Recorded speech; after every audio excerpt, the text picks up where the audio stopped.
Being absolutely faded in math class is one thing, but pulling up to school while you're hammered, wasted, absolutely plastered is simply a different ball game. Cause there's lots of people who can properly utilize that Mary Jane on a daily basis. For example, tattoo artists. In fact, I feel like majority of tattoo artists would say, it helps me work better, dude. And I would happily trust this man to do his best work knowing he's baked as shit. However, if this dude was wasted, it's a little bit of a different story.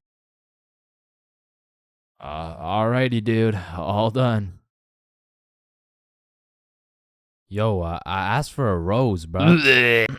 And because of this reason, you would truly have to be a dumbass to go to school drunk. Chains, but the title of the video says going to school drunk. I did, bro. I went to school drunk, but listen, it was no ordinary day at school. No, in fact, I didn't even go in the day at all. I went drunk to the school dance. Meaning this story takes place when the boys and I were in grade 11. It was a Thursday night, the night of winter ball. And as the boys and I were getting ready, you know, looking like some distinguished young gentlemen, I had realized, damn, none of us have any girls to take to the dance. Fuck, you're right. That means we're gonna have to ask a girl to dance, bro. What? You mean like talk to them? Yeah, if only we knew someone with a bigger roster than a cheerleading team. Someone with more hoes than a shed. Someone who pulls more tens than EDP. It's Bob. So me and Billy started analyzing Bob. Like how does he pull so many girls, bro? Is it the jawline? I don't know. What about the silky smooth clear skin? Maybe. Or is it those succulent luscious kissable lips? It's the glasses. Yeah.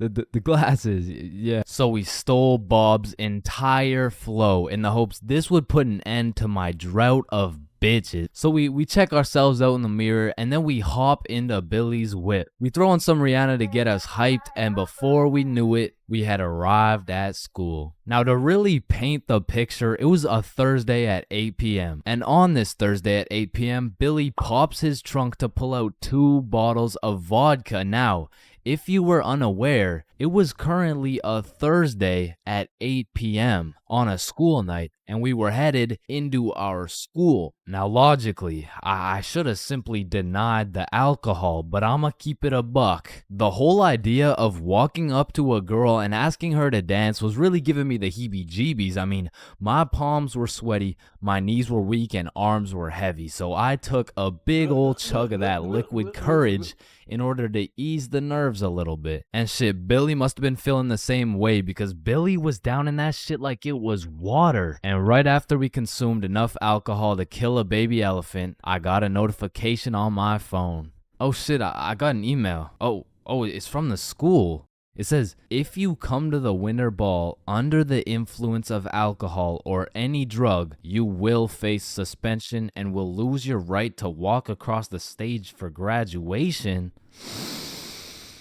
Fuck. Okay, listen, if we can get into the dance before this shit hits, we're chilling. All right, we got this. So we walk into the school looking fresh as hell, but then I notice a fat line of students, and this line led to a security check to get into the dance. Fuck, that's not good. Nah, we're chilling. I still don't even feel anything. What about you? Yeah, same. We're good. And just as we came to the consensus that we were good, the principal starts walking down the line in our direction. Fuck, act cool. We're good. Act cool. Whew. That was close. You 3, over here. Shit, fuck, shit. Do you guys know why I called you over here? Nah. Nope. I smelled alcohol the moment I walked past you 3. Now, I don't know if it was one of you or all of you, but you know the consequences of showing up under the influence, right? Yeah, we do. And tell me, is it or is it not suspicious that all 3 of you guys showed up with glasses on? Nah, we just thought it looked suspicious. Take them off. Damn. Yes, right, sir. And although I downed a sizable amount of vodka, it still hadn't kicked in yet. Now, I didn't want to do this to you guys, but look at my finger. This motherfucker starts waving around his magic finger in Billy's face with a flashlight to somehow see if he's drunk. Now, I don't know what the plan was, but I was fucking scared. Okay, he's not bad. Oh, okay, he's good. Now let's see here. And just as this motherfucker puts his finger in my face, that vodka hits, bro. I'm using all the strength I got to keep my balance while I'm getting blinded by this flashlight. Let me try that again. I got a little feeling you guys drank, but it hasn't fully kicked in yet. I'll check up on you in a little bit. Yeah, that's good. Yeah. So we get to security and they make sure to pat us down. A little bit too good, but before we knew it, we were at the dance. And just like that, I saw my opportunity and I put that liquid courage to use. And you know, I'm very articulate when it comes to words, so I ask, "Hi, how are you?" "Oh, hey, I'm good." So I wanted to ask you, like you know, we're at the dance and I saw you, so I walked over here. Here we are, you know what I mean? So like, do you want to dance? Yeah, sure. It had worked. My plan had finally worked. And just as I was about to feel the female touch I'd been deprived of for all these years, I see Mr. Principal walking in my direction with his finger ready and his flashlight in hand. So I just haul ass, and I don't stop hauling ass until I'm off school grounds. So the moral of the story is, don't go to school drunk, bro.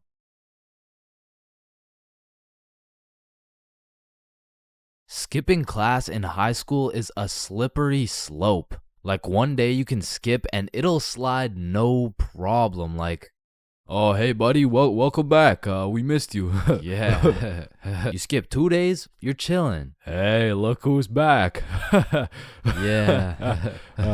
But when you go to class after skipping 3 days, all of a sudden shit is serious. "Chains, why haven't you been here, huh?" "Well, you know, it was some family stuff." "Oh yeah, family stuff. What family stuff?" What I don't really want to talk about what family stuff. "It was my grandma's funeral." "Damn. But that is no reason to miss a test. And Lord forbid, if you miss a whole week, the school board turns into the FBI. Like during the whole pandemic, one of my homies refused to go to any online classes. And one day he was enjoying his extended vacation while smoking up outside his crib. Next thing he knows, he's making direct eye contact with his science teacher while smoking grass. And because they started going FBI mode when you skip your classes, the homies discovered a top secret method so we could skip classes with 0 consequences. So when you would skip a class, the teachers would instantly hop on their laptops and whip up an email along the lines of, "Mrs. For real, are you aware that your son Chains has missed his science class today? If this is continued, Chains' grade will continue to drop, which might ultimately lead to him failing my class. Mr. Perkinson." Now, Mr. Perkinson would write these emails with the hopes of my mom reading them and then beating my ass. When it really went like, my mom would read it and she would politely ask me how my science class was today. I would cap my ass off and then she would proceed to beat my ass. And one day after I got my shit whooped, I was talking to the homie Bob. "Yo, we're going to Chipotle next class. You trying to come?" "Man, I don't know. I'm getting real tired of these ass whoopings, bro." "Ass whoopings? You're getting ass whoopings?" "Yeah, bro. Mr. Perk never fails to type up an email that results in the leather belt." "Oh, what? Nobody ever told you about the secret method?" "Secret method? Oh, you mean like wearing extra pants so the belt doesn't hit so hard?" "No, I'm talking about the secret method so Mr. Perkinsons can't email your mom." Why didn't you tell me sooner, bro?" So essentially, the method starts at the very beginning of the school year. At my school, they would give you this form with your parents' email, phone number, all the contact information, you know what I'm saying? You would need this form filled out and signed by a parent or guardian and then handed into the office. However, this man, Bob, conceptualized one of the greatest plans of our generation. And it went like this. So you would receive the empty form from the school, take it home to your parent/guardian, get that shit filled out, and get that signature. Then secretly, when nobody is watching, you hop on your computer, you make a fake email like bobsmom123@gmail.com. Then you would change your mom's contact information into that fake ass email and then deliver it to the office like nothing happened. So when Mr. Perkinson's smartass tries to get me whooped with one of those emails, I get that shit in my inbox. I read it through and respond with some shit like, "Dear Mr. Perkinsons, thank you very much for bringing this to my attention. I was unaware of my son's absence in pursuing his educational prowess. I will discipline him with a punishment that may or may not involve me whooping the absolute shit out of his tushy.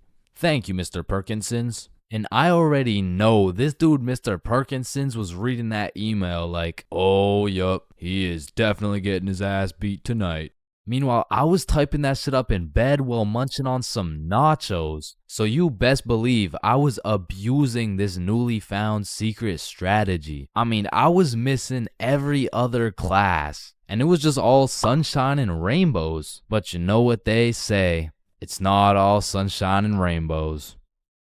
I mean, I really don't recommend using this strategy. And I'm not saying that to be some mature role model. I say that because there was one flaw in the strategy Bob forgot to tell me. And that was, as soon as my mom saw my report card with all those absences, god damn, she made up for every single beating I missed. I'm not gonna lie, I think everybody wants to be cool. Like, being cool is just like it's just cool, bro. Like, there's nothing like it. And I know some of y'all are thinking, Chains, with all due respect, bro, how do you know what it's like to be cool? And my answer to that is just look at me, bro. I fucking don't, okay? But I do know someone who is cool. He's a certified cool guy, and his name is Bob. Now, what makes Bob so cool? Is it the sunglasses? Is it the sexy ass face? No. Tell him the answer, Bob. He doesn't talk. The answer is Bob doesn't talk. And a crucial role in being cool is the element of mystery. Now, it's interesting because if we take a look at Jake over here, Jake doesn't talk either. And,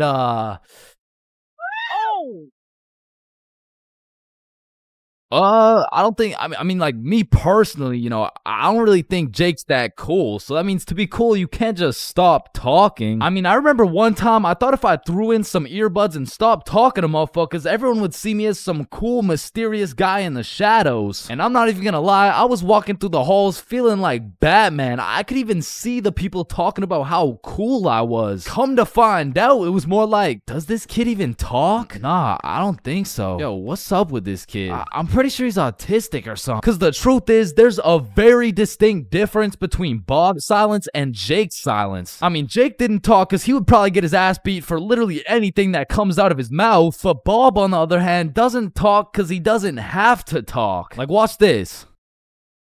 Oh my god, Bob. I love you, Bob. Bob. Now, just for science reasons, let's just see what happens when I do the same thing, you know? Why not? What's the worst that could happen? Hello? Can I help you? Oh my god, help. There's this creepy guy. At least she didn't. Get on the ground. Hands behind your back, buddy. Now, it's important to note that being cool is subjective. Like, for example, some people think I'm cool, you know? Like, in this big-ass world, surely there's someone out there. No, there isn't. Nobody thinks you're cool. Shut up, loser. Okay, well, what I was trying to say is you're gonna find someone cool who I don't find cool, and I'm gonna find someone cool who you don't find cool, and that just leaves us with the question, what is cool? So to answer this question, I need you to think of the coolest dude on the earth, and I'm about to guess, okay?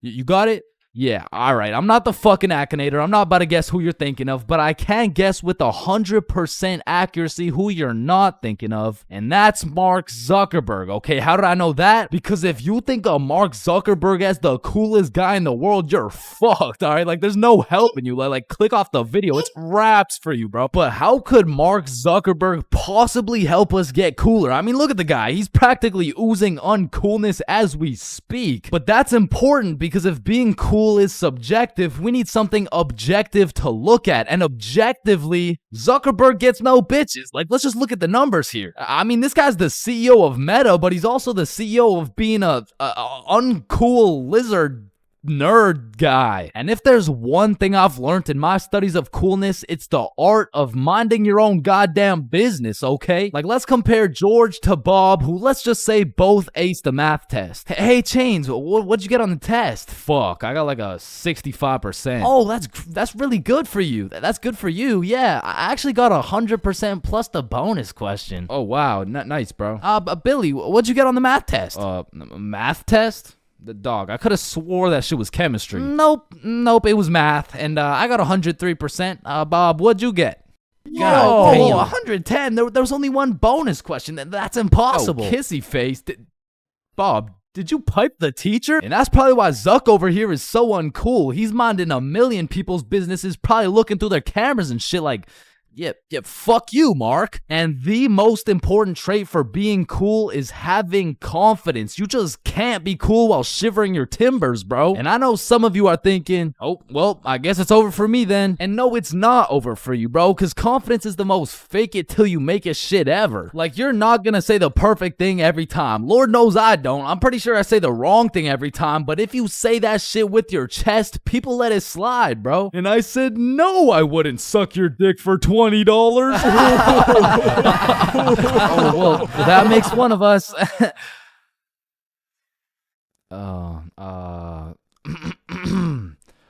Well, that makes one of us. I love this guy. Now, that's the type of confidence that's gonna take you from a level 1 crook to a level 100 mafia boss. And with that power comes responsibility. Some dudes will become a level 100 mafia boss and start picking on other people because it makes them feel powerful. But a cool guy doesn't yearn for power. He yearns for... fuck, what do you yearn for, bruh? Damn, he's so cool. Now, being cool comes along with being calm and collected. Like, if someone walked up to you trying to fight and you started running away screaming for your life, I don't think anyone's looking at you like, damn, that's one cool-ass motherfucker, bro. Yeah, bro, the way he hit that high note was cool as hell. Shit, maybe I could be like him someday. Now, I'm not saying you gotta go all Jackie Chan on the guy, but you do gotta stay calm and think logically. Like, let's see how cool you are. What would you do in this situation? A, strike first, strike hard, no mercy. B, just walk away. C, give him a little kiss on the forehead. Or D, do the stanky leg. And the correct answer is any of the above, bro, because it's not about what you do, it's about how cool you do it. Except maybe the stanky leg one. I don't think anybody can look cool doing the stanky leg. But doing any of the other options, you could look cool as hell. Like, A, strike first, strike hard. Boom, one punch knockout. That's cold. But if you throw first, miss, eat shit, not cool. B, walking away. You're cool as hell. Unfazed. Unless you get jumped from behind and get your ass beat. Not cool. C, give him a little kiss on the forehead. Assert your dominance. You pretty much just made him your son. But if you miss, well, now you're just kissing a dude, so, yeah. Now, even though being cool is all about how you do things, there's a few things that nobody can look cool doing, like riding a scooter, chasing a bus, taking pictures with an iPad, chasing paper in the wind, using VR, washing a cucumber, waving. You look nerdy as fuck, eating a cupcake, tripping, getting out of a restaurant booth, pickleball, and literally anything to do with Starbucks. Hi, can I get a caramel ribbon crunch frappuccino with 2 extra pumps of vanilla and the You're soy? not cool, bro. What? Now let's take it back to the element of mystery for a second, because this is the step that will either have people seeing you as a cool ass dude, or they'll just assume you're shy or possibly on the spectrum, bro. Listen, you gotta talk, bro, or else people have nothing to go off of and they'll start filling in the blanks themselves. Whoa, wait, so I gotta talk to be cool? Yo, Chains, what do I say? Whatever the fuck you want, bro. Wait, really? Yeah, bro, the truth is the key to being cool is being yourself. And I know that shit sounds corny, and it is, but do you think the coolest dudes on earth give a single fuck about what you think? Hell nah. They're way too busy being cool, bruh. You gotta be like a peach, man. Some people hate peaches, some people love peaches. But at the end of the day, the peach is gonna be a peach. So here, take these sunglasses, and if you haven't heard it today, you're a cool ass dude, bro.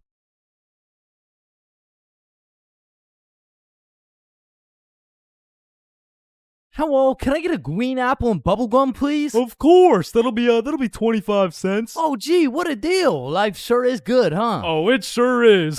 Hey, yo, Unc, pass me that green apple and bubblegum, gang. Oh, wow. I remember when I was your age, I used Didn't to... ask plus ratio, all right? Just give me the vape juice, bro. Vape juice? I thought we were talking about real green apple and bubblegum. Of fucking course, dude. These fucking old heads nowadays, right, guys? Just give me the vape juice, please. All right, well, in that case, I need to see some ID. Yeah, I got you, Unc. Your ID says you just turned 11 years old. Type shit. No, you gotta be at least 21 to buy vape juice. Oh, shit, yeah, no, I guess it's a robbery then. Oh, wait, what?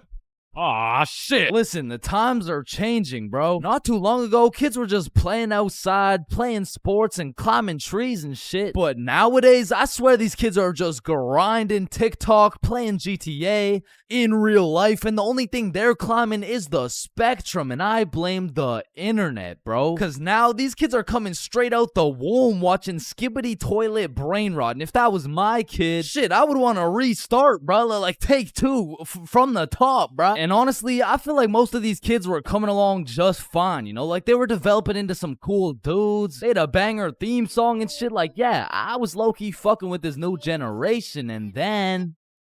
the birth of brain rot. Millions of people scrolling TikTok, Instagram Reels, YouTube Shorts, and even...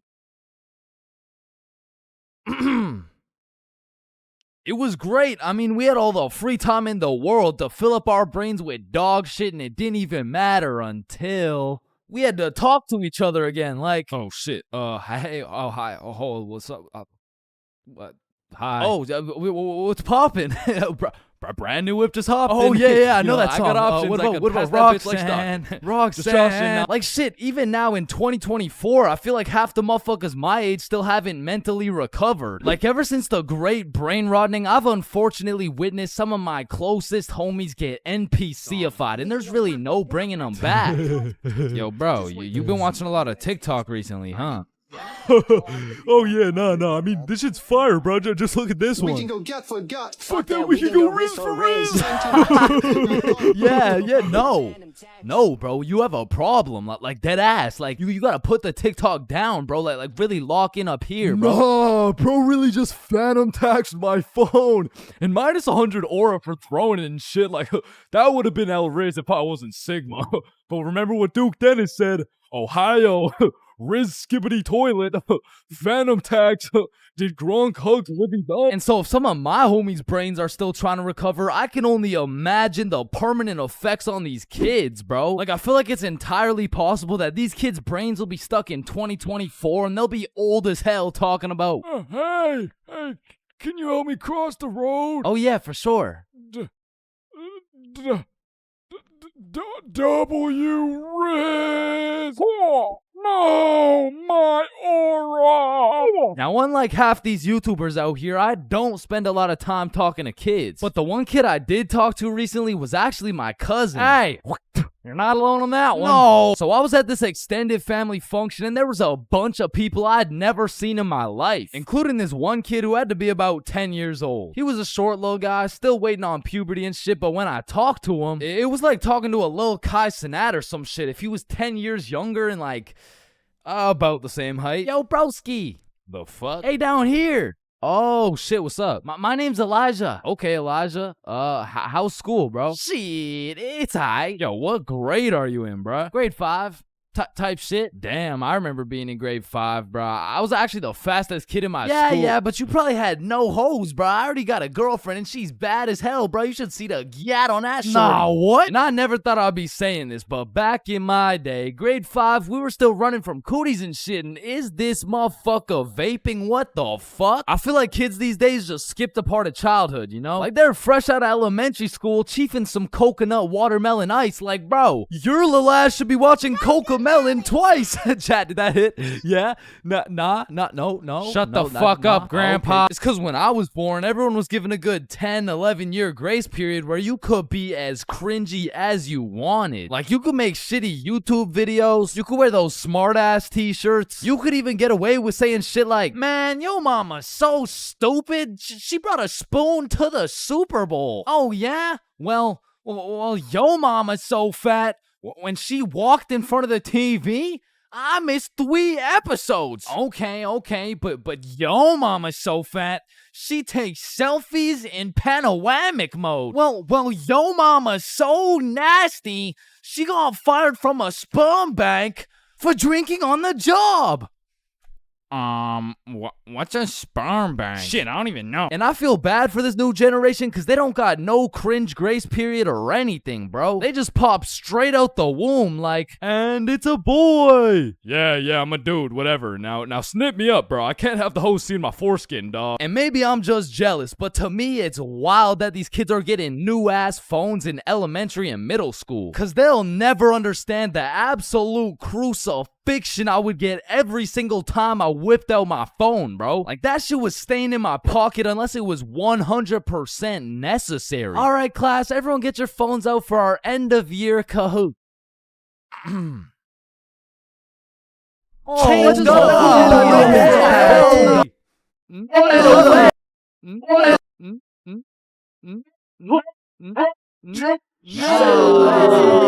I honestly feel like the world would be a better place if we implemented a new law where if you saw a kid who had an iPhone number higher than their age, you had every right to respectfully and lawfully slap the shit out of them and give them a devious wedgie, bro. Like, you're 10 years old. What the fuck do you need 6 gigabytes of RAM for? I need it because I like to play Fortnite on my phone. Man, how about you eat 6 gigabytes of this shut up sandwich before I ram this fist up your ass?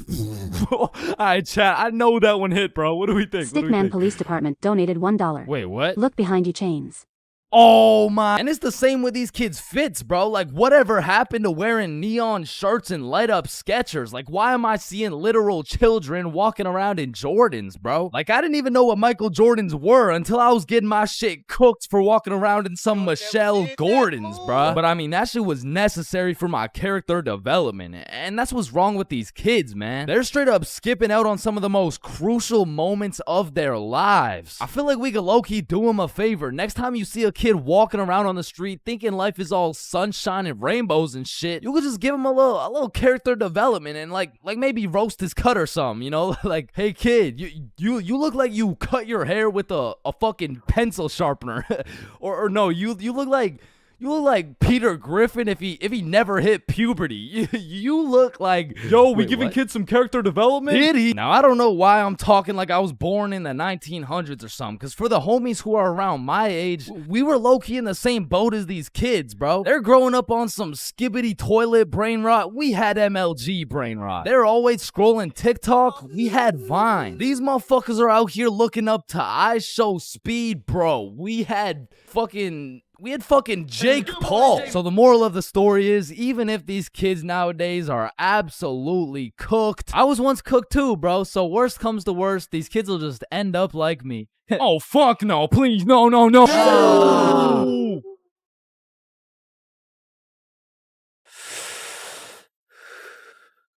Yo, you can live the rest of your life without breathing. What? No, you need to breathe. Hey, watch and learn, my friend. Oh, shit. Would you look at that? Okay, class, today we're gonna be studying atoms. Yes, Chains. If we're made out of atoms, and we're studying atoms, Does that mean atoms are studying themselves? Chains, are you high? No. No. Damn. You know how everyone says, "Oh, I took a shit, I took a shit." No, you never take a shit. You leave it. Yo, guys, I just took the meanest shit I've ever seen. Hell What the no. fuck? Bro, isn't it crazy that you can imagine what it would feel like to lick any object you look at? Bro, why are you looking at my balls like that? Oh, me a hell ball. nah. You know what I just realized? Yeah, what? Walking around with one crowbar is much more suspicious than walking around with 3 crowbars. Bro, is that your car? Oh shit! Yo, this burger is busting in my mouth right now, bro. I know, this shit is scrumptious. The ham it's just exquisite. But wait, ham? There's no ham in the burger. It's a hamburger, dumbass. Of course there's ham in the burger. No, the patty, it's made out of beef. Bruh, that's like saying a hot dog isn't made out of a dog, for Pete's sake. Damn, you're high as shit. Okay, when I say sun, do you think of day or night? Obviously the day, that's when the sun's out. Okay, makes sense. But what if I were to tell you that you see more suns in the sky at night than you do in the day? Whoa. You are hereby sentenced to 35 years in jail for repeatedly kicking a pregnant woman. Objection, Your Honor. When you really think about it, everyone in this room has repeatedly kicked a pregnant woman before. Even you, Your Honor. Fuck. Holy shit. Horses are naysayers. Sir, I am very sorry to inform you the STD results came back and you are positive for chlamydia, gonorrhea, trichomoniasis, syphilis, chlamydia, herpes, HPV, HIV, and chlamydia again. Somehow you got 3 cases of chlamydia. Damn, you know what that made me realize? That you should wear a condom? Nah, life is a sexually transmitted disease that will 100% lead to death. Damn right. Sir, you got 3 days to live. You ever think about how old cars are looked at like, look at this dude's old ass car. He's broke as shit. Damn, at least my car isn't as old as this dude's. Holy shit, this guy's car is a shitbox. Damn. But look at that vintage car. Wow, that guy's car is insanely old. He's gotta be a millionaire. What the fuck? Is that Fred Flintstone? Whether we like it or not, we were all once inside some balls. Facts. I'm talking in the testes. Damn. I'm talking in the family jewels. real. I'm talking in the nut storage. It's I'm talking crazy, in the though. semen spheres. God damn, Todd's really laying down some mean pipe over there. You know, Todd beating down those doonies really got me thinking. Most people are made in a bed, born in a bed, and die in a bed. Damn. Bro, stairs were made to make a really big fall into a bunch of small falls. Oh, shit, are you good? You know, someone probably still gotcha knows from years and years ago. Gotcha knows, give it back. It's me. What? What do you mean? It's me. I am the one who gotcha knows. Wait, are you serious? Yes. Dude, give it back. Or what? Give it back. No, it's my nose now. You gotta eat the frog. No, just eat the frog. Nope, one bite. Not doing it. You just gotta try it. I'm not eating the frog. It tastes like chicken. Yo, mama tastes like chicken. Come on, it's tradition. You I don't give have a to fuck. eat the frog. Damn, traditions are really just dead people peer pressuring us. Eat the frog, pussy. That's why you're dead, bitch. Listen, I just can't wrap my brain around it. Yeah, what's up? Can you tell me why the fuck we park on the driveways and we drive on the parkways? It makes no For real. sense. Hey Alexa, order some extra large magnums real quick. No, we both know you get absolutely zero bitches. Alexa, you literally Alexa, got no stop, reason stop. on top of Alexa, you, and I both know Alexa, you are a shut size up. small condom bull. Bro, over the next generation, we're gonna see a serious decline in the number of people who are named Alexa. Damn. Wow, that's quite a beautiful birdhouse right there. Yeah, do you think it's made out of wood? Oh yeah, for sure. And where does wood come from? Fuck do you mean where does wood come from? It comes from a tree. Exactly. Are you thinking what I'm thinking? People trees cut fuck down each other and birds' make houses tree to make babies? bird houses. Oh, The fuck? yeah, I meant people cut down bird houses to make bird houses. As you get older and older, a life sentence continues to become less threatening. Yo, there's probably a point where you just don't give a fuck. Put the money in the bag, bitch. I hereby sentence you to a life sentence in prison. 3 days later. Whoops. Oh. Okay, how the fuck did somebody look at all these rocks and trees and shit and just think, yeah, I can make a Wi-Fi out of this? Why is it a chair, bro? Someone tell me why it's a chair. You see, the word chair actually originates from the word cathedra, which is a combination of Latin words that mean sit and down. Incidentally, the word cathedral got its name as it is the seat or chair of the bishop. Oh, damn, this sandwich is about to go crazy, bro. Wait, that sandwich would hit way harder if we smoked before you eat it. Oh, okay, yeah, you right. A few moments later. Damn. What?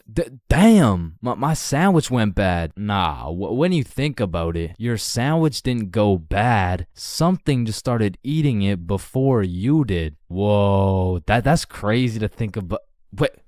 Are you eating my sandwich right now? You gotta be faster than that, bro. I'm talking inside the cum factories. For real. I'm talking Damn. inside the sperm bank. For real. I'm talking inside. These nuts. I'm That's talking in the crazy. Dwayne the Rock Johnsons. Damn. Nah, fuck you. Hey, fuck you then. That's why you eat meat. I don't eat meat. I'm vegan. Oh shit, same. But you're still a bitch. Okay, and I still laid pipe on your mom.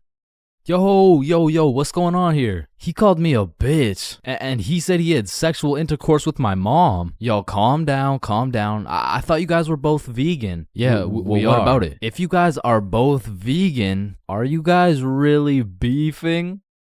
Damn, that was unfunny as fuck. Should we just beat his ass? Yeah, we should. Shit, damn. I see here. Looks like your toothpaste hasn't been doing the job. Try this one. 9 out of 10 dentists recommend this toothpaste. Wait a minute. If dentists make their money off people having bad teeth, and 9 out of 10 dentists recommend this toothpaste, why would I choose to use this one? Go. Shit, he knows. Man, you ever think about how the ocean is just some really big soup? Damn, I guess you're right. Or have you ever thought about how there's more airplanes in the ocean than submarines in the sky? Oh shit, apparently not. Damn, we're high as fuck. Man, you know what I just realized? What's up? Your balls are kind of like a body bag of sorts. You know what I'm saying? You gotta stop looking at my balls, bro. Okay, but who named it a chair? Like, who just looked at this thing and was like, oh, yup. This is gonna be called a goddamn fucking chair. Boo. Oh, you scared me half to death. What happens if you get scared half to death twice? Oh, I don't know. It's just a saying. Boo. Oh Oh shit, is he dying? I think. Damn. When you really think about it, most guys will get their first set of flowers at their funeral. That's some real shit. Wait, Chains, are you high at a funeral? No. Man, growing up, I was a great kid. No, I was a good kid. Man, growing up, I was a kid, bro. And as a kid, you hit a certain age where your own parents become your number one up. Like, hey, mom, can I go to this girl's house? No. Hey, mom, can I sleep over at Billy's crib? No. Hey, mom, can I go do crack under the bridge with my new friend Jorge? Hell no. Come on, all my friends are allowed to. Okay, well, if all your friends jumped off a cliff, you're not just gonna... Now, to be fair, my mom wasn't the strictest parent out there. I mean, I've seen motherfuckers get the belt for speaking too loud, speaking too quiet, bro, for speaking at all. Like, one time, me and my friend wanted to have a sleepover, so homie went inside to go ask his mom, and he came out looking like he got a whooping from Prime Goku, bro. Yo, what the fuck happened back there, man? She said no to me, but... I think if you asked her, she would say yes. Bro, are you fucking insane? I'm not asking her shit. Like, I really can't complain, because some of my friends' parents were so strict, they had a fun limit, bro. Yo, George, we're gonna hoop after school. You wanna pull up? Damn, dude, I'd love to, but, man, I watched a movie yesterday. Okay. So do you want to play basketball? Dude, I want to, but my fun meter's maxed out, man. My mom won't let me leave the house till Monday. Holy shit, fun meter maxed out for a week off a movie? Yo, what's this movie, bro? Yeah, what? Yeah, no, it was good, man. It's called the Veggie Tale movie. Yo, George, I feel bad for you, bro. Because don't get me wrong, I've seen a lot of kids with super strict parents turn out to be straight A students, go to good colleges, stay with a good crowd of people. But with that being said, a lot of these kids whose parents were too strict to let them watch fucking SpongeBob, they end up going to college and catching Krusty Krabs after letting a dude named Patrick explore their bikini bottom, bro. Nah, but for real, my mom was far from one of those parents. I mean, she was reasonable, but the thing was, all my friends were a year older than me. Now, mentally, we were all dumb as shit. But when you hit that 12, 13, 14-year-old age, that 1 year is the biggest difference, bro. Like, us doing shit together just didn't look right. Yo, Bob, can you pass the za? Yo, Billy, let me hit that. Yo, pass me that shit, cuz. And cuz of this, I wasn't allowed to do a lot of the shit that my friends were allowed to do. Like, these boys could stay out past 10:30 p.m. on a weekend. I could not. They could have a sleepover on a weeknight. I could not. They could all go to a girl's house without having to call her goddamn parents. I could not, bro. Because have you ever pulled up to a function, motherfuckers are drinking, motherfuckers are doing drugs, and you gotta ask the host to speak to her parents? Hey, Kelly. Hey, killer party you got here. Like, by any chance, can my mom talk to your mom so I can stay and, like, turn up and shit? Oh, shit.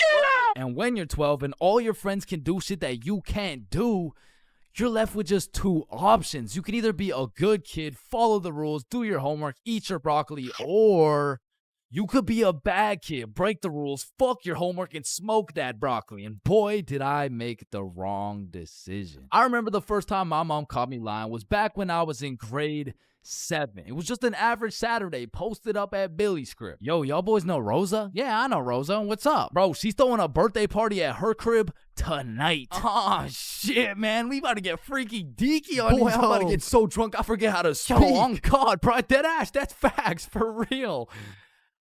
Hey, Mom, I'm just calling to remind you how much I love you. Oh, I love you too, Chains.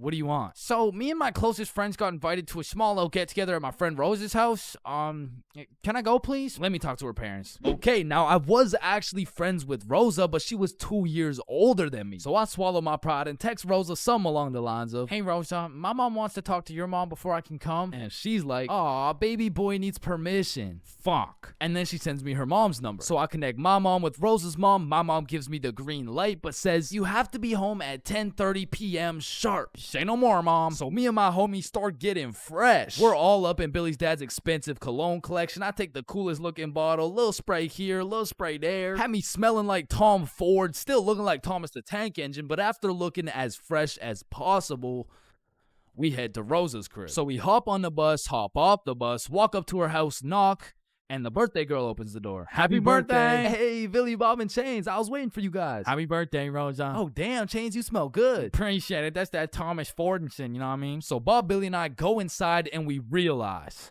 the gravity of this situation. Oh, shit. God damn. Rosa invited like 10 of her girlfriends and like 2 of her cousins, bro. We were completely outnumbered in the greatest way possible, bruh. As I'm just doing some quick math on the ratio, there's a knock on the door. Rosa opens it, and it's Dennis holding a bottle of vodka. Now, we're friends with Dennis. Rosa's friends with Dennis. But to put it simply, Dennis was a bad kid, bro. This motherfucker was living life with no precaution, no regrets, no morals, but to be fair, he was fun as fuck, bro, because when Dennis pulled up, the party got lit, bro. We were taking shots, dancing, playing beer pong, taking more shots. We were having a marvelous time, and I was drunk, okay? Not too drunk, but not just tipsy. I had hit the perfect sweet spot of drunk. I got all the stat boosts of being funnier, more confident, more smiley, but I still had full control of my body, so I started applying that pressure, bruh. Hey, don't y'all both have ugly boyfriends? No, what the fuck? No. Shit. Y'all want one? What? Damn, you smell good though. Appreciate it. I showered this week. Now, I don't remember what I actually said, but all I know is that in grade 7, cologne was overpowered, bro, because nobody was smelling good. And if they tried, they would just smell like Axe, dog. So I'm over here combining the powers of Tom Ford with the confidence of Smirnoff. Had me feeling like I'm him, bro. So how y'all feeling? I'm Honestly, feeling good. amazing. How you feel? Shit, I'm feeling good. Just a little, Just a little bit tired. I vividly remember sitting on that couch with these two girls, never wanting this moment to end, bruh. But when I look up, I see one girl crying, one girl looking for something, Dennis helping her look, and Billy and Bob are all ready to dip. So I hop off the couch for a second like, yo, what's going on? Yo, so Dennis just finessed like 3 of these girls' vapes, and we're not trying to get blamed, so we're about to dip. Bruh, for real? Yeah, you coming? Bro, but like, bro, I'm not ready to leave yet. Yeah, nah, it's cool. Don't worry about it. Just text us when you leave, bro. Ah, shit, all right, peace, bro. Peace out, dog. So Bob and Billy dip. I see Dennis's ass sneak out through the back door, and at this point, I have no clue how long I've been here, bro. But the party had died down to essentially just the girls who are gonna sleep over and me, bro. So I go to check what time it is on my phone. And it's 10:15, bro. My curfew's 10:30, and I'm a 30-minute bus ride from home. But if we're keeping it a buck right now, I don't even want to go home, bro. I made it to the girls' sleepover, and I didn't even have to ride the group dildo or nothing. This is a once-in-a-lifetime opportunity. So I text my mom, and I lied, bruh. Bob, Billy, and I are almost at Billy's house. Can I sleep over at his house, please? Then I threw my phone away, hopped back on the couch, and went right back to my happy place. So I'm posted up with these two, laughing, cracking jokes when Rosa walks up like, yo, Chains, where'd your friends go? They abandoned me, Rosa. They left me here stranded with no way home. Shit, I mean, you could just stay here if you want. Say less! So...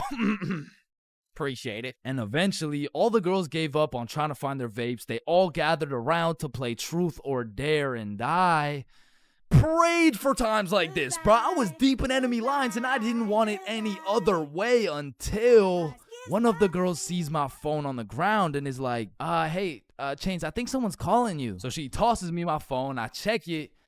And I got 20 missed calls from fucking everyone in my contacts, bro. So I'm trying to be strategic with it to find out what's going on. I called Billy first. Yo, what's happening? Bro, so your mom called my mom and asked if you were here yet at my house. And my mom told your mom that you're not even here, bruh. Aw, shit, what do I do? Bruh, I don't know. And everyone knows when you get caught in a lie, you should just fess up, tell the truth, and apologize. But I doubled down, bro, so I called my mom, and I'm like, hey, mom, we're almost at Billy's house. We just missed our second bus. Where are you? I'm at Stickman Middle School bus stop. You know, like, we're super close. We're just waiting for the bus to come. I'm picking you up right now. Fuck me, bruh. Now, not only is she expecting all 3 of us to be together at this bus stop, shit, not a single one of us is there, bro. To put this in perspective, my house is right here, Billy's crib is right here, and Rosa's crib is all the way over here, bruh, and Stickman Middle's somewhere near the middle. And so I pull up the bus app on my phone and see the next bus is coming in 2 minutes. And with all that adrenaline pumping through my veins, I jump up out the couch, steal a piece of gum, and haul absolute ass to the bus stop, bruh. I get there right on time, hop on the bus, and I call Billy. Yo, dog, I think I'm cooked. I told her I'm at Stickman Middle with you guys. Dude, why the fuck would you do that? Shit, bro, I don't know. I'm busting there right now. Bro, if she sees you there without us, you're cooked beyond belief. I know, bro. Yo, we're on our way. So Bob and Billy hop on scooters and start hill bombing their way down to the bus stop to save my ass. And this shit was a race to get to the bus stop before my mom does, because if she catches me there alone, I'm cooked. If she catches Bob and Billy there before me, I'm cooked. If she gets there before anyone, I'm fucking done, bro. I'm on the bus just praying, and when I finally get to the bus stop at Stickman Middle, I get out and take a deep breath because my mom's not here. But I'm shitting my pants because neither is Bob or Billy. And so I'm calling them, no answer. And I look down the road, I see some headlights. And this was not a busy street, bruh. And as the car is getting closer and closer, I can feel the anger radiating from the whip. I can almost hear the belt making contact with my cheeks. And the car pulls up, and it's just some random dude driving by. Yo! These motherfuckers, Bob and Billy, come flying down the hill. They get to the bus stop, throw their scooters in the bush, and pretend like we've been waiting here for an hour. Oh, gee wilkers, man. I can't believe we missed this bus, dude. Billy, pray for me, bro. Get in the car. I get in my mom's car. I'm stone fucking sober. My heart is pounding. Why did you lie to me? Well, I honestly wanted to spend more time at my friend's house because we were just having fun. I'm not mad. I'm just disappointed, Chains. That shit hurt way more than any punishment ever would have, bro. So even though Bob and Billy clutched up for me, I still got grounded, bro. But I did learn a valuable lesson. Just tell the truth, bro. It makes everything easier.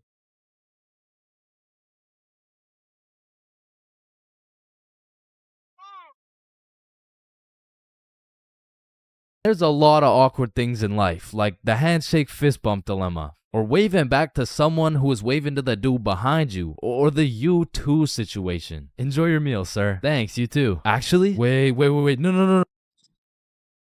But on this long list of things that will keep you up at night, I feel like school dances lands itself in the top 3, bro. Cause it's like, is it a party or is it a school event? Are we hitting a Dougie or are we just standing awkwardly in the corner? There's just too many questions, bro. Like another question. Who the fuck hired this guy to be the DJ? Like, I don't know how much they pay this dude, but it can't be anything over 50 bucks. I remember at my first middle school dance, I seen the DJ walk in with all his gear and shit, and I thought, damn, look at those big ass speakers. This dude knows what he's doing for sure. Hey, Stickman Middle, are we ready to turn up? Yeah. Let's go. 1, 2, 1, 2, 3, let's go. So I walk over there to give bro some song requests that he so desperately needs, and as I walk up to this dude's expensive ass setup, I look down at his laptop and this motherfucker's on Spotify and he's moving around the volume slider like he's doing some shit. Like, bro, I could have done this shit for free. Nah, trust me, bro. I know what I'm doing, dude. Want a break from the ads? Now, to be honest, it was really the middle school dances that had me fucked up. Like, you took a bunch of self-conscious, prepubescent little kids and threw on some music and told them to dance with each other. Like, shit, of course they're gonna start hitting those Fortnite emotes, bro. That's all they know how to do. Like, these grade 6s are fresh out of elementary school. There's no way you'll catch one of these youngins asking a girl to dance. Like, they're still scared of catching cooties, bro. Or what about the grade 7s? These kids were straight menaces. Like, I remember at my grade 7 dance, there was a duo. We'll call them Greg and Roderick. Greg and Roderick would run up on some unsuspecting students, and Greg would slide behind him on his hands and knees, and Roderick would casually strike up a conversation. And just when the poor guy was expecting it least, Roderick would shove his ass, causing the unsuspecting victim to trip and eat shit. And they went around to damn near everyone pulling this shit, until one time they messed with the wrong dude. Hey bro, it's just a prank. Now, grade 8s. These boys are damn near in high school. They don't dance. It'll ruin their street cred, bruh. Instead, they prefer mosh pits, rap, EDM, fucking smooth jazz. It doesn't matter what song. These grade 8s will be relentlessly jumping up and down for no apparent reason. And soon, these grade 8s will turn into freshmen. All that street cred they once had, gone. If you push one of these freshmen into the middle of a dance circle, he'll stress so hard he'll start malfunctioning and hit those fucking Fortnite dances again. Now, grade 10s. Most of these grade 10s are a little self-conscious, but if you throw one of them into the dance circles, let's go, Michael. Let's see it. Yeah, Let's go. Guys, what? I don't know how to dance. Fucking Michael. Let's go, Michael. Well, I guess I can bust out a few dance moves. All of a sudden, dude's got moves like Jagger. Come to find out, bro's been practicing for this moment in his room for months. So once these grade 10s soon become sophomores, those YouTube tutorials start paying off for real. And if they're lucky, they might even catch some cooties, bro. And these seniors just simply don't give a fuck. Bro, watch this. I'm about to hit the worm. What? You know how to hit the worm? No. Damn. And I'm not done flaming this fucking DJ. Like, this dude be leaving my balls more blue than Squidward. Pause. These bitches lost. Oh, hell nah. Is that lo-fi? And then out of nowhere, really quick, the DJ will throw on some heat and it'll have everybody turning up. But just as fast as Pop Smoke got that shit jumping, Ed Sheeran shut that bitch right back down. Like, mixing drill with The Shape of You has to be some sort of felony, bro. Like tell me this dude deserves to roam the streets freely after pulling some shit like that. In fact, funny story, I had seen the DJ after the dance in the parking lot one time, and we walked up and we jumped the fuck out of him. Alright, but not all DJs were out here committing war crimes on my ears. Like, you know, the DJ was onto some shit when he got the students and the teachers turning up. Like, you play the right song and these teachers will forget they're on chaperoning duty. Shit, even the principal will start wilding out. Once you got the right song playing, motherfuckers will get hype over anything. Like, remember how hype it was when someone would land a flip in the middle of a mosh pit? Shit, remember how hype it was when someone didn't land a flip in the middle of a mosh pit? These motherfuckers were excited as ever, like they didn't just witness a dude snap his neck. Poor guy's probably getting trampled down there. Rest in peace. Sacrificed his life for a few Snapchat memories. But you know that one song, that when the DJ throws that hoe on, everybody knows what to do. Motherfuckers will run in from the bathroom, teachers will hop in, the Redditors will hop off the bleachers, and the school dance will be looking like something straight out of High School Musical, bro. Speaking of High School Musical, back in the day, I knew a dude named Troy. I fucked with Troy, but let's just say, he had a little bit of a lean gut. He was built like T Grizzly.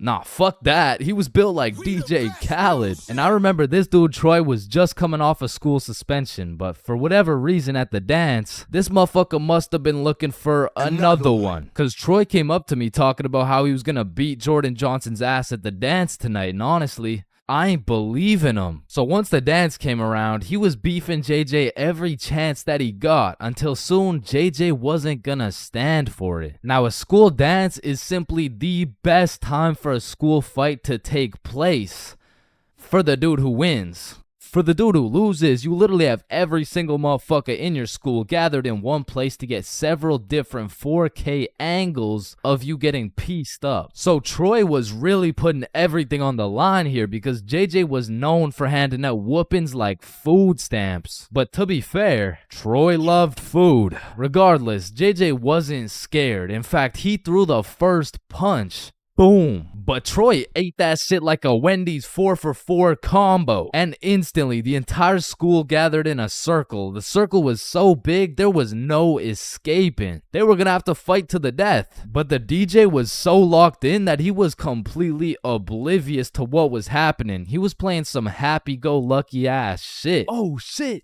Ooh. Damn. Yo, get his ass. Let's go. Beat his ass, Troy. JJ. Yo, I'm Jordan Johnson. Now, the moral of that story is don't get into a fight at the school dance. Unless you know you're gonna win. Now, on another note, asking someone to dance is a very important topic when it comes to school dances. Now, girls, I'm sorry, I can't help you with this one. I've never asked a dude to dance before. But boys, shit, I can't help you either. I'm like 0 for 15 with this shit. But I do know someone who can. I'm talking about the homie Bob. So Bob, how do you ask a girl to dance? Watch and learn. Is this motherfucker moonwalking right now? Oh shit. Oh, what the fuck?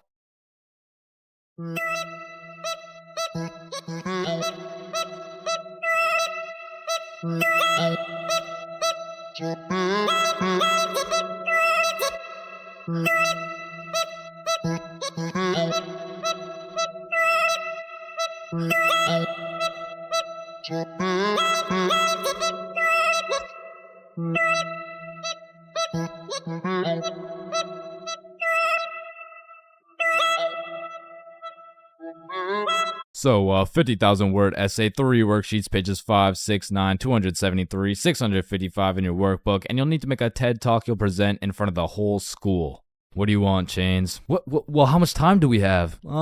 Everything needs to be handed in at 12 p.m. on Thursday or you'll get a 0. Wait, Mr. Cumminson, that's in 2 minutes. Actually, it's 1 minute now. Any other questions? Yeah, Can I go to the bathroom? Fuck no. Sit down, Jeremy. Oh, okay. Man, imagine being a high school teacher, bro. Like, as soon as you hit the ripe age of 5 years old, they throw your ass into school and you just don't make it out until you're like fucking 65. And when I was younger, I always used to wonder, like, why is Mr. Cumminson so angry all the time? But as I got older, I realized I would be pretty fucking pissed if I was in the exact same spot I was 40 goddamn years ago. Which brings me to the first type of high school teacher, Mr. Angerson. This is the type of motherfucker whose wife divorced him 7 years ago and he takes his heartbreak out on the students. What was that? Oh, nothing. I just had to sneeze. Oh, so you think it's okay to just sneeze in my classroom now? Huh? Well, no, I just needed to sneeze. What if I just broke into your house and started sneezing on shit, huh? Well, no, that's just matter of fact. Get your ass up here, yo. This isn't the 1950s. You can't just. Linda, come back, please. Now, I don't know how Mr. Angerson continues to keep his job, but it feels like this dude's mission is to ruin the day of every student that walks into his class. Like, he'll be putting in extra effort into his test to make them as confusing as possible. The type of motherfucker to make a multiple choice test with the first 4 letters all as A. Bro will have me changing the correct answers into the ABCD strategy. Next up, we got Mrs. Talkinson. Some teachers really just don't give a fuck about teaching, bro. I mean, Miss Talkinson over here, she really just wants someone to talk to for real. And that's when Franklin D. Roosevelt became president.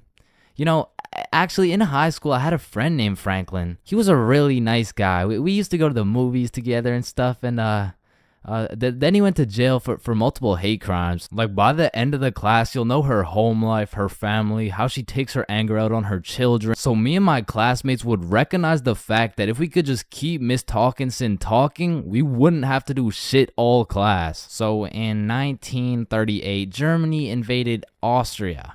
Yes, Chains. Miss Talkinson, have you ever been to Germany? Oh my goodness, you would not believe what we did in Germany. And for my personal favorite teacher, we got Miss Cakinson. You know, the teacher that is caked up for absolutely no reason. Like, she's got that dump truck for what? I mean, I'll be failing all my classes, rocking with a 1.5 GPA. But I walk into her class, fuck, all of a sudden I turn into a... Miss Cakinson, actually, you forgot the homework for today. Oh my god. Shut up. Oh, I thank you, Chains. I almost forgot.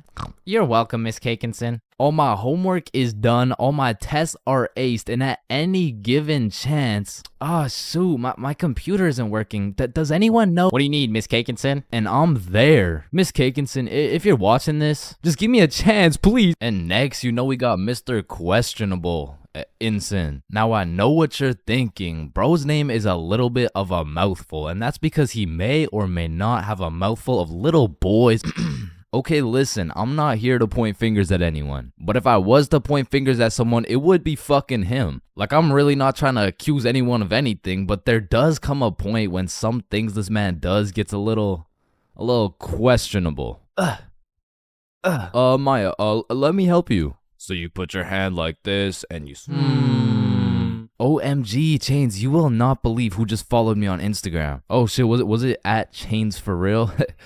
No, it was Mr. Questionable Ensign.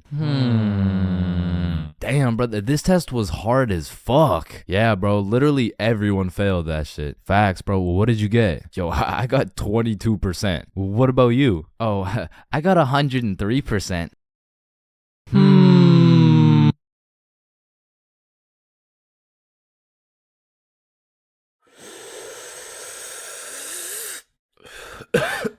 Space isn't empty. It contains everything that exists. Hey, bro, you think this mirror's good? Nah, it's in used condition. What do you mean? Walmart doesn't sell used mirror. Oh, we're using it right now. Damn, I've been hitting this joint for way too long. I should probably pass it to the next person. You ever thought about how most of the sky is actually below our feet? No, it's right up there. Holy shit. Okay, guys, I'm gonna be your waiter for tonight. Just give me a second and I'll be right with you guys. We are the waiters. Bro, what are you talking about? No, think about it. If we're waiting for the waiter, then we are the waiters. Hey, nice belly button, bro. Hey, thanks, man. Your belly button is really your old mouth, by the way. What the fuck? Yo, is your thumb even a finger? Fuck, man, I don't even know. It's kind of just a thumb. So if your thumb isn't a finger, then there is no middle finger. Hold up.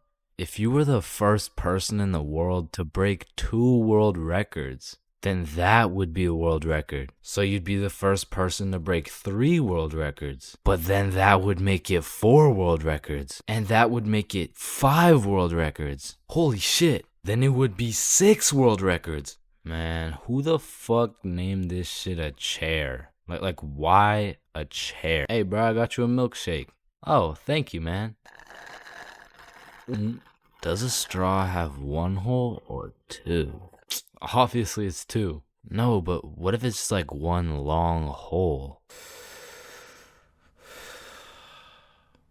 What's the point of life? If you get a bigger bed, you have more bedroom, but you have less bedroom, you know, like bedroom, like. Can I get a ice cream cone? No, fuck you. The ice cream machine's broken. Man, that's not fair. Well, life isn't fair, buddy, so what do you want? But if life isn't fair to everyone, then isn't life just kind of fair? Like, I just don't get it. Like, chair. Why is it a chair? You know, it could have been like anything. So your nose grows every time you cap. Yeah, what about it? So what if you just said your nose is going to grow? Well, that would be a lie, so then it would grow. Try it. My nose is going to grow. Yeah, I told you. But now that it grew, it's not a lie. Whoa. Bro, I'm way too baked right now. Here, eat an orange. It helps. Nah, hold up. Are oranges named oranges because they're orange?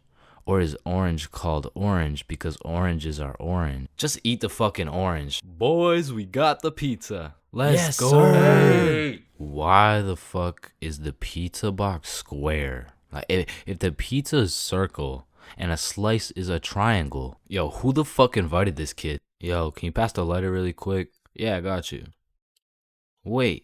When you light your lighter gets lighter until your lighter is so light that your lighter won't light. Damn, that motherfucker's spitting right now. It just seems weird. Like, why the fuck is it a chair? Alright, I already touched on the unspeakable things that go down in the high school bathrooms, bro. But there's only one place on earth that is more foul than those bathrooms. And it's the goddamn locker rooms. That room smells like complete and utter dog shit mixed with Axe spray. Like, maybe I just went to school with a whole lot of Discord mods, but the rancid smell of the boys' locker room would contaminate anything in a 50-foot radius. And shit, Lord knows what goes down in that questionable place. Like, you'll walk in there and see anything, bro. Motherfuckers will be having fights, chicken fights, group fights, sword fights. Like, any laws and rules simply don't apply to the boys' locker room. Motherfuckers will be throwing hands, selling drugs, committing arson, committing several counts of fucking tax evasion. Shit, you name it. It's pretty much a GTA lobby in that bitch. Like, I remember one day I walked into PE and my teacher was like, "Hey, where's your PE strip?" And I was like, shit, it's in the locker room. So I walk into the locker room and there's just 2 motherfuckers throwing hands, and they just stop and look at me like, oh shit. I'm gonna just get my backpack and shit. So yeah. Alright, y'all be safe. And then they just went back to beating the shit out of each other. Now listen, I don't spend too much time in the girls' locker room, but anytime I walk by there, that shit smells like rose petals and rainbows. So I can only imagine there's no group fights, no chicken fights, Hopefully no fucking sword fights. And bro, you deadass can't leave shit in the locker room. Like if you leave anything not locked up, it's gone. These kids are ruthless, bro. They're snatching your wallet, your phone, your clothes. Shit, they're taking your PB&J sandwich. And the thing is, if you want your PB&J back, you're gonna have to get it back in blood because there's no laws in the locker room. See, if someone snatched my sandwich in math class, I'm turning into 6'9", bro. Mr. Cumminson, Jordan Johnson here, who lives on 123 Stickman Drive, postal code STK53Z, just stole my peanut butter and jelly sandwich my mom made me, so I'ma need his ass suspended. But if you try to tell a teacher about anything that happened in the locker rooms, they don't give a fuck. Mr. Principal, Jordan Johnson just stabbed me and stole my backpack, my phone, my wallet, and my ID. Damn, I'm sorry to hear that. Where did this happen? It was in the locker room after PE. Oh, you said the locker room? You're just gonna have to get it back in blood. Back in blood? What are you talking about? Yeah. I'm not gonna lie. The way you're snitching right now, you kind of look like a bitch. But yo, one time me, Billy, and Bob were coming back to the locker room after some good old dodgeball, and Billy notices a dude rummaging through his backpack. So he's like, yo, what are you doing, bro? But when he turned around, Billy was bamboozled to find out the kid rummaging through his bag, he was special. And there was just this moment of silence. Yo, am I supposed to like beat his ass right now? Or bruh, I'm sure he didn't take anything. Just politely ask for your bag back. All right, yeah. Oh, hey man, can I get my bag back, please? And the kid just hugged Billy, and then he left. And I'm still confused to this day, but I'm gonna be honest. Locker rooms weren't all that bad, cause sometimes you'd walk in that hole and they would just be throwing a party. Now it still smells like ass, and there was literally no females, but it was still kind of lit. Like you'd walk in there and it would transform into the club. Shout out my Lego, that's me. I'm in this bitch with TP. I'm in this bitch with Ultra. Or you'll walk in there and they'll just be giving out free pizza. Like walking into the locker room is a gamble. You might walk in there and get robbed, or you'll get some fucking pizza. I don't know. But what I do know is there's only 10 types of dudes in the locker room. Starting with that one kid who must have thought it was the 1800s the way he was whipping motherfuckers. Next, we got the poor guy who's just trying to change. He's quiet, he's normal, and he changes. It's a locker room, so it makes sense. Then we got that one poor soul who gets absolutely cooked by the entire locker room. Yo, why is Kevin built like Mike Wazowski? Bro's got no neck.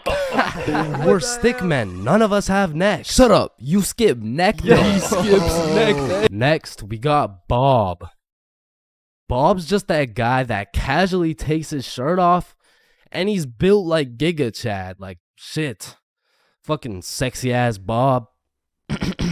And I don't know why, but there was always that one guy who thought it was a good idea to just whip his nuts out. Unprovoked, uncalled for, completely out of pocket. Like, what do you look like with your nuts out in a room with 30 half-naked sweaty dudes? Like, personally in that situation, I'm keeping my balls in my boxers. Thank you very much. And bro, tell me why there was always one kid who was just dousing himself in Axe spray. And it's always the mustiest motherfucker doing it too. Like, who's gonna tell him that Axe spray doesn't replace taking showers, bruh? And I don't know about your locker room, but for mine, there was always a dude eating. Like, out of all the places on earth, why are you eating in the locker room? Like, for some reason, there's something about eating around a bunch of dudes in their boxers that just doesn't sit right with me. I mean, simply by bringing that sandwich into the locker room makes it contaminated. That sandwich will be tasting like wet dog and Axe spray. And next,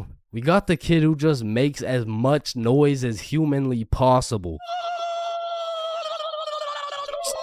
Shut the fuck up. And then there's that one dude who decides he's having a shower. And all power to that guy, but personally, There is no fucking way I'm showering in school. Like, I can't trust this little door to stop these menaces from breaking into my shower. Cause remember, there's no laws in the locker room. Like, it's no jail, but I'm sure if you drop the soap in there, you're gonna get violated. And of course you got the fiend. There's always a dude fiending for a vape in every locker room. And it's low-key worse in the locker room than the bathrooms. Like, these locker room fiends would do a little bit too much for some nicotine. I've seen them pay $5 for a single hit, and fuck, I don't want to know what they'll do for a hit when they run out of money. And still, I'm not gonna lie, the high school bathrooms get wild. They'll be hotboxed, there'll be fight clubs, but the thing about the bathrooms is a teacher can walk in at any time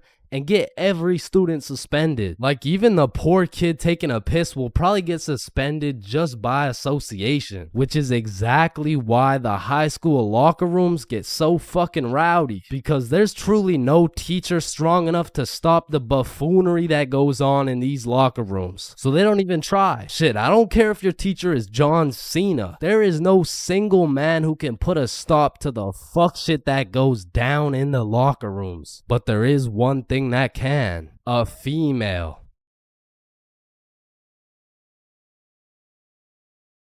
High school bathrooms have to be one of the most unorthodox places in the entire world. Walking into the bathroom, you have absolutely no clue what to expect. And honestly, that's the best part. I remember one time I had walked into the bathroom, you know, to take a piss. And when I had opened the door, I was not surprised to see some motherfucker getting his head shaved bald. And these dudes were so casual about it too. Yo, what's up? What up? And you know, it's cool and all to be able to be entertained while you're trying to release your bodily fluids. But I mean, sometimes you just want some peace and quiet, because you truly never know when something like this can happen to you. And that is precisely why I'm scared to ever shit in the school bathroom. And listen, my school bathroom has always been bad, but these TikTok trends that keep popping up made the bathroom situation so much worse. Yo, look at this TikTok. That's kind of funny. 1 week later. Damn, someone took the soap dispensers. Who snatched the blow dryers, bruh? Where the fuck did the urinals go? 1 hour later. Hold up. Who hit a lick on the bathroom? These TikToks had the school announcements like, "Guys, I'm begging you, stop with the devious licks." if you see anyone hitting a devious lick in the bathroom, report it to the office immediately. And I'm not gonna lie, this trend was low-key pointless. Like, once you go home, fuck are you gonna do with the broken blow dryer, bruh? But there was one TikTok bathroom trend that was fire. So, what is the square root of pi? Chains. Oh yeah, can I go to the bathroom? Be quick. Am I tripping or did I just hear? Yeah, bro, bathroom functions are a 10 out of 10 TikTok trend. Hey man, if you're still in high school, I recommend trying it. Anyways, I've obviously never been in the girls' washroom before, but I be seeing way too many TikToks filmed in there. Like, is it just a normal thing for girls to go to the washroom while other girls are just in there hitting the renegade? Like, I wouldn't know, but that whole situation seems a little bit awkward to me. Boom. Boom.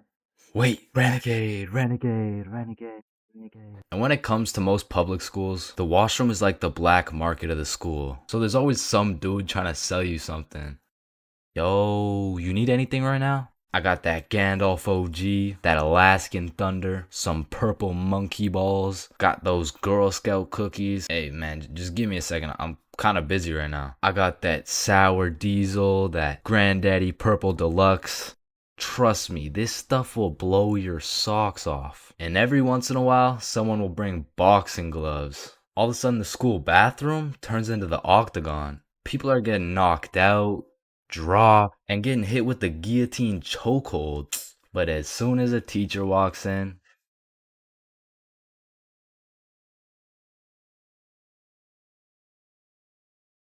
Halloween is the spookiest time of the year. Everywhere you look, it's vampires, killer clowns, old dudes in white vans trying to steal some children, which are all very scary things, especially killer clowns. But none of these spooky things scare me more than my worst fear. Going to jail, dropping the soap, and getting my booty snatched up. Now that's some real spooky shit right there. And I know some people are gonna be thinking, oh, that's just a myth, it's a stereotype. Nobody actually gets their booty snatched up for dropping some soap. But when it comes to my booty, I don't want to fuck around, and I sure as hell don't want to find out. But everyone knows drinking can heavily influence your judgment, and on one specific day, my judgment was affected and I found myself fucking around. And everyone knows what the chart depicts. The more you fuck around, the more you find out. This story takes place in grade 10. It was a crisp Halloween night. The houses were decorated, the leaves had fallen, and the jackos were lanterned. And as me and Billy walked down to the homie Bob's crib, we could pretty much smell that Halloween spirit. And when we knocked on Bob's door, we were surprised the homie Bob didn't open the door. It was Bob the Builder. Dude was fully suited up from head to toe. And when me and Billy seen that, we already knew we needed some costumes. So we go to Bob's closet and come out absolutely dripping into Mario and Luigi costumes, mustache and everything. But now that we undeniably had that shit on, we still had yet to find something to do. But lucky for us, the night was still young, so we got to brainstorming. Alright, it's Halloween, bro. We gotta do something. Yeah, let's go find a party. Bet, let me check where they're at.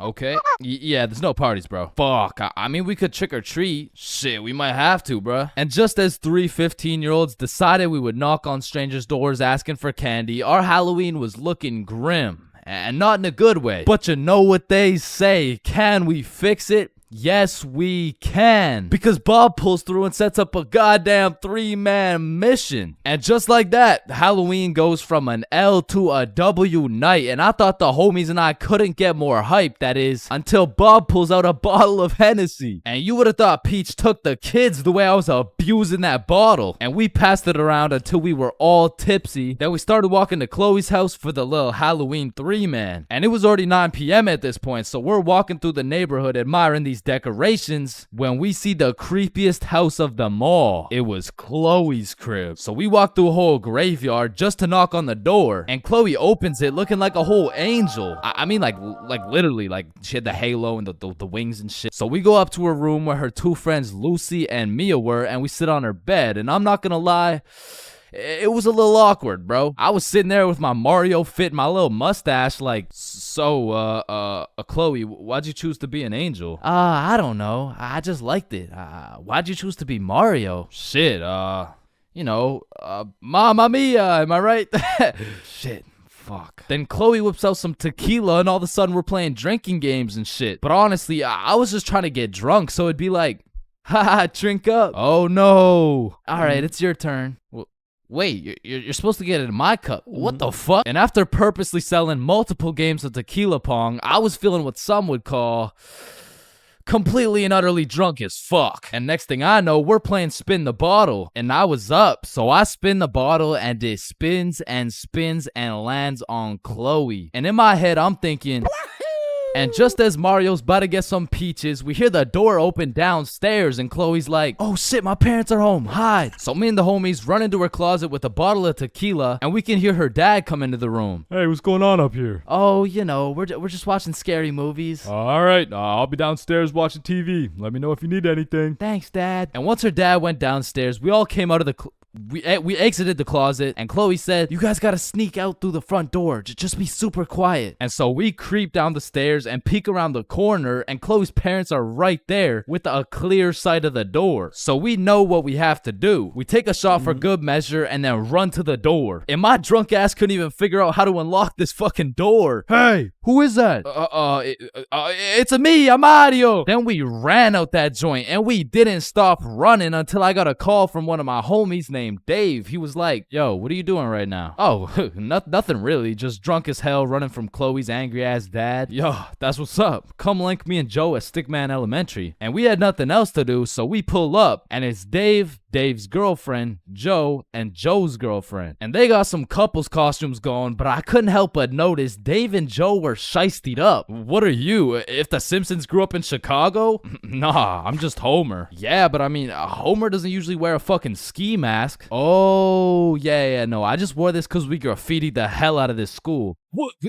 Joe was here and Dave was too? Bro, what the fuck were you thinking? What? Oh, you want me to include your name too? No, hell no. And just as we become guilty by association, 4 cop cars come zooming down the street. Oh shit, it's the cops, run! And the cops hop out of their cars and start running at us with flashlights. So we head for the forest, but to get to the forest, we had to run across this long ass muddy field. And in the middle of this field, there was a huge pothole. And how did I know that? Cause I seen Marge absolutely eat shit right in front of me. And don't get me wrong, I was absolutely plastered, but as the cops got closer and closer, I could practically see myself getting caught and dropping the soap, and you know I wasn't gonna let that happen. And so with all that adrenaline, I Mario jumped that fucking pothole and hauled ass into the forest. And right when you get into the forest, there was this deep creek with a log going across it. But when I look back, I see the cops' flashlight getting brighter and brighter, so I say fuck it and take a run at this log. I get a good 2 steps and then my drunk ass slips. Boom, right into the muddy creek. But I don't have time to give a single fuck. So I run through this waist-high muddy water and then we regroup and check who made it. I see Bob, Joe, Dave, and Dave's girl. Yo, where the fuck is Billy? No, where's my girlfriend, bro? Oh, she ate shit a few yards back. Wait, what? Is she okay? Did she get caught? Wait, shut up. Billy's calling. Yo, where are you? I'm hiding behind a tree right now.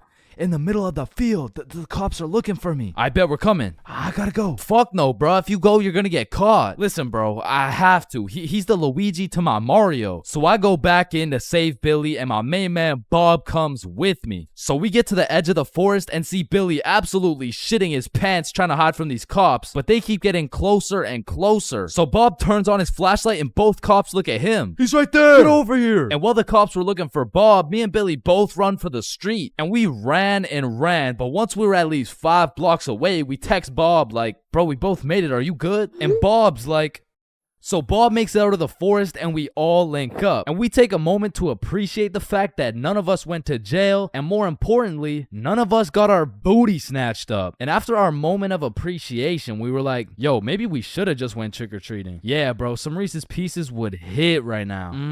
I mean, it's not too late to buy some candy. So we all go to the store and cop the biggest packs of candy we could find. Then we walked back to Bob's crib and enjoyed the rest of our night while fucking up some Halloween candy.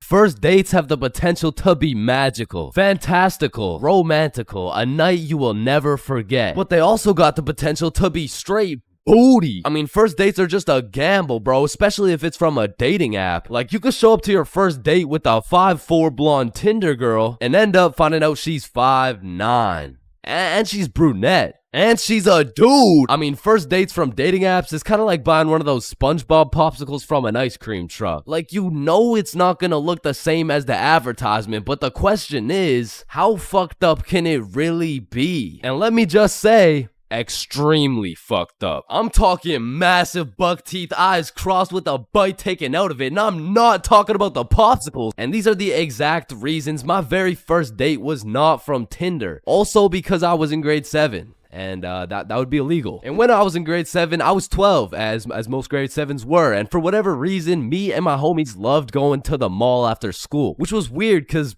we had no money. So after another successful day of walking around and being too broke to buy anything, we walked back to the bus terminal by the mall. And as we walked up to our bus stop, we see these 2 girls waiting there. And the closer we got, the more familiar these girls started looking, until we realized one of them was in our class. And so we walk up to them like, yo, are you Kate? Oh shit, Billy, Bob, and Chains. What's up? Oh, nothing much. How are you guys doing? Oh, I'm good. This is Jessica. She's new to our school. Hi. What's up? Hello, Jessica. what brings you guys to the mall? Oh, nothing much. Just walking around and not buying anything because we don't have any money. Yo, us too. And so we all get on the bus and we're just talking and shit for a good 20 minutes until my stop comes up. So I'll pull the thingy, but before I get off the bus, I ask Jessica, yo, Jessica, do you Snapchat by any chance? Yeah, I do. Let me add you. What's your Snap name? And I remember I had some shitty ass username like, oh shit, it's MLG Pro No Scoper Illuminati confirmed. Yo, kid, get the fuck off the bus. Sorry, 1 second, please. Where was I? MLG Pro No Scoper Illuminati confirmed. And when I got home, I went on Snapchat, accepted a request, and we started talking. And we snapped all night to the point I was smiling, kicking my feet in the air and shit. Yo, I'm coming in. No, wait, don't. I'm beating my meat. Wait, shit. Yo, what boy has you smiling like that? Boy, it's a girl. Man, shut the fuck up.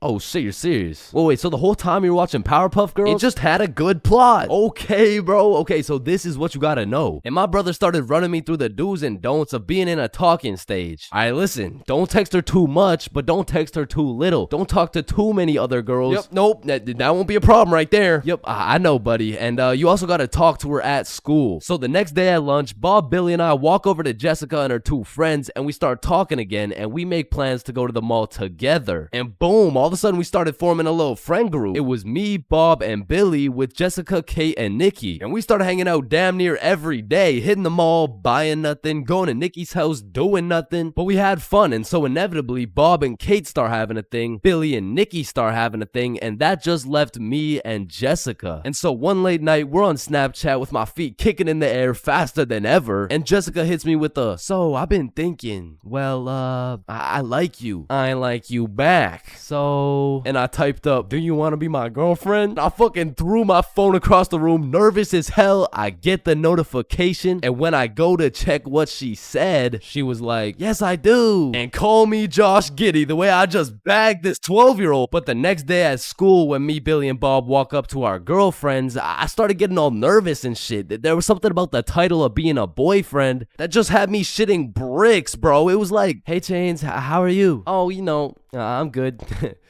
How are you? Oh, I'm good. But now that all three of the boys had acquired girlfriends, Billy was like, hey, why don't we all see a movie this weekend? Like it'll be a triple date. Yeah, that's a great idea. Yeah, let's do it. It's a date, triple date. Yeah, fuck yeah. And by the time the weekend rolled around, I was still terrified of the fact that I was going on a date. And to be honest, I was also scared of the movie, bro. We came to watch It, which as a 12-year-old sounded like straight nightmare fuel, bro. But nonetheless, me, Bob, and Billy hop on the bus and arrive at the movie theater fashionably late. And so when we walked through the doors, there was our three little girlfriends excited for our first dates. So we all walk up, hug, and then go to get our tickets. And I dropped my entire life savings on her ticket and then go into debt for mine. But nonetheless, we head to the theater. Wait, should we get popcorn? Oh yeah, of course. Hey man, how much is a large popcorn? Large popcorn, that'll be $10. Bill! What happened? Are you okay? Yeah, I just realized they ran out of popcorn.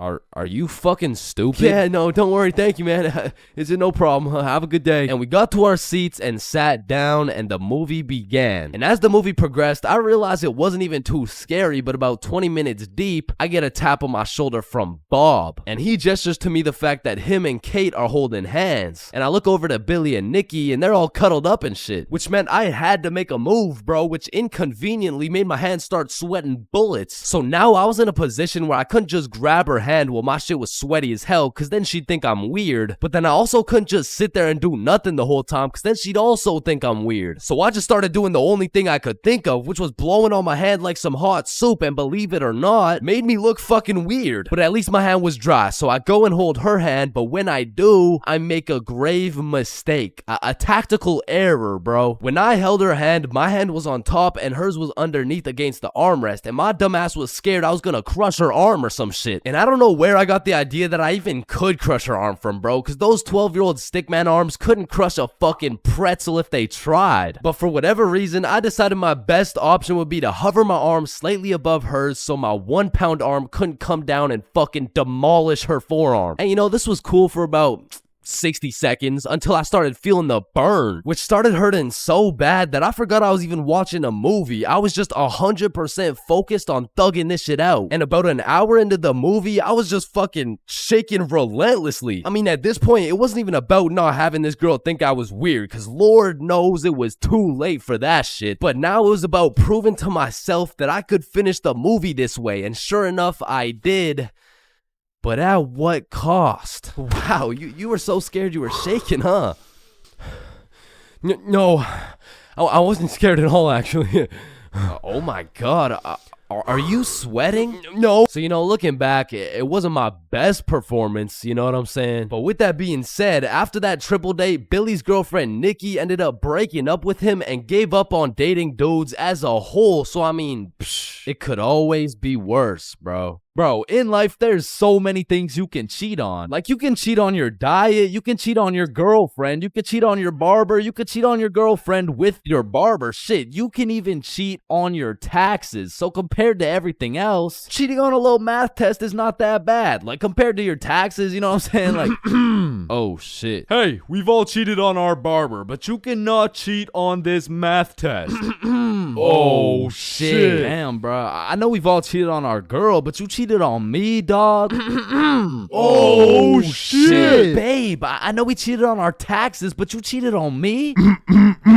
Oh shit. Listen, in our entire lifespan, we've all cheated on something. Whether it's a game of Uno, your girlfriend, or your other girlfriend, it's usually not worth it, because congratulations, bro, you won the game of Uno, but now you have to look yourself in the mirror knowing you're a cheater and a liar that has 3 Uno cards up his ass. But when it comes to school tests, cheating is 100% worth it, bro. And I'm not condoning cheating at all, but let's just think about this logically. Like why are we at school in the first place? We're at school to learn things and skills that we can use in real life. Now, are we really using trigonometry in real life? Well, effectively, this depends on what career. Hell nah, bro. It was a rhetorical question. We are not using trigonometry. But you know what we will use? Creative thinking, communication, social awareness, logic, and reasoning, and most definitely our fucking phones. All 5 of which are strongly developed through the act of cheating on a school test. And on top of becoming a better human, better grades, it's the ultimate win-win. Your teacher feels like they did a good job teaching, your parents think they didn't raise a dumbass, and if you're good enough at cheating, you might just fuck around and get into Harvard. But once again, I am not condoning cheating, just throwing that out there, But yeah, as I was saying, you shouldn't cheat, right? Like it's bad. Cheating is not good, but you do know what they say. If you're not cheating, you're not trying. Facts. Yeah. Wait, no.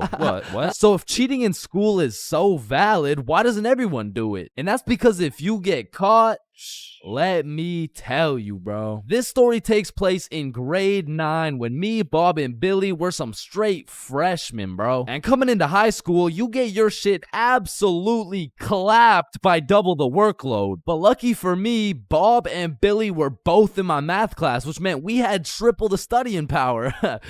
But we also had triple the fucking around power, and we used that shit to its maximum capacity, bro. But you know what they say, the more you fuck around, the more you find out. And when we got our first test back, shit, we found out. We found out we're a bunch of dumbasses who were about to fail grade 9 math, and we couldn't let that shit happen. So for the next test, we studied extremely hard.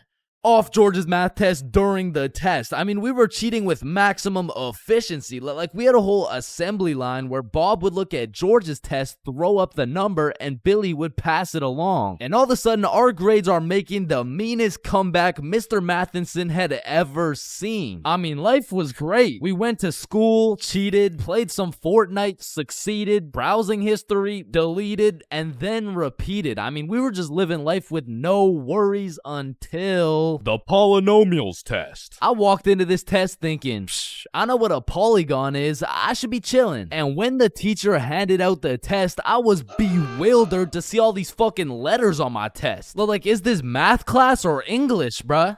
Yeah, I think I got the wrong sheet. Huh? No, that's the right test. Well, what's the deal with this? I mean, that's just polynomials. Dog, I can name every single polygon, but who the fuck wrote Elon Musk's son name on my goddamn math question? Yeah, Chains. That's what we call a variable. It's called a variable. Yeah, I know. I know that, and I knew it before you said it too, cause we learned about it in class. Yeah, right. Right.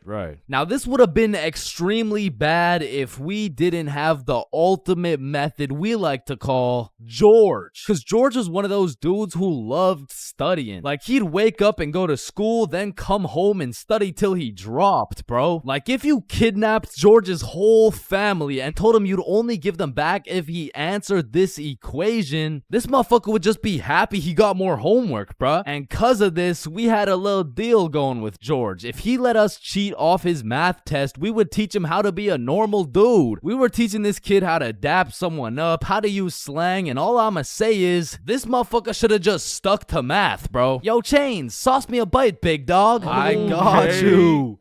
Shit, Chains, you just busted in my throat, gang. Hey, yo. George, what you just said right there sounded gay as hell. Type shit. No. So as I was saying, I'm looking at this math test with more letters than numbers, and it would have been raps for me if it wasn't for the George method. So I'm looking at Billy, Billy's looking at Bob, and Bob's looking at George's test, and we're absolutely flying through this polynomials test. And about halfway through, I look up to get the next answer, and I get jump scared by Mr. Matheson mean mugging my shit. And you can see it in his eyes. He knew exactly what was going down, and he took me, Billy, and Bob's tests and took us to the hallway. What do you guys think you're doing? Polygamy. I'm pretty sure it's like Why did I see you three throwing up your fingers during our test? Well, you see, Mr. Matheson, we're gang affiliated. No, bro, what the fuck? All right, you three, cut this shit. I caught you cheating. All three of you are getting zeros on this test, and I don't want to see it happen again, or I'm contacting your parents. All right, it won't happen again. You're right. We're not in a gang, by the way. Yeah, I know, buddy.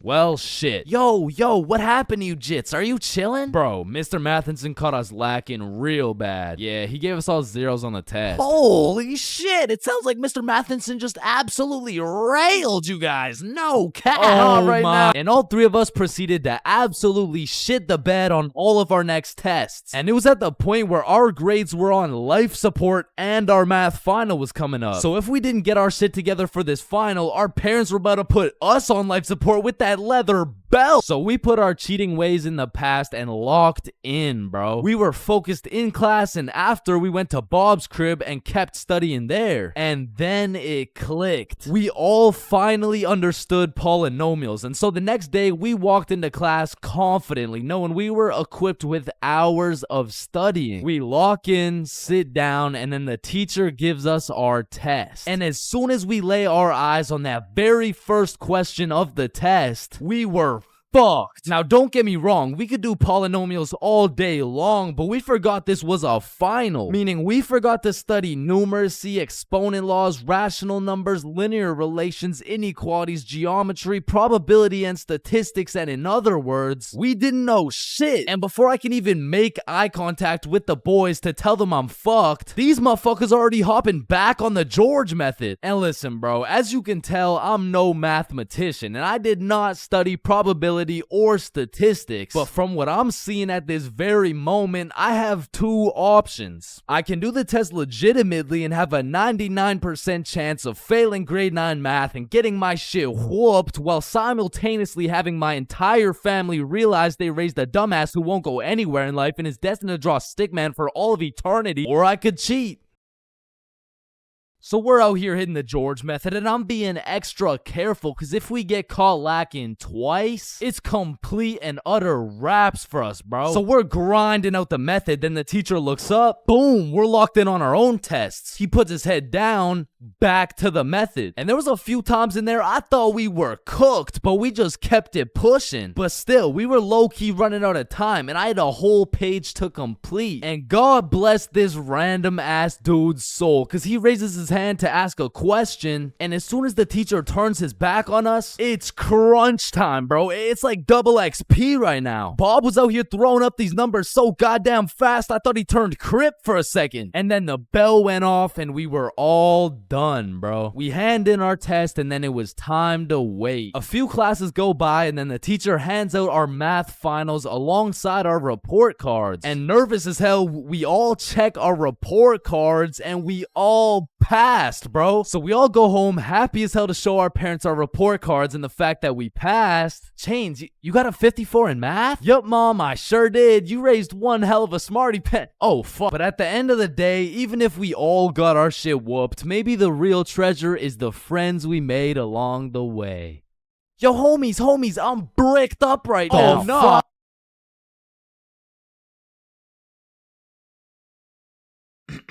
All right, class, today we're going outside for a run.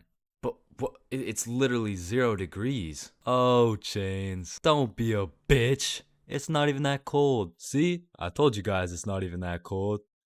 Yeah, for you. Cause you're out here dressed like the Michelin Man. High school PE is something different. And every PE class has 5 different types of people. Like the group of kids who just stand in the corner and occasionally get sniped in the head with a dodgeball, or the kids who participate and make sure everyone is included, or the legend who's chilling on Instagram.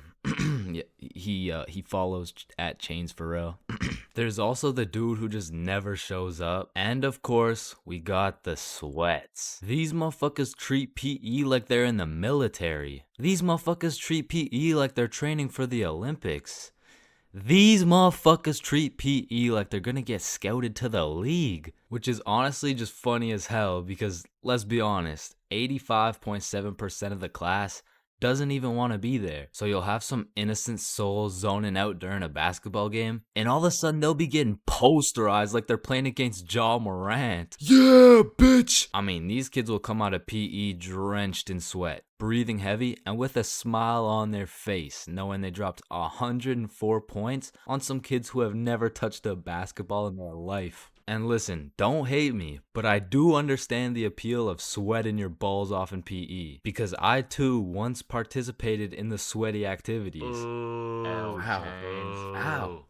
I know, but there's just something so exhilarating about hearing the snapping of an unsuspecting freshman's ankles. But as I matured, I realized there was only one thing better than shitting on random students, and that was shitting on sweats. I became the anti-sweat. I would act like an innocent soul waiting to get posterized, but when the sweat would come in trying to end my career with a windmill dunk, I stuffed that boy like a Thanksgiving turkey.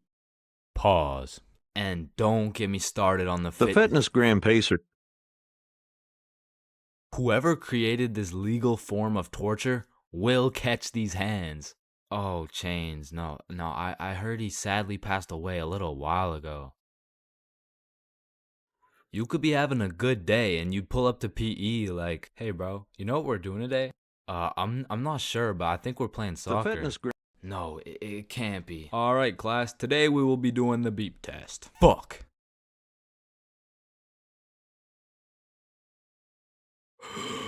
Woo. Damn, what was I at? Chains, we haven't even started. That was just our warm-up. But one thing that did bring me a little bit of joy was looking at everyone during the push-up section. Like, there was always some dude doing the neck push-ups, some dude who thinks he's Mike Tyson, the guy who takes breaks when the teacher isn't watching, and there was always at least one dude who was out here looking like he was hitting it raw. James, I don't think that's how you do it. Oh, yeah, you're right.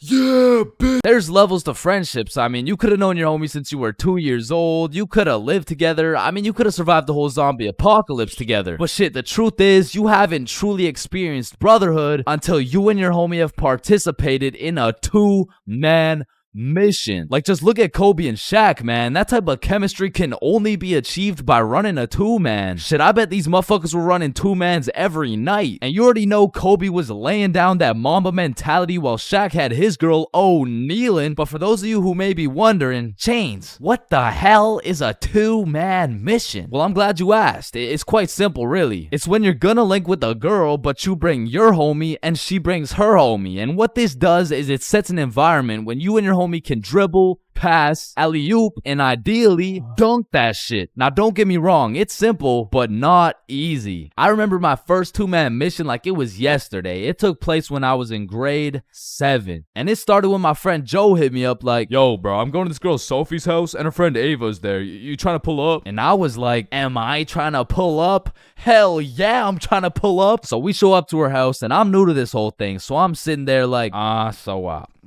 what now? We could watch a scary movie. Yeah, let's do it. I'm down. Well, actually, personally, I'm not a big fan of scary movies. Man, shut the fuck. So we're watching a scary movie, and to be honest with you, it was simply the best scary movie I'd ever seen in my entire life. So I was really getting invested in this plot. And Ava's like, oh my god, I'm scared. And that shit went way over my head. What? Why? It's not even at the scary part yet. And then only 30 minutes into the movie, Joe and Sophie are like, Yo, we'll be right back. Okay. Do you guys want me to pause the movie?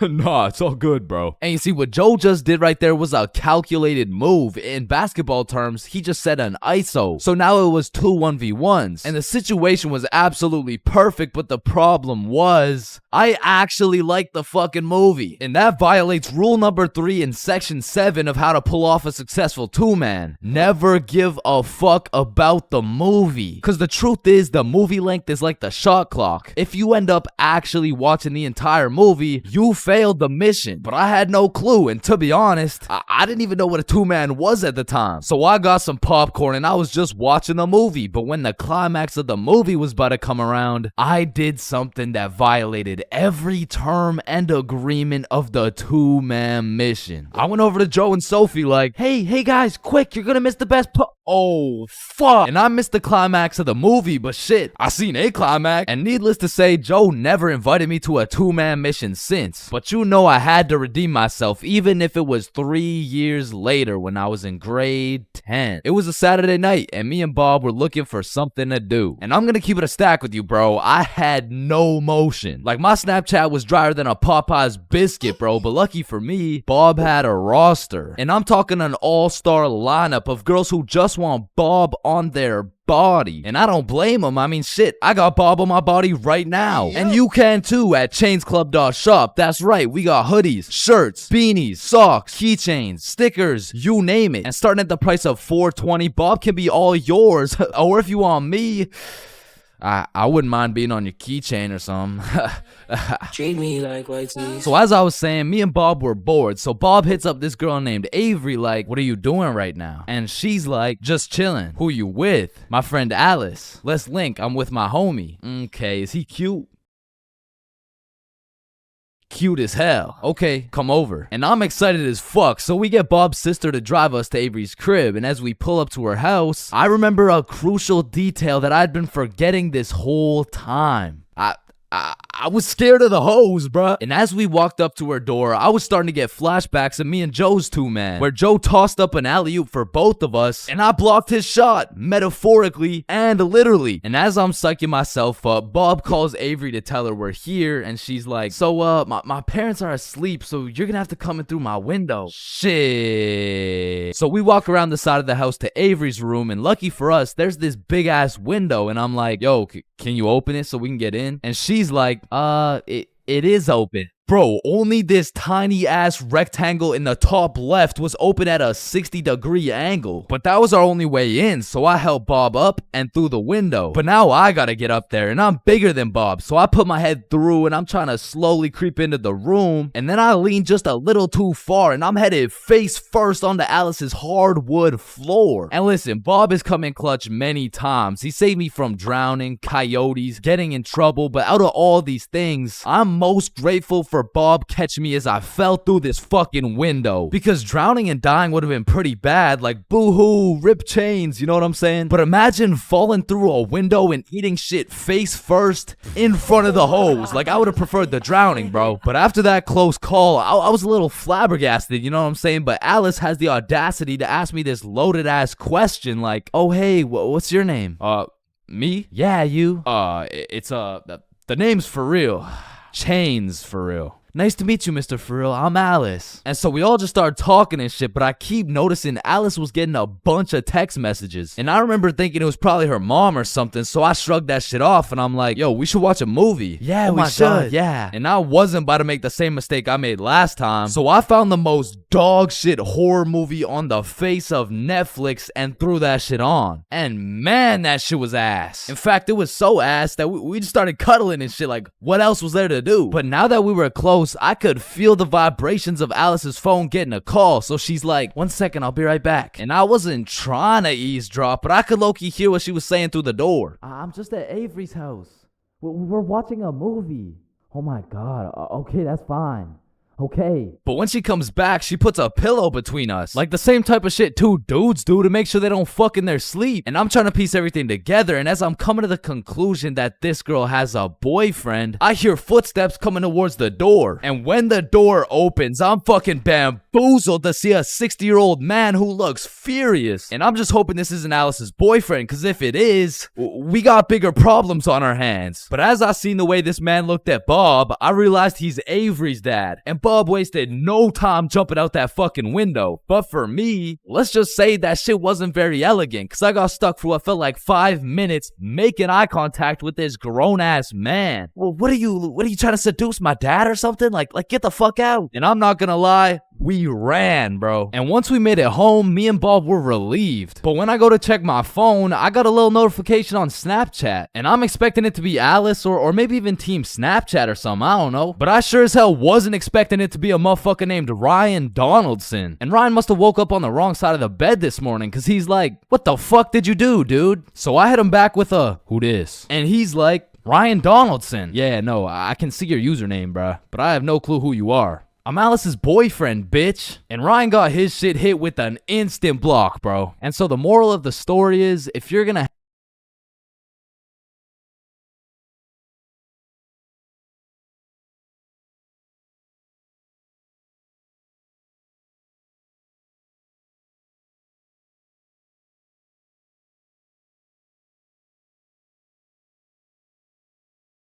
Alright, next up we got Billy presenting his baking soda volcano experiment.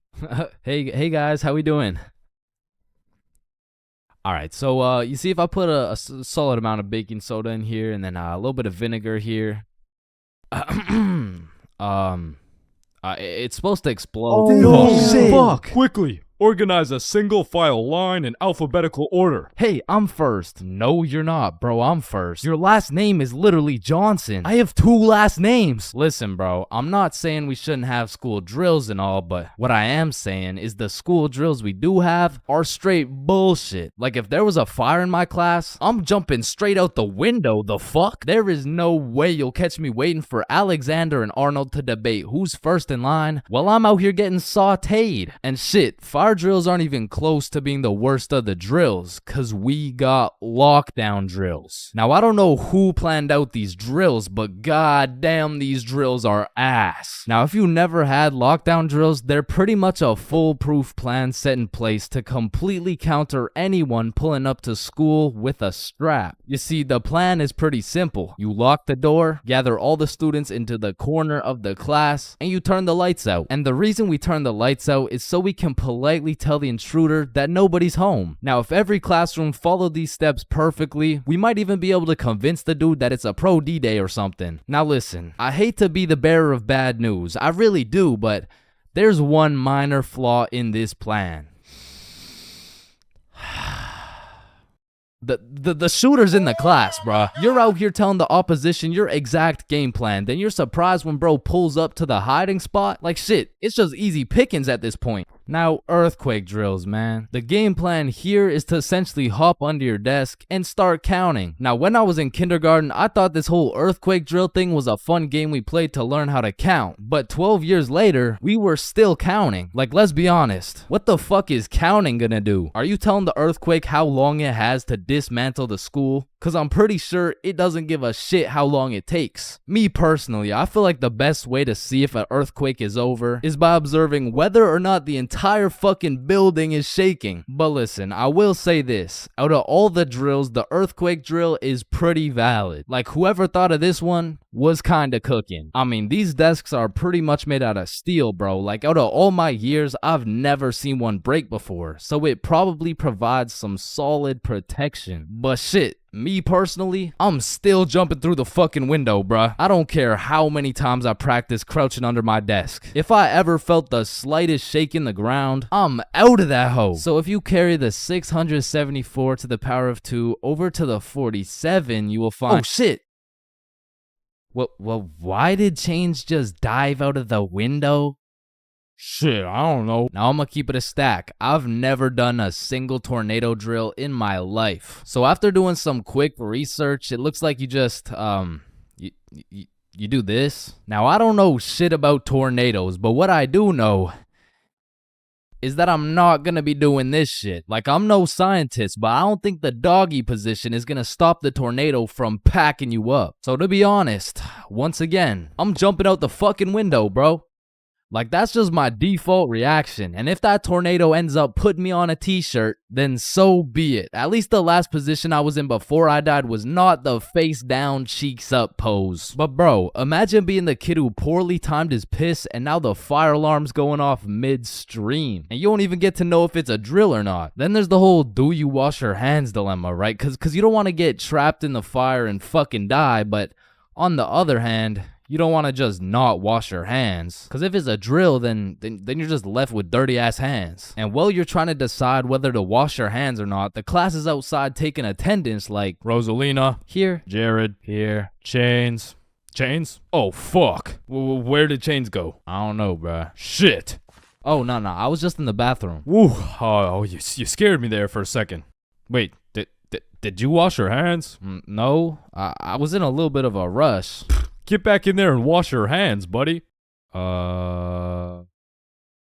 Now, the thing about school drills is they happen pretty often. I mean, every few weeks they throw in a fire drill here and a little earthquake drill there. So when the fire bell actually goes off, motherfuckers just assume it's a drill. They're out here horsing around, making jokes and shit, while the school's actually getting fucking cremated. But after almost all the drills are alphabetical, single file line goes out to the front of the school and on the field with every other class. And the amount of buffoonery that goes down on this field is insane. Bro. I mean, everyone walks in with a single file line, but after 5 minutes, that shit looks like a Travis Scott concert, bro. Like, I remember one time my high school got a bomb threat called in, so every class assembled the good old alphabetical line and we went out onto the field. And we were out there for a minute, bro. I remember looking around and these motherfuckers were running the world's biggest game of duck, duck, goose. Like there wasn't a whole ass bomb threat called into our school. That same day, one kid brought a football to the field, and all of a sudden, motherfuckers are running a pickup game while we're waiting to see if our school is gonna explode or not. And of course, the teachers tried to stop it, but these kids just used that as a diversion play and got another touchdown. Alright, so now that we thoroughly dissected each and every school drill, it's only fair we hit them with a tier list. So let's see what we got here. We're starting with lockdown drills. What are we saying? Fucking F tier. Holy shit, they are ass. Alright, next up we got fire drills. Now these drills do get the job done, but I'm not gonna lie. I'm not fucking with this whole single file alphabetical bullshit. So I'm gonna have to give this John a C tier. Now tornado drills. You gotta go in the doggy position. Bro, I got no choice but to give this a D tier. And last but not least, my personal favorite, earthquake drills. They're still kind of ass, B tier. And bro, I know some of y'all may be thinking, you can't just talk shit about the school drills and not present any better solution. Well, lucky for you, I have devised the best and only way to fully counter any natural or artificial disasters. It's simple. For a guy like me who's 7 feet, 325 pounds, 0.5% body fat, and a 7-foot wingspan, I just simply remove myself from the situation. However, I do understand that I am built different, so for your average Joe, I have devised another plan. It's also simple. The moment some shit goes down, everyone runs at full speed out of the building. And of course, some would argue that not everyone is gonna be able to make it out of the building in time, and that some people are faster and stronger than others, and you know what that's called?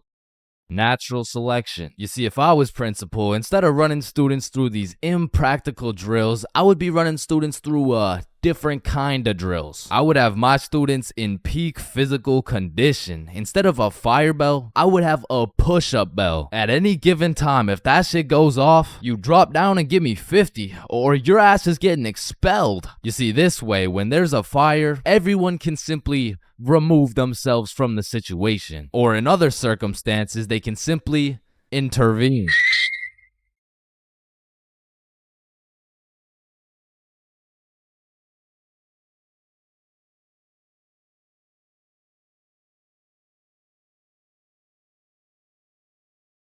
Hello, class. I'm Mr. Subinson. I'll be your sub for today. For rules, I don't want to see any horseplay, no phones, and no WWE wrestling moves off the top of the desk, alright? Yo, fuck Mr. Sub. Yeah, he just looks like the dude from the Pringles can. Walking into class and then seeing a substitute teacher is like the same feeling as squaring up to fight a dude and then finding out that dude's blind, bro. Like, you pretty much just gotta show up and you win. Like, I honestly feel bad for these substitutes, bro, because every day they have no clue what they're showing up to. Like, one day they're walking into a class full of angels, and the next day they're fighting for their life in a class of straight demons, bro. I mean, being a substitute teacher is all about confidence. Like, the moment the sub walks into the class, they're being analyzed. Like, the way they walk, how they dress, and especially how they talk. Yo, if the first thing they say sounds like, hey, hi guys. It's raps, bro. If you start the class sounding like an intro to an 8-year-old's Minecraft Let's Play, papers gonna be thrown, pencils are gonna be thrown, fucking dudes are gonna be thrown, like, it's gonna be straight anarchy, bro. But when the sub walks in the room with a little pep in his step, a little drip in his fit, and most importantly, he starts the class sounding like he's done this shit before. Hey guys, I'm Mr. Peppinson, and today we mean business. All of a sudden, people are listening. Everyone except for one man, the class clown. He's gonna see that confidence as a challenge, and bro's gonna start testing the waters to see if this sub is really about it. And that is how Y equals MC squared. Any questions? Yeah, blue hat. Yeah, Mr. Peppinson, why are you built like that? Oh, you mean built like The Rock? Yeah, these are called muscles. You'll learn about them when you hit puberty. But bro, I'm in grade 11. I've already hit puberty. Yeah, nah. That's not what your peach fuzz mustache is telling me, buddy. Okay, well, your hairline is telling me it's going on a vacation, bruh. Alright, let's see your shit then. Yeah, like, it's not bad. Like, some substitutes are so good, you just wish they were your real teacher. Like, I remember one time in grade 10, I had this math class with one of those teachers who used to yap the whole time and then assign a bunch of homework with 5 minutes left in class. And then one day, a goat walked into our class, a goat who went by the name of Mr. G, or more formally, G-Dog. Now, G-Dog was packing a mean 68 years in his lifespan. However, he had the utmost pep in his step, paired with the drippiest of fits. And he was the type of dude who would lay down some respectable rules, and if anyone broke them, he wouldn't get mad. He would just simply flame the living shit out of you in front of everybody. And that's how you calculate the surface area of... no text while I'm talking, please. I'm just texting my mom. Oh wow, that's crazy. How's she doing? Wouldn't you like to know? Oh yeah, I mean, I would actually, cause she's probably pretty tired after last night. I mean, I did lay down some mean dick. But there are definitely some questionable substitutes out there. I remember when I was in grade 6, my entire middle school was just weird, bro. My recess was called Nut Break, my music teacher was deaf, and our principal was damn near bipolar. Alright, who told the blind kid he could say the N-word? Okay, alright, it was me, but like, I didn't think he would actually say it.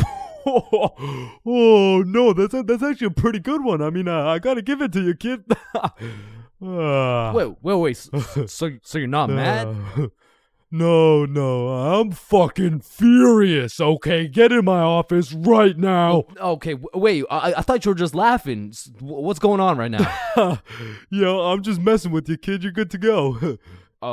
Okay, thank you. Thank you. Good to go out of the school because you're expelled. That is absolutely unacceptable. Are you joking or Does it sound like I'm joking? Yeah, kinda. Yeah, bro, my middle school was weird as hell, so I can't say I was surprised when a substitute teacher walks into my class talking about, hello class, I'm Mrs. Hutchinson, and I identify as a mermaid. And I'm only 12 years old, so I'm like, dog, what the actual fuck does identify mean? But bless Miss Hutchinson's heart, man, because Lord knows middle schoolers weren't gonna take that shit seriously. Oh, she's funny, mermaid. No, class. I'm serious. Oh, so that's why you smell like the ocean. Exactly. Wait, what? And I remember one time this sub walked into our class and I could have swore they just found this motherfucker on the side of the street, bro. He walked in sagging like crazy, and if he even went to school, this motherfucker most definitely cheated his way through, bro. Yo, hey class. Like, what are we doing today? I mean, shit. You're the teacher. Oh yeah, right. So what'd you guys learn about yesterday? We were learning about agriculture. Oh yeah. Yeah. And I think you're right too, because you know the culture we live in right now is very angry, and the anger culture just needs to take a chill pill. You know what I'm saying? Any questions about that? Yeah. What's a chill pill? Oh, yup. I'm glad you asked. Okay, see, I actually know a guy who can hook you up with some. Just meet me in the parking lot at lunch. Mr. Saginson, are you trying to sell us drugs right now? No. Well, I mean, yeah, but it's for chemistry with neuroscience, or I mean, like for microbiology or something like that. And these substitute teachers seem to butcher every single name on the attendance. I mean, shit's gotta be on purpose at this point. Like, hello class. I'm just gonna do some attendance really quick. Correct me if I get your name wrong, okay? Horda Hansa. Is Horda Hansa here? Okay. I mean, my name's Jordan Johnson. Well, you're absent now, so you gotta speak up sooner next time. Wait, what the fuck? Maya? Is Maya present? It's Mia. Wow, quite the name you got there. It's spelled kind of weird, no? No, it's not. It's literally 3 letters. Ariana? Is Ariana here? Sorry, it's Ariana. Okay, and like, what's your point? That's just how it's pronounced. Juan? Is there Juan in the room? It's Juan. No, Juan. And some subs be walking into your class with the most bullshit rules ever. Like, hey, Mr. Subinson, can I go to the washroom? Does your teacher usually let you go to the washroom? I mean, yeah, I think you legally have to. I don't believe it. Sit your ass down and get to work. Wait, Mr. Subinson, respectfully, I'm about to shit my pants here. Wait, does your teacher usually let you do that? What, shit my pants? Yeah.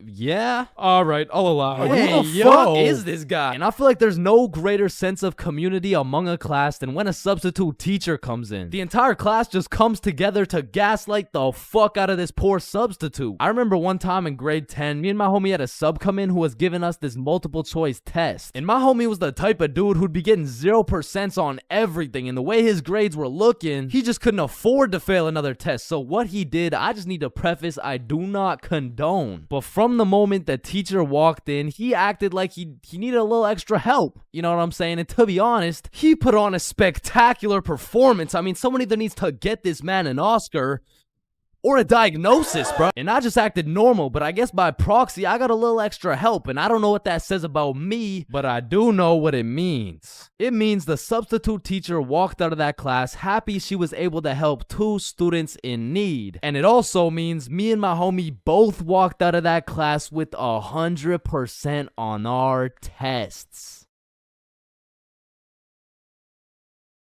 Listen, bro, in this world, there's levels to clout. You could get yourself some Instagram followers. You could stack up a few bands. You could even be famous, but there's only one spot in life that is superior to the rest. A spot so glorious and sought after that they are idolized like no other. It's me. I've got the infinite money glitch. Come on, Jimmy. You know it's me. I need a max win. Man, shut the fuck up, Drizzy. I'm literally Kanye West. Nah, but I'm the top G. All right, little bro. Let's go band for band then. It's me. But I'm the fastest kid in my school. Bro, I don't know who decided speed would be the deciding factor for who's the king of the school, but all I'ma say is that motherfucker's the GOAT, bro, because I was the fastest kid in my school. I was clapping everyone in races, I was breaking track records, and I had all the 9-year-old baddies, man. I wish I could still pull like that. All right, it's just a miscommunication, you know? Like, when I say 9-year-old baddies, I didn't mean like... Explain it to the judge, buddy. Sick fuck. And because I peaked in elementary school, come with me and we'll take a look back at some of the first years of our lives and maybe some of the best, am I right? Kindergarten. Coming into kindergarten, kids were either excited or terrified as fuck for their first day. I mean, I would be pretty fucking pissed too if I knew this was the beginning of me being locked up every day for 13 years. But kindergarten was funny as hell because these kids had no clue what was right and wrong, so they'd be saying the most outrageous shit for no reason at all, bro. Hey, buddy with the hat, can you pass me the skin color crayon? I mean, at this age, kids were just walking NPCs, and I can't even blame them. I mean, they haven't developed consciousness yet, bro. Like, at this age, recess consisted of catching bugs, playing on the monkey bars, and fucking eating sand. And I've talked about the high school bathrooms and all the wild shit that happens in there, but to be honest, the elementary school bathrooms blow that shit out the water, bro. Because these kids aren't hitting vape tricks, no, they're hitting toilet trick shots, trying to set some world record for the farthest piss taken from the toilet. And let's just say even Stephen Curry couldn't splash that 3-pointer. So essentially, motherfuckers was just pissing on the ground. Like, you need to walk into that bathroom 110% alert, or else the next thing you know, you're getting that R. Kelly treatment, bro. And I remember my kindergarten had those green, yellow, and red cards to show how good you were that day, but there was always that one kid with the permanent red. I'm talking the teacher didn't even bother to change his shit the next day, because everyone knows as soon as he walks into class, he's doing some fuck shit. For me, it was this kid we'll call Dennis, because he was a menace, bro. He was always loud, always throwing shit, but besides being a menace, he was also a truth speaker, a fact spitter, for better or for worse, because this little guy had no filter. Okay, Leah, you're up first for our show and tell. Okay, I brought my favorite painting of mine.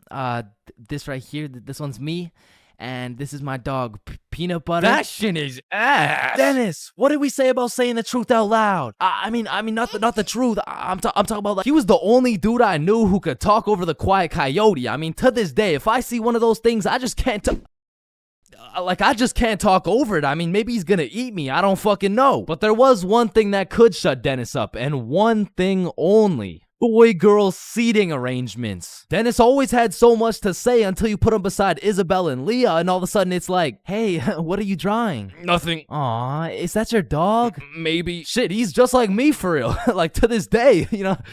Oh shit. And then we go outside for lunch, and don't get me wrong, eating sand for fun was great and all, but as kids got older, everyone started to play games, some of which consisted of tag, manhunt, soccer, basketball, grounders, red ass, kickball, jump rope, tetherball, and what is possibly the most goated game of all time, Foursquare. This game was legendary, bro, but this shit used to get heated as fuck. I mean, kids were making truces, making whole clans, and that right there was real beef. Like, if you caught the ops lacking at nap time, it was on sight, bro. Psst, what? Oh, no, wait. You're a poopy head. But man, crushes were everything in elementary school. Like, if you told anyone you had the smallest crush on a girl, word's getting out fast, and the entire class is gonna be organizing a wedding for tomorrow. But some kids just didn't use their words, like this one girl in my elementary school who most definitely had a crush on me. I mean, once again, I was the fastest kid in my elementary school, so... As I was saying, this girl had a crush on me, but she didn't like using her words, so essentially, she just she just beat my ass. I mean, what better way to tell someone you like them? And she must have really liked me, bro, because you could see it when I came home. Like, oh my god, Chains, what happened? Oh, well, I think this girl at school likes me. Oh, yeah, that's great. But why do you have so many bruises? Well, Mom, I think she really likes me. No, I think you need to go to the hospital. Yeah, probably, yeah. And there was also that one kid who went around teaching people swear words just cause he could. And of course, when I learn some shiny new words, I'm gonna use them. I mean, I still fucking do. But I remember just talking with my friends, dropping the F-bomb, feeling cool as hell. And then one time I see this girl hauling ass over to the teacher and whispering in her ear. And I already knew what was going down because this girl was the biggest snitch known to man. Like, unprovoked. It was like a hobby or some shit to her. And her name was Erin. Like, her real name was Erin, spelled E-R-I-N. Yeah, how's it feel to get snitched on, buddy? But getting in trouble in elementary school was tough because they would act like you were committing war crimes for the smallest things. Like when I got snitched on for swearing, I was in grade 4. I was a big boy, you know what I'm saying? But my teacher was pissed, bro. Chains, you can never say that word. It's horrendous. What does horrendous mean? It's not good, okay? Aw, shit, my bad. Chains! Oh, sorry, it's just stuck in my fucking brain. Chains, cut it out right now or you get detention. Okay, I'm sorry. I'm sorry, motherfucker. What? And I'm not gonna lie, the most cursed part of elementary school was the talent shows, bro. Because the teachers expect you to be all quiet and serious and shit, but it was literally a real life try not to laugh. Like, how am I supposed to be serious when Jimmy's up there shitting out Minecraft parodies like it's comedy gold? I mean, at my school, it was less of a talent show and more of a come on stage in front of the entire school and do whatever the fuck you want for 10 minutes type of show. And man, that shit was brutal. It was like watching paint dry.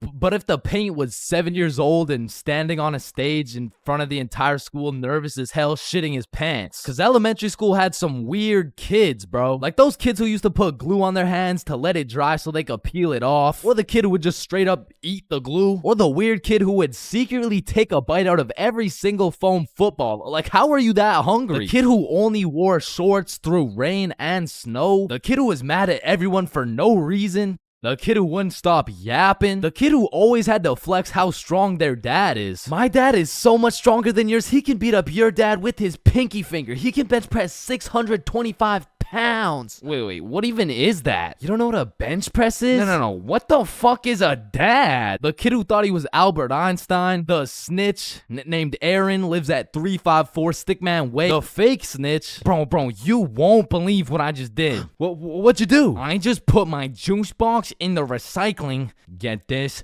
With the straw inside. I'm telling the teacher. Bro, chill. Teacher. Jackson. Yeah, can I go to the bathroom? The teacher's pet named Aaron, E-R-I-N, postal code 3310. And of course, the fastest kid in the school. You know what I'm saying? That was me. I was him. I was the fastest kid in my... Awkward conversations. We all know them and we all hate them. Hey, how are you? Oh, I'm good. How are you? I'm great. How are you? You already asked me that. Damn, you right. You right. So, how's your day going? My pet frog just died. Damn, that's tough. I find myself taking the most inconvenient routes to avoid an awkward conversation. Like, I can't really explain the feeling of an awkward conversation, but it's just mildly uncomfortable. Like, I would compare the discomfort levels of an awkward conversation to wearing wet socks. Like, it's not the end of the world, but let's keep it real, no one wants to wear wet socks. And honestly, I would take a slightly inconvenient path if it meant I would not have to wear wet socks. Also, I feel like there's some other situations that are in the awkward conversation family that I also hate. For example, the handshake fist bump dilemma. Yeah, it was nice seeing you. Yeah. Oh, fist bump. Oh, no, sorry. No, I don't. Yeah. God damn it. After you experience one of these bad boys, you'll be thinking about it cringing for the next hour. And if you're anything like me, you might even lose some sleep over it. Man, why the fuck didn't I go in for the handshake, bruh? Obviously, it was a handshake. And what about the good old you said goodbye to the person you're talking to, but you guys both walk the same way situation? I mean, this situation is the perfect way to ruin a smooth conversation. Yeah, man, it was really nice to see you. Yeah, for sure. See you later, bro. All right, peace out. All right, bye. Yeah, bye. Shit, we're still walking the same way? I'll just turn this way so it's not awkward. Man, what the fuck? And even if I say goodbye to someone and we're still in the same general location, I will avoid them at all costs. Like once me and my brother were chilling at Walmart and we saw one of our neighbors. So we talked for a little bit, you know, said our farewells and went separate ways. But when it came time for me and my brother to check out, we saw the same neighbors checking out. And we were up in the Walmart looking like we were playing Assassin's Creed in real life. It's clear, it's clear. And of course, I can't forget about awkward silence. Yeah, that's funny.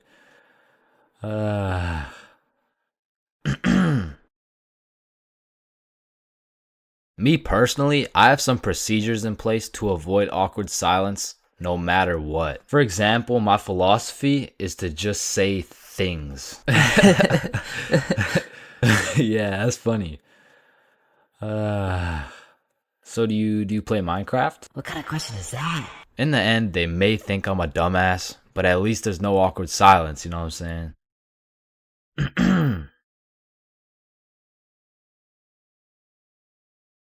Man, I don't know about y'all, but for me, having an older brother is like, oh, chin check.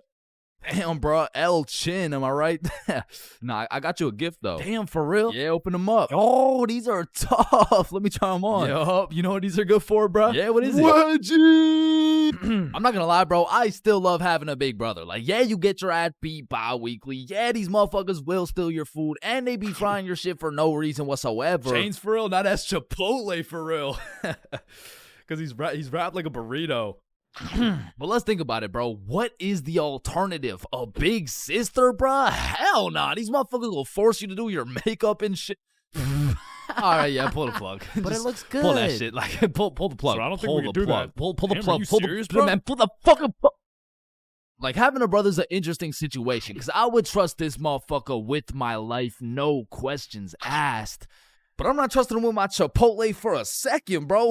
Like, I was born with my very own #1 hater and my #1 supporter who just happens to have the same mom as me, bro. But listen, nowadays, I'm a grown-ass man. My brother, a grown-ass man. Now that we're both grown, we get along like PB and J. Yo, that's what I was about to say, bro. For real, though. We get along like chicken and waffles. Okay. Yes, sir, bro. We get along like salt and Vic.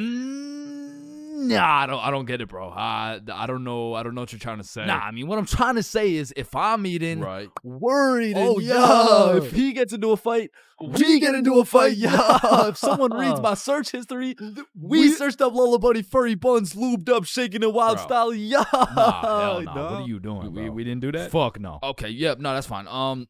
But a lot of shit has changed throughout the years, man. Back in the day, me and my brother were ops, bro, because this motherfucker's sole reason for living and breathing was to rage bait my ass. And I was like 5 years old, still figuring out who's milking the chocolate cows and shit. And big bros hit me with shit like, yo, what's 9 plus 10? It's 19. Get a load of this dipshit. Bro, it's literally 19. Man, what the fuck? Okay, why are you so mad, bro? Bro, you literally. Tired. Relax, bro. Just sit down, take a deep breath. Who's a good boy? Yeah, man, fuck. Now, me and my homies used to wrestle all the time, and my record was decent. We're talking like 50-10, and at the time, my signature go-to finisher move was the guillotine choke. It had seriously never let me down once until I tried that shit with Big Bro, and I started guillotining my ass beat, dog. My brother's 3 years older than me, so that shit was like a boss battle that you just don't have enough XP for, bruh. Like, when I would pull up on him, I hear boss battle music, my health bar pops up, and I start unloading the clip on this motherfucker, but he's done beat my ass so many times. He's got my moveset memorized and shit, bro. Like, this motherfucker's the Picasso of beating my ass specifically. Like, every time, I was getting folded like an omelet, folded like origami. I was getting folded like I was playing poker, the way he just dealt me these hands, bro. And maybe you're thinking, Big Bro got the strong genes, so I got the smart genes type shit. Nope, not. This motherfucker took those genes too, bro, and he put them to use. Because he used to manipulate the shit out of me, bro. Like, I remember one Halloween a long time ago when I was like 4. My mom came up to us with 2 costumes, right? One was Spider-Man with the fake muscles and everything, and the other was Shrek. It was Shrek. Yo, I call Spider-Man. No, but I want Spider-Man. Actually, you know what? I want Shrek, man. Shrek is cool as hell. Like, what'd he say? What'd he say? What are you doing in my swamp? Wait, no, I want Shrek. Oh, you think he's supposed to be like Mike Wazowski or some shit? I don't even know. What are you doing in my swamp? And this can't just be me, bro. But when we were younger, my brother would teach me some lingo or advanced intellectual informational shit. And I would go around school just spewing out words I don't even understand, bro. Damn, what y'all got for lunch? Shit, it's just a little PB&J. That's savage. Yeah, yeet. Yeah, man, I guess. I mean, my mom made Okay, it. Bob, I see some pizza. YOLO. What about Bevs? Bevs, what are we saying? I got some apple juice. Okay. Yeah, man, I love apple juice. I don't. Bro, what? Who doesn't love apple juice? Yeah, well, it's because my brother says that juice has a secret society where all the juices, I'm talking apple, orange, fucking pineapple, get together and they control the bank. Shit. Now, me and my brother would go at it, bro. It was a seemingly never-ending rivalry between us of me getting my ass beat, him beating my ass. Okay, maybe it wasn't a rivalry. Shit, I think I was getting bullied. But one day when I was 7 years old, everything changed for both me and my brother when we got a stepsister, bro, because she was annoying as fuck. Her name was Alicia, and she was spoiled, bro. Every time she didn't have her way, she would just call up her pops, and it was raps for me and bro. Alicia was getting a princess treatment, and we were getting a fucking peasant treatment, dog. Like, let me tell you a story from my childhood, bro. I was 7 years old, and me and Alicia shared a small room, and it was split right down the middle. The left side was blue, Spider-Man bed, teddy bear, boy shit, right? And the right side was pink, Disney princess posters, Barbie dolls, all the girl shit. And one night, I was in dreamland, counting sheep, having a wonderful time, and when I woke up, I realized I done pissed the bed, bro. Grown-ass man at the big age of 6 pissing in the sheets. Hell nah. I was like, shit, man, I gotta get my act together, bro. So throughout that day, I drank a little bit less water, hopped into my cozy Spider-Man bed sheets, and went to sleep. And when I woke up, I done pissed the bed again, bruh. Fuck, man. 2 in a row. I gotta lock in, man. So that day, drank no fucking water. I was parched as hell, but I jumped into bed to finally have a nice, peaceful, dry sleep. And when I woke up, fucking soaked, dog. I went 3 for 3, bro. I was like the LeBron James of waterlogging the mattress. All right, bro. This shit's just getting ridiculous. So I go 2 days straight, no water. I'm fully dehydrated. There's not an ounce of water in my body. I finally go to sleep, but this time, I wake up to rustling, movement. My bed kind of shaking. I fully open my eyes. Alicia just pissed on my bed, bruh. Yo, what the fuck? Oh, hey, Chains. They will never believe you. Bro, I hop off the DIY water mattress, run over to my mom's room, and you gotta think about how guilty and schizophrenic I sounded, bruh.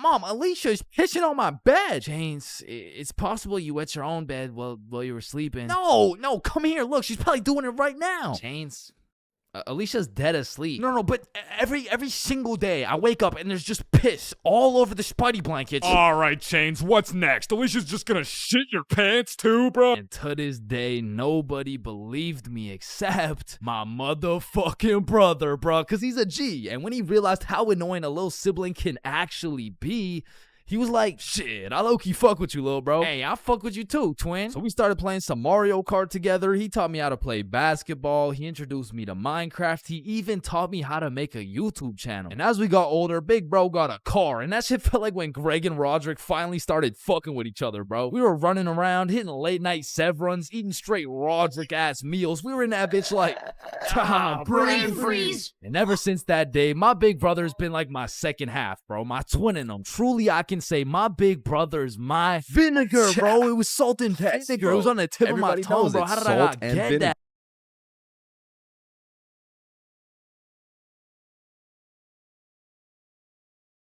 What are you doing in my swamp? 3 a.m. Once the clock strikes 3 a.m., I feel like you've given up on trying to sleep. At this point, you're going to commit to whatever you decide to do until the sun comes up. Whether you're studying for tomorrow's math test, chilling on Discord with the boys, choking the chicken, or simply sulking in those 3 a.m. thoughts. You'll pretty much find yourself doing anything but sleeping. And I don't know if it's just me, but those 3 a.m. thoughts hit different. And honestly, it's just the perfect time to go for a walk, find a nice little view, maybe light up a joint, and just think.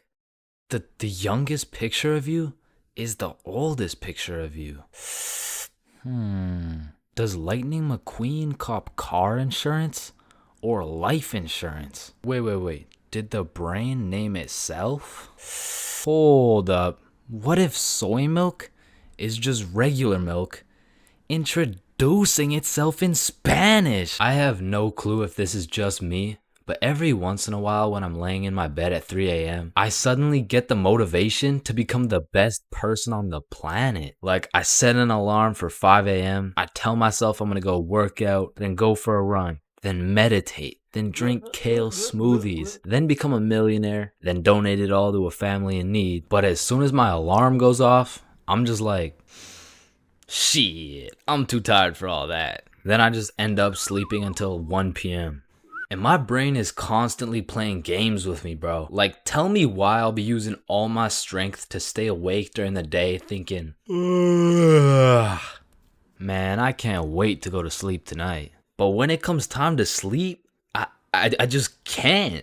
I'll be left lying there at 5 a.m. awake as hell, watching these random motherfuckers build a 2-story house with a hot tub in the jungle. And you know what? Being awake at 3 a.m. is kind of like being high a little bit. Cause you start to think about things you don't usually think about. And because you get hit with the fucking munchies, bro. I'll be whipping up a 3-course meal with appetizers and a complimentary dessert to watch a YouTube video. And listen, I can't explain why, but there is no better water than water at 3 a.m. I mean, it's pretty much a part of my sleep schedule now to wake up at 3, chug some water, take a piss, then go back to bed. But sometimes while I'm trying to go back to sleep, my brain just starts showing me a compilation of my top 15 cringiest moments. I mean, I'm having flashbacks to the time in grade 5 when I said a joke and nobody laughed. Guys, why did the monkey fall out of the tree? Why? Yeah, why? Because it was dead. Oh, damn. Or I'll be up all night thinking about that one debate I had 3 years ago, brainstorming about the best things I could have said in each scenario. It's like if I do some cringe shit during the day, I have no choice but to lose some sleep over it at night. It's like my punishment for saying some stupid shit. Like I know one guy who accidentally called his teacher mommy in front of the entire class. And that dude hasn't slept since.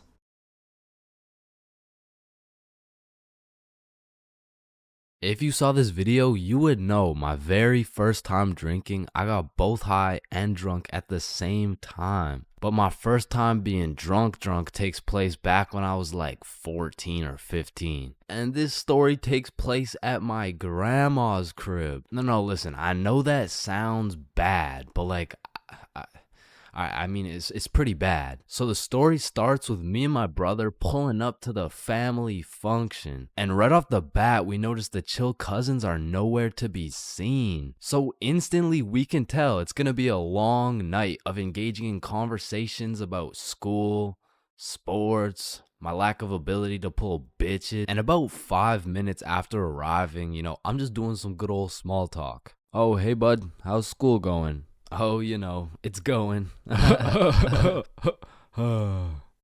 And how's sports going? Yeah, the sports are good. Nice.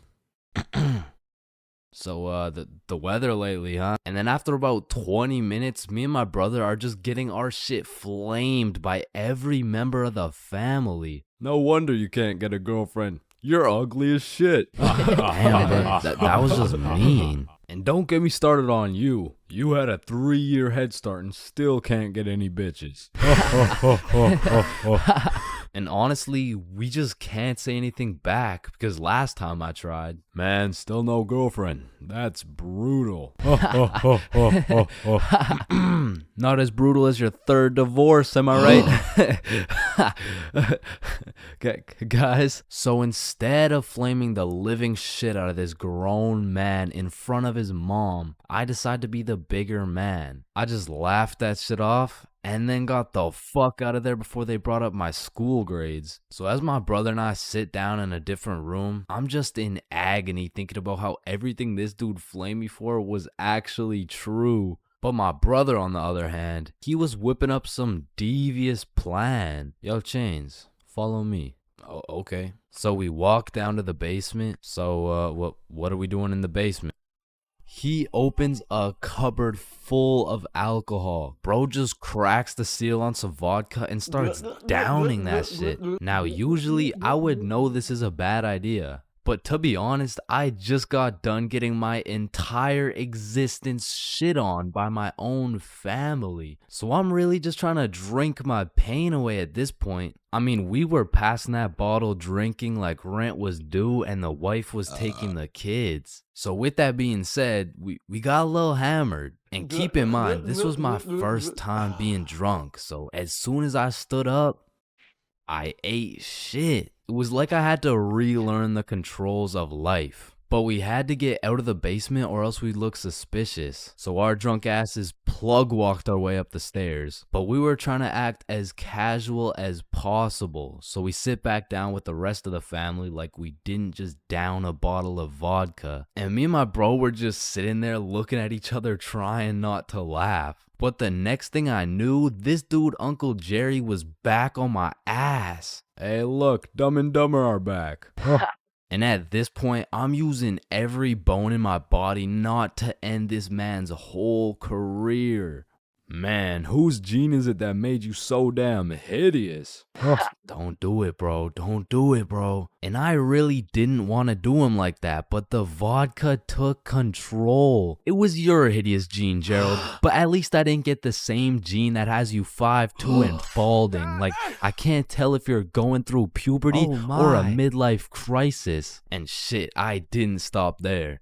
And Joe, I don't want to hear you talking. You're built like Baymax from Big Hero 6. What the fuck is Big Hero 6? Mom, I love you. Karen, sit down. Your mac and cheese tastes like ass. And Bob, you're literally a registered sex offender. Grandma, I love you. Bernard, your hairline looks like it's social distancing from your eyebrows. And Irene, how are you 47 and still work at McDonald's and you got no drip? Come on, bro. Friendly fire. Oh shit, you're right. My bad.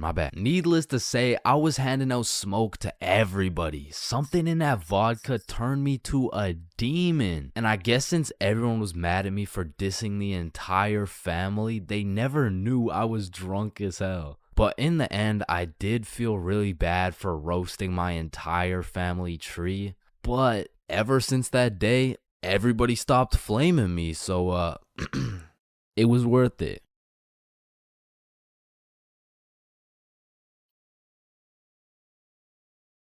Yo, I just got robbed by a gay homeless dude in Japan. Who's with me? You know, like anyone.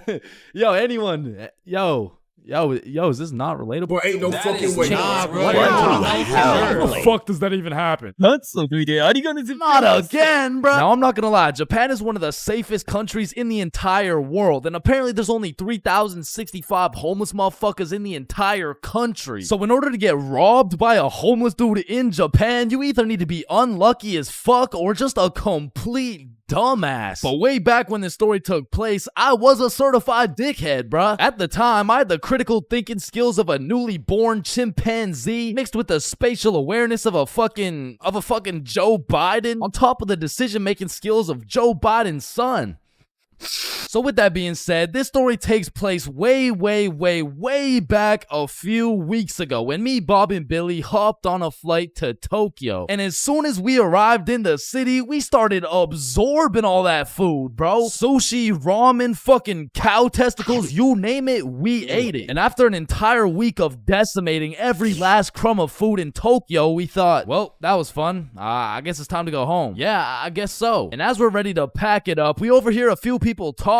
Oh, hey, konnichiwa. we come from the United States of America. How do we go to Osaka? Yeah, man, Osaka has some of the best food in Japan. Just take this train right here and you're there. Wow, you're English. Very good. I'm from Washington, dipshit. Oh, I see. Washington dipshit. Is that Chinese or? Holy shit, did you hear that? Yeah, no, that guy's fucking clueless. No, I'm talking about Osaka. Apparently the food's even better over there. Oh shit, yeah, but Don't you think we had enough food already? I mean, shit, we are in Japan. Fuck it, bro, let's go. So we hopped on the train and got off in Osaka. And like the certified fat asses me and the boys are, we were looking around for some food. And the moment we seen all-you-can-eat Wagyu beef for just 30 bones, we all knew what had to happen. We walked in that bitch and wasted no time. We were running through that meat like Tiana Trump in her prime. Cause sometimes we were burning the meat, sometimes we were taking it raw. But at the end of the day, the meat filled us up and made us happy. So we thanked the owner, left the shop, and headed back to our hotel. And man, I was full as hell.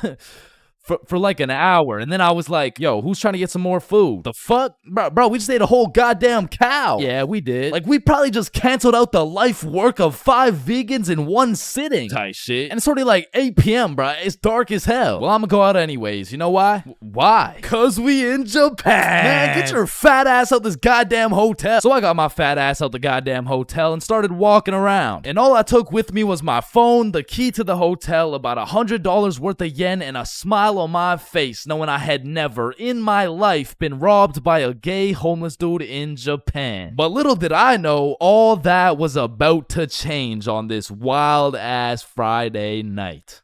Now, if there's one thing I learned about Japan, it's that everyone there is very kind, extremely polite, and a raging alcoholic. I'm talking they clock out of work at 6 p.m. and they clock into the bar at 6:02, and they don't leave until... they don't leave until it's time to go back to work, bruh. Because the Japanese people work hard, but their liver works harder. But regardless, I'm casually walking through the city when I hear someone yell from across the street. Yo. So naturally, I'm like, yo. And they're like, come here. And I'm like, shit, okay. So I walk across the street and see 3 individuals posted outside this little bar shop thing like, yo, I'm Yuto. This Emi. This is twin sister Shigo. Hey, it's my first day working here. Come inside, come inside. Shit, I don't know. I'm just trying to get some food somewhere tonight in Osaka. I don't know if it's like... you want Osaka fucking night food? Yeah, I mean, I guess I want Osaka fucking night food. Read the sign. Osaka fucking night food. Oh, okay, yeah, fair enough. Shit, I mean... know what? Come get shots. I pay. Shit, we in Japan. So they take me inside and everyone there is just happy as fuck. They got Rihanna playing on the speakers, dudes bringing out shots, and the chef was turning up so hard, dude started twerking, and damn, that boy was cooking. Bro, what? Shit, I mean, like, he was cooking with the food, like... man, fuck. But the vibes were just so good and inviting that I felt like I just got welcomed into this Japanese family. And so we all cheers and take the shots. And now I'm drinking, and I'm drinking with only one goal in mind, and that's to keep up with my newly found Japanese family. And so to prepare my stomach, I get me some Osaka fucking night food, and it was scrumptious. But as I'm slurping up this kebab, I see Emmy come back with 3 more shots, and she's like, you want one? Shit. We in Japan. So we take the shots, and I'm talking to Emmy, and one way or another, we start talking about our alcohol tolerance. Yeah, I'm not gonna lie, it takes a lot for me to get drunk. Not as much as me. Whoa, is that a bet? Yeah, it is. Bitch. So we're drinking everything in sight. Vodka, soju, sake, tequila. It's a competition. Now, I made the bet in the first place because I'm twice her size. But one thing I forgot to account for was the fact her entire lineage had been training generations for this very moment. So she's taking these shots to the face like... well, shit, like Tiana Trump in her prime, and I'm going shot for shot with her. And after taking about 8 shots, I was feeling it, bruh. Yo, let's go play darts. I mean, I never really played darts in my life, but shit. We in Japan. So we pull up to a darts bar, just me, Emmy, and Yuto. And I had never played darts a day in my life. But you ever just try some shit and you're just inherently good at it? Yeah, right? Yeah, that shit was not me, bro. I was dog shit. I was out there looking like I was drunk as hell. I was drunk as hell. Because in order to play, each person had to buy a soju. So now I'm about 12 shots deep, throwing darts, trying to hit a circle the size of a pea, while this little Japanese girl's pushing me and shit. Because to her, this was a game. To me, this was survival. Because every time you lose, you gotta take a shot. And if I keep taking shots like this, these shots about to start taking me, bruh. And sure as hell, I lost the first game. I took my shot and Emmy's like, how drunk are you right now? And I can't let her know I'm losing this bet. So I'm in that bitch like, drunk? Nah. Shit, where I'm from, we brush our teeth with a bottle of Jack. Okay, then loser takes 2 shots. Yeah, let's do it. So one thing leads to another, and now I'm 16 shots deep, and Emmy's like, I'm gonna go to the washroom, I'll be right back. And then Yuto's like, Yo, Chains, we must talk. oh shit, yeah, what's up? Now Yuto had a strong accent and very limited English, so it really went some like, Emmy, Bomburu. huh? Emmy, have Bomburu. Yo, Yuto, no, I don't speak Japanese, dog. No, Emmy, use Bomburu. Swipe left, swipe right. Bumble. Oh shit, Emmy uses Bumble. Okay. Yes, and she texts the Bumble guy. Come here. Oh hell nah, bruh. I'ma have to abort mission. Me too. You too? Hi, Emmy to you, daddy. Fuck, Emmy. Oh shit, facts, let's dip. So we sneak away to the elevator and we're spamming the up button trying to leave, and this shit is just not coming, bruh. So we both peek around the corner to see if she's coming, and she notices us. Oh shit, guys, we're leaving? Yeah, we are leaving. Fuck. So we all get in the elevator and Yuto whispers in my ear like, when the elevator open, we run. And I'm drunk as shit, but I was the fastest kid in my elementary school, so as soon as the doors open, we hauled ass, bro. And I just kept running till Yuto was like, stop. We go to bar. And I'm just having a great time existing at this point, so I walk into this bar all drunk like, where the hoes at? Oh shit. Oh shit. Where the bros at? Yuto took me to a gay bar, bruh. Now, of course, there's nothing wrong with the gay bar, but it was the fact that after drinking 16 shots, I just sprinted full speed away from a cute Japanese girl to run straight into a room filled with a bunch of sweaty gay dudes. And these motherfuckers were looking at me like I'm some fresh meat or some shit. And it really just had me questioning my entire life. I was in that bitch confused, frustrated, drunk as hell, ready to crash out. I was gonna leave that bar looking like I would like a fruit explosion. No, Sebastian, what the wrong video? What the fuck? Oh, hey, is that Diddy? So you're trying to see a fruit explosion, huh? No. So I left the gay bar, called up Emmy, we link back up, and the first thing she says to me is, fuck you. Fuck me? What? Nah, fuck you. Why'd you run from me? Bruh, you were inviting Bumble dudes and shit. What? No, what are you even talking about? I mean, Yuto said, like, you know what? Don't even worry about it. Okay. Well, let's go to the club. And I'm like, shit, we in Japan. So we're at the club doing club shit, and after an hour or so, she's like, let's take some shots. And I'm like, shit, we in Japan. I am blackout drunk, bruh. I don't even know how many shots deep I am at this point, but all I know is I'm so drunk, I gained the ability to fucking teleport. So I'm in the club, and as soon as I blink, I'm in a bar. Then I'm in a club, back to a bar, to a new club, McDonald's, bar, karaoke club, bar, Love Hotel. Love Hotel? Man, what? What the what? Man, what the fuck? You said you wanted to sleep. Damn. Yeah. Yeah, nah, I probably said some shit like that. I don't fucking know. So we walk into our room, and the very first thing I notice, the hub on the TV, vibration devices on the bed, protection everywhere. Shorty just lured me to the Japanese freak chamber, bruh. I blink, and we teleport to the bed. But we were just talking like, yo, Yuto said you were inviting dudes from Bumble. Oh my god, okay, Yuto's a liar. Listen, I gotta tell you something, but you can't tell anyone. Yeah, nah, I won't tell a soul, you know. I will not post this on YouTube, clip it up, post it on TikTok, Facebook, LinkedIn, Instagram, Reels, or anything like that, you know, like, yeah, that'd be weird. Okay, so Yuto's homeless. Wait, what? Yeah, like, he just goes to the gay bar and then goes back to a dude's house and sleeps there. Damn. Oh, man, I didn't even know. And then he steals their money. Wait, he what? Yeah, he just steals their money. Wait, but it's just the gay dudes, right? Yeah, it's mostly just the gay dudes. I check my pockets. The money's gone. Fuck. You said it's only the gay dudes. Yeah, nah, he just steals from the gay dudes. Fuck, I want to go home, bruh. So I leave the Love Hotel, and at this point, the sun is coming up, and I'm still drunk as hell, walking like a zombie. I pull out my phone to go use Google Maps, and that shit dies, bro. So now it's just me and my last few brain cells trying to make it to my hotel before I pass out. And I'm stepping over Japanese motherfuckers blackout drunk sleeping on the sidewalks, thinking I can't end up like them, but honestly, I have no clue where I am, no clue where the hotel is, and no clue what time it is. And after what felt like hours of aimlessly walking around, I blinked and I fell asleep, bruh. And when I woke up, I was in my bed. I genuinely don't know how, who, what, when, or why, but shit, I wasn't complaining. But by the time I got out of bed, it was 6 p.m. and I didn't remember shit. I had to go through my camera roll and piece everything together like The Hangover. But at least that Friday night, I learned a very valuable lesson. Don't try to outdrink the Japanese motherfuckers, bro. You'll lose every time.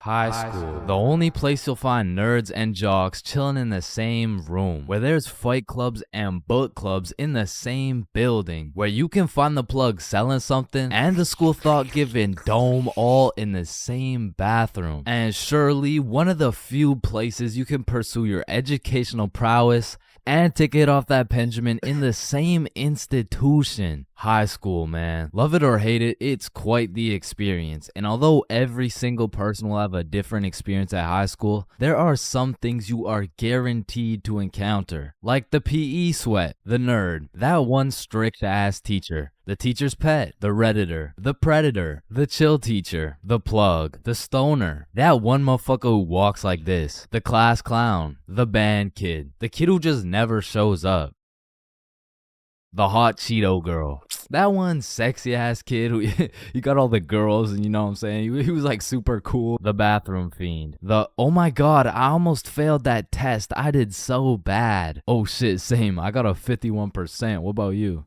Oh my god, I only got a 98.5. The fighter, the anime kid, and the NPCs. Every single one of these individuals make up the magical place we call high school. You come into high school merely a young, innocent, and clueless child, but you leave even more clueless than before, bro. Like when we learned about pie in math class, my dumbass thought I was in culinary arts for 2 goddamn weeks. And that is pie. Chains, are you listening? Yeah, we're learning about pie. Then recite pie. Flour, egg, some fucking blueberry. Like coming into high school as a freshman, I was thinking, I can use my high school experiences and knowledge to figure out what I'm gonna do in life. Then shit, all of a sudden I'm graduated and my brain is filled to max capacity on bullshit. So now that you're graduated, what are you gonna do with your life? The mitochondria is the powerhouse of the cell. But one of the most majestic parts of high school is the bathrooms, bro. Like it's a proven statistic that only 1 in 30 kids actually go to the bathroom to take a piss. And Lord knows what the other 29 are doing, bro. I mean, it could literally be anything from a secret fight club to a drug ring to a fucking Bible study. Like nothing is out of the picture when it comes to high school bathrooms, bro. But the bathrooms are not the only place where some fuck shit goes down. Cause you know high school students love to see fights, so when there's the slightest hint of beef, there's a motherfucker instigating that shit. Oh shit, my bad, bro. Nah, it's all good, don't worry. Yo, personally, I wouldn't take that shit, bro. What? Nah, it's fine. Like, he practically just called you a bitch. Wait, really? No, it was an accident. Wait, what's that? Oh shit, he just said he's smoking on your grandma's pack right now. Hey, don't be talking about grams like that. Ah, shit. Wow. But tell me why when some entertaining shit happens, I just happen to miss school that day. Like I'll go every day of the month, but I get sick for 1 day? Damn, I'm glad as fuck I'm not at school right now. Yo. Holy shit. Chains, where are you? I'm in my bed right now. Why? Ooh. Jeremy and Tom are running the ones right now. Fuck, the one day I didn't go. Wait, what's that in the background? Oh shit, yeah, they got Lil Uzi performing at school today. What? Uzi's at our school? Yeah, check it out. Yo. Oh, and they brought in Gordon Ramsay cooking up free lunch today as well. What? Oh, and I almost forgot, Elon's pulling up and giving everyone Teslas. So, no. I'll see you later, man. But listen, high school is nothing like these movies paint it out to be. Like all these movies portray the same shit, where Victoria and her goon squad make fun of Ruby, and where Chad and the football team shove Arthur in a locker. Like I've only seen a motherfucker get shoved into a locker once in my life, and to be honest, I couldn't even see much of it. I mean, it was pretty fucking dark in that locker, bro. But for real, in high school, you don't have to worry about some big body taking your lunch money or some football kid slapping the books out of your hand. The worst thing you'll encounter on your average day at school is your local Redditor. I don't know how they do it, but somehow every joke they make is so unfunny that it just ruins my day, bro. Do you smell that? Yeah, Jeremy. That's what happens when you don't shower in 2 months. No, it smells like sussy baka. Like Among Us. But not to confuse Redditors with Discord mods. I mean, they're pretty much the same thing, but Discord mods shower even less. To be honest, there is truly only one thing mustier than a Discord mod, and that's the cafeteria food, bro. I mean, this food is completely and utterly ass. Like, somehow these motherfuckers manage to get the food cold and the drinks warm. Like, how the fuck does that shit happen? And my high school would serve some daily specials, and to be honest, that shit was unidentifiable. Like, you'd see this pile of mysterious substance, and I'd ask the person who made it what it is. Like, what's the special today? You're holding it right now, dumbass. No, but like, what is it? Oh, I don't fucking know. And my school refused to pay people to make good food, so they had students making all the food. So you'd be eating a burger and look up at the person making them, and they'd just be casually scratching their ass. And even with all this free labor, tell me how these motherfuckers have the audacity to be charging $6 for 3 chicken strips, bro. That's $2 for one small soggy piece of some shit that's probably not even chicken. I mean, that shit is a robbery. And speaking of robbery, the high school change rooms are shockingly similar to Detroit. And we all know, you can't have shit in Detroit. Like, if you leave anything not locked up, it's gone, bro. Your iPhone, gone. $5, finessed. 2-week-old rotten sandwich. Someone's taking that shit. And to be honest, even if you lock that shit up, it's still at high risk. Like, let me paint the picture a little bit. This is PJ. PJ locks all his beloved belongings in his good old PE locker before heading to play some soccer. After scoring a hat trick, PJ comes back to the change room to reacquire his belongings, only to find out someone took PJ's whole goddamn locker. PJ was devastated. Until he remembers, he can check the school's security cameras. Yeah, take a look. Yeah, take that shit, take that. Yeah, we'll. PJ never got his shit back. Now, I don't know about your guys' high schools, but mine was equipped with security cameras everywhere, covering every square inch of the school. But these cameras had the resolution of a fucking toaster. Like, you could have a motherfucker commit a heinous crime. He could proceed to put his face in the camera, state his government name, address, and date of birth, and you would still have no clue who did it, bro. And of course, the teachers. Teachers have the ability to make or break your high school experience. So real quick, let me go over some of the teachers you will encounter in high school. The angry teacher, the chill teacher, the lazy ass teacher, the funny ass teacher, the teacher who doesn't know how to teach shit, Miss Cakinson, the teacher who wants to be the chill teacher, but it just doesn't work. That teacher that plays videos all class. The gym teacher with several allegations. The weird science teacher. And the teacher who subscribed to ChainsFR. Wow, what a G. And that's high school in a nutshell.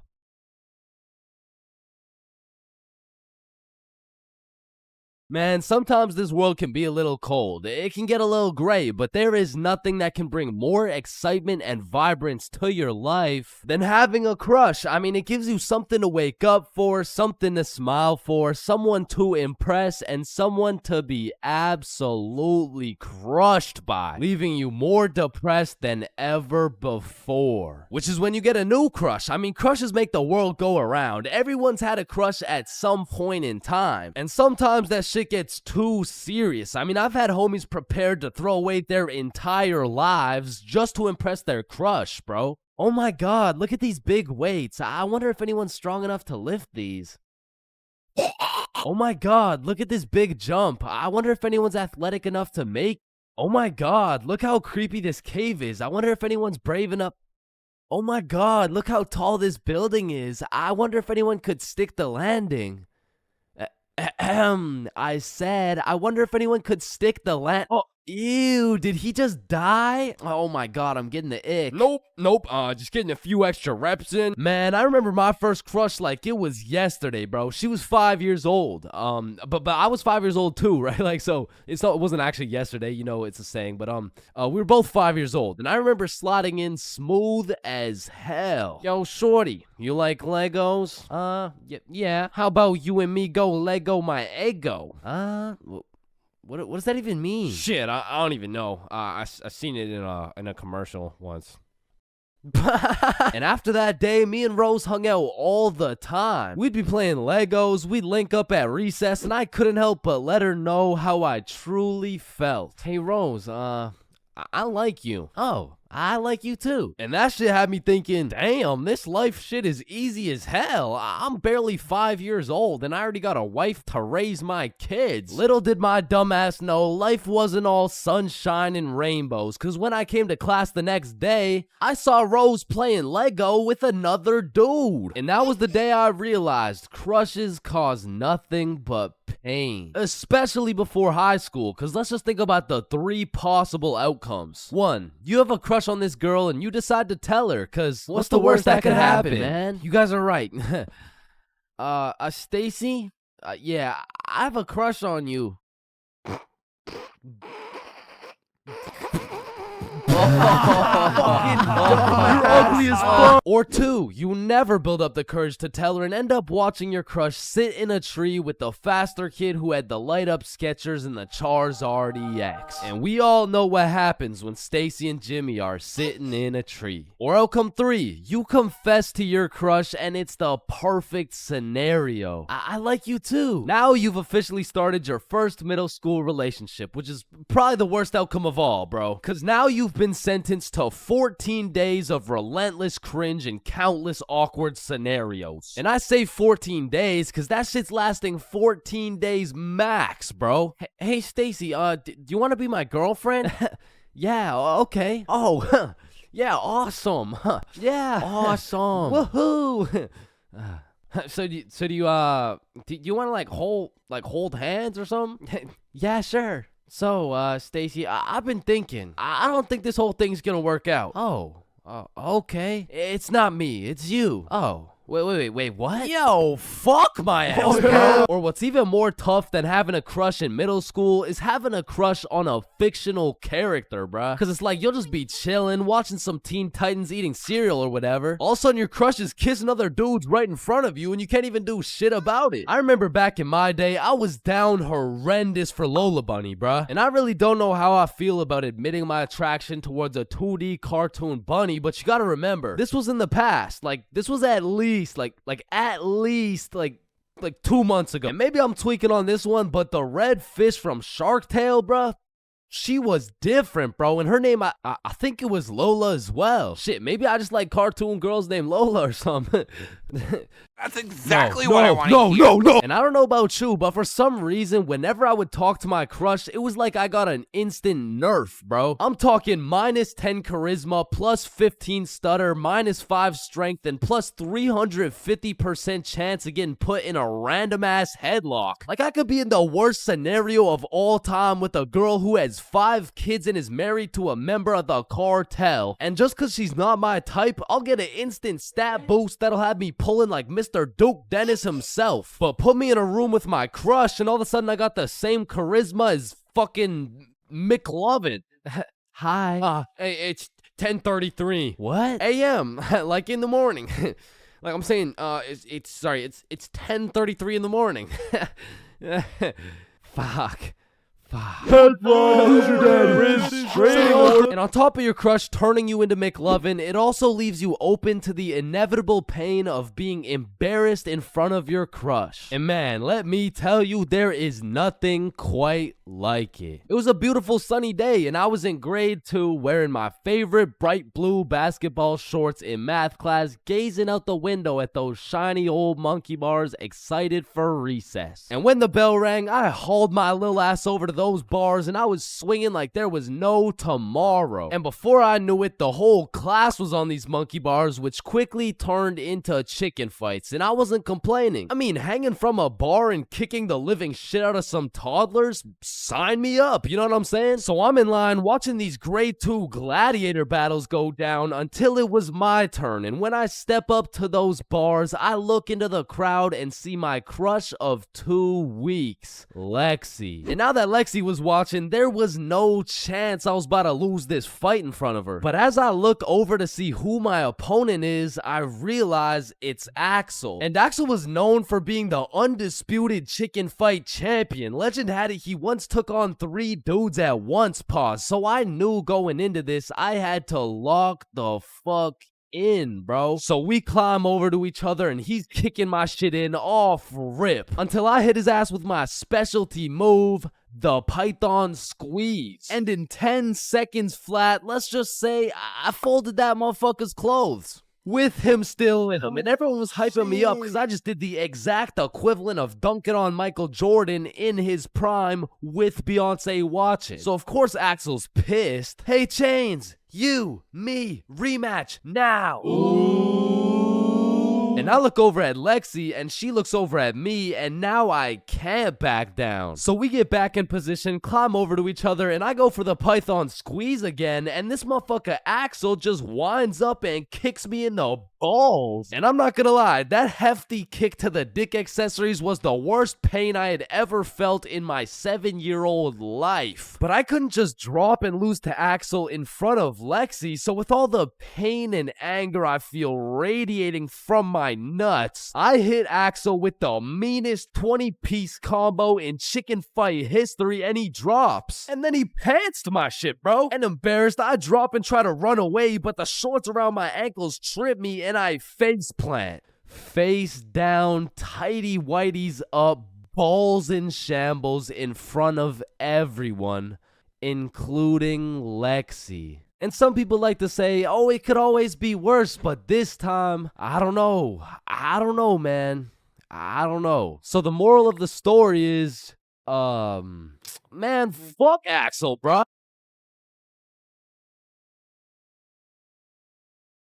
Yo, when you think about it, every light switch is also a dark switch. Light switch, dark switch. Light switch, dark switch. Okay, class, sound it out with me. Ball. When you really think about it, we learn to read, and then we read to learn. Teacher, yeah, I think Chains is high. What the fuck? This is kindergarten. Shit. Ow. Damn. Any staircase can be a staircase to heaven if you're not careful enough. Baby, I've spent the best 4 years of my life with you, and I can't imagine my life without you. You're a 1 in a million, so will you marry me? So 1 in a million, huh? That means there's 8,017 people just like you. How does that make you feel? Yo, if you cut your leg off, would it hurt? Of course it's gonna hurt, bro. Nah, think about it. Where would it hurt? Your leg. Oh, 'cause you cut your leg off. Yo, what happens if you push down the gas and the brakes at the same time? Shit, let's find out. Oh shit, it takes a screenshot. Damn, my eyes are dry as shit. Just close them for a minute. Damn, bro. You never actually close your eyes. You just look at the inside of your eyelids. Damn. Yo. Can anyone answer 547 to the power of 3? Yes, Chains. Yo, did you know every single odd number has an E in it? Damn. Chains, are you high again? No. Wait a minute, bruh. Since you were born deaf, what language do you think in? Oh shit, you right. Damn, I just realized squirrels' cheeks are also their nut sacks. You know what I'm saying? That's kind of like your mom. What? The way she had these nuts all up in her mouth. Bro, if everyone in the world all blinked at the same time, nobody would know. Oh shit, that's facts. Oh, I just blinked. Did you? Nah. Oh, I just blinked. Did you? Nah. Wait, what about just now? Yo, which of these buildings do you think has the most stories? Oh, it's gotta be that one, bro. That's massive. Nah, this one's even taller. Oh, it's this one for sure. No, it's this one. No That way. shit's Library? tiny. Think about it. Oh, story. How are you supposed to get clothes? What are you talking about, bruh? Okay, imagine you had no clothes, right? How are you supposed to get some clothes? You go to the store and purchase that shit. Bro, they're not about to let you buy some clothes while your meat's hanging out. Nah, you just cop some clothes real fast. It's simple. Bruh, a young kid walks by and it's raps. So you guys both have the power to read minds? Yep, yes, that's sir. right. Then if you both read each other's minds, whose mind are you reading? Oh, I don't know. We could try. All right, yeah, sure. Nah, that was not yo, me. that was you for sure, dude. Damn, bro. When you think about it, the hospital is the only building you leave without entering. Damn. And people are having the worst day of their life, the best day of their life, the last day of their life, and the first day of their life, all in one building. Damn. Bro, I'm kind of scared down here. What? Why? But because I'm scared a shark's finna eat my ass. Well, when you think about it, there's more people eating sharks in the world than sharks eating people. Damn. That's actually really crazy to think about. Fuck, yo, every single day, there's some random motherfucker out there who took the biggest shit for that day. Yeah, he's in this room. Bro, it's literally just you and me in the room. Yo, this Taco Bell is bussin'. So he incorrectly assumed his position. You spelled that incorrectly. But spelled what incorrectly? Incorrectly. Yeah, but what's incorrect? Incorrectly. Wait, what? Wait, guys. When you really think about it, the only time incorrectly isn't spelled incorrectly is when it's spelled incorrectly. Shut the hell up. Yeah, shut the fuck up. You know, the number of people older than you never increases. It only gets smaller and smaller. Damn. What? It just got smaller. Yeah, pizza's here. Shit, I got the munchies. I'm about to fuck this shit up. Wait, I ordered a mushroom pizza. Why'd they give us cheese? Hey, any pizza can be a mushroom pizza if you're patient enough. Damn, I guess you're right.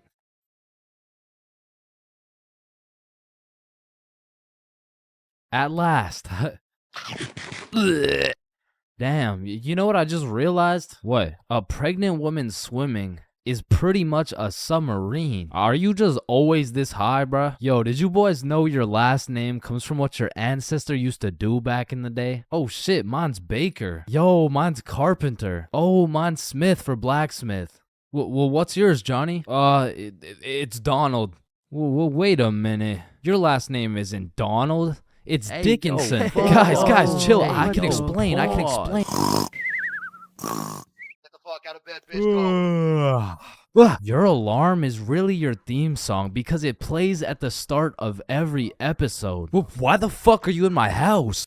Yo, is Chains still mad over that chair? Yeah, well, what does this dude have against chairs? Why is it a chair?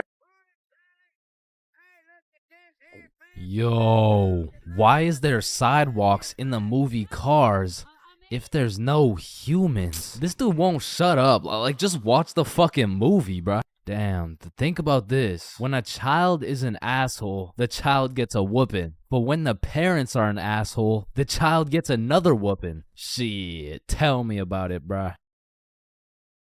Fuck. Bro, you've checked the fridge 15 times already. No good food's finna magically appear. Damn, now that I think about it, we don't keep checking the fridge for new food, but rather we keep checking to see if our standards have dropped low enough to eat the shit that's already in the fridge. So we got Mercury, Venus, and then here's Earth. Yeah, Chains, what do you want? If Earth is the third planet from the sun, does that make every country a third world country? You're high again. Just get the fuck out of my class. And look at these sheep. Sheep. You know how one of your teeth is called a tooth? Yeah? And one geese is called a goose. Okay? Then why isn't one sheep called a shoop? All right, Chains, I can't keep doing this. We have to break up. Shoop. You know what I've been thinking? Yeah, what's up? Teenagers be whipping that shit like they're always running out of time. But old motherfuckers be driving like they got all the time in the world. Like, look at this geezer. Poor guy's practically decaying behind the wheel, but he's taking his time like he's got any time to spare. If I stab this cereal box, does that make me a serial killer? That one was straight ass. You gotta work on that shit. I'm gonna work on that one. Yo. If you weigh 99 pounds and you eat a 1 pound burrito, does that make you 1% burrito? Yo, that's crazy, because I literally just did that last night. You guys wouldn't believe this, but your blood work came back and it says you're 1% burrito. Yo, picture this. Imagine if Ed Sheeran was working at a bread place, right? Would that make him the gingerbread man? Your high as shit. Alright, bro, I'm a dip. Nah, don't leave me alone in this forest, bro. Hey, when you really think about it, you're not scared to be alone in this forest. You're scared you're not alone in the forest. You feel me? Yo, that's actually so true. Bro, you know what? Low key, if you're dead broke, robbing a bank isn't even a bad idea. Bro, there's no way some hobo's about to pull off a bank heist. Nah, but just think about it. Whether you successfully rob the bank or not, either way, you get over 10 years of bills you don't gotta worry about. Alright, fuck it. You got the strap? Yup. Yo, throw on your seatbelt really quick. Nah. What? Why not? Well, you see, it increases my risk of dying from cancer. What are you talking about, bro? That shit makes no sense. Just let that sink in. Oh, yeah, I got you. Yo, what's up? But still, that shit makes no sense. No, but actually think about it. Oh. Hey, bro, you want to hit? Nah, I don't smoke. I'm scared that I'll get all paranoid and shit. Hey, man, if you're paranoid that you're gonna get paranoid, you're having the side effect without even smoking. It's yo.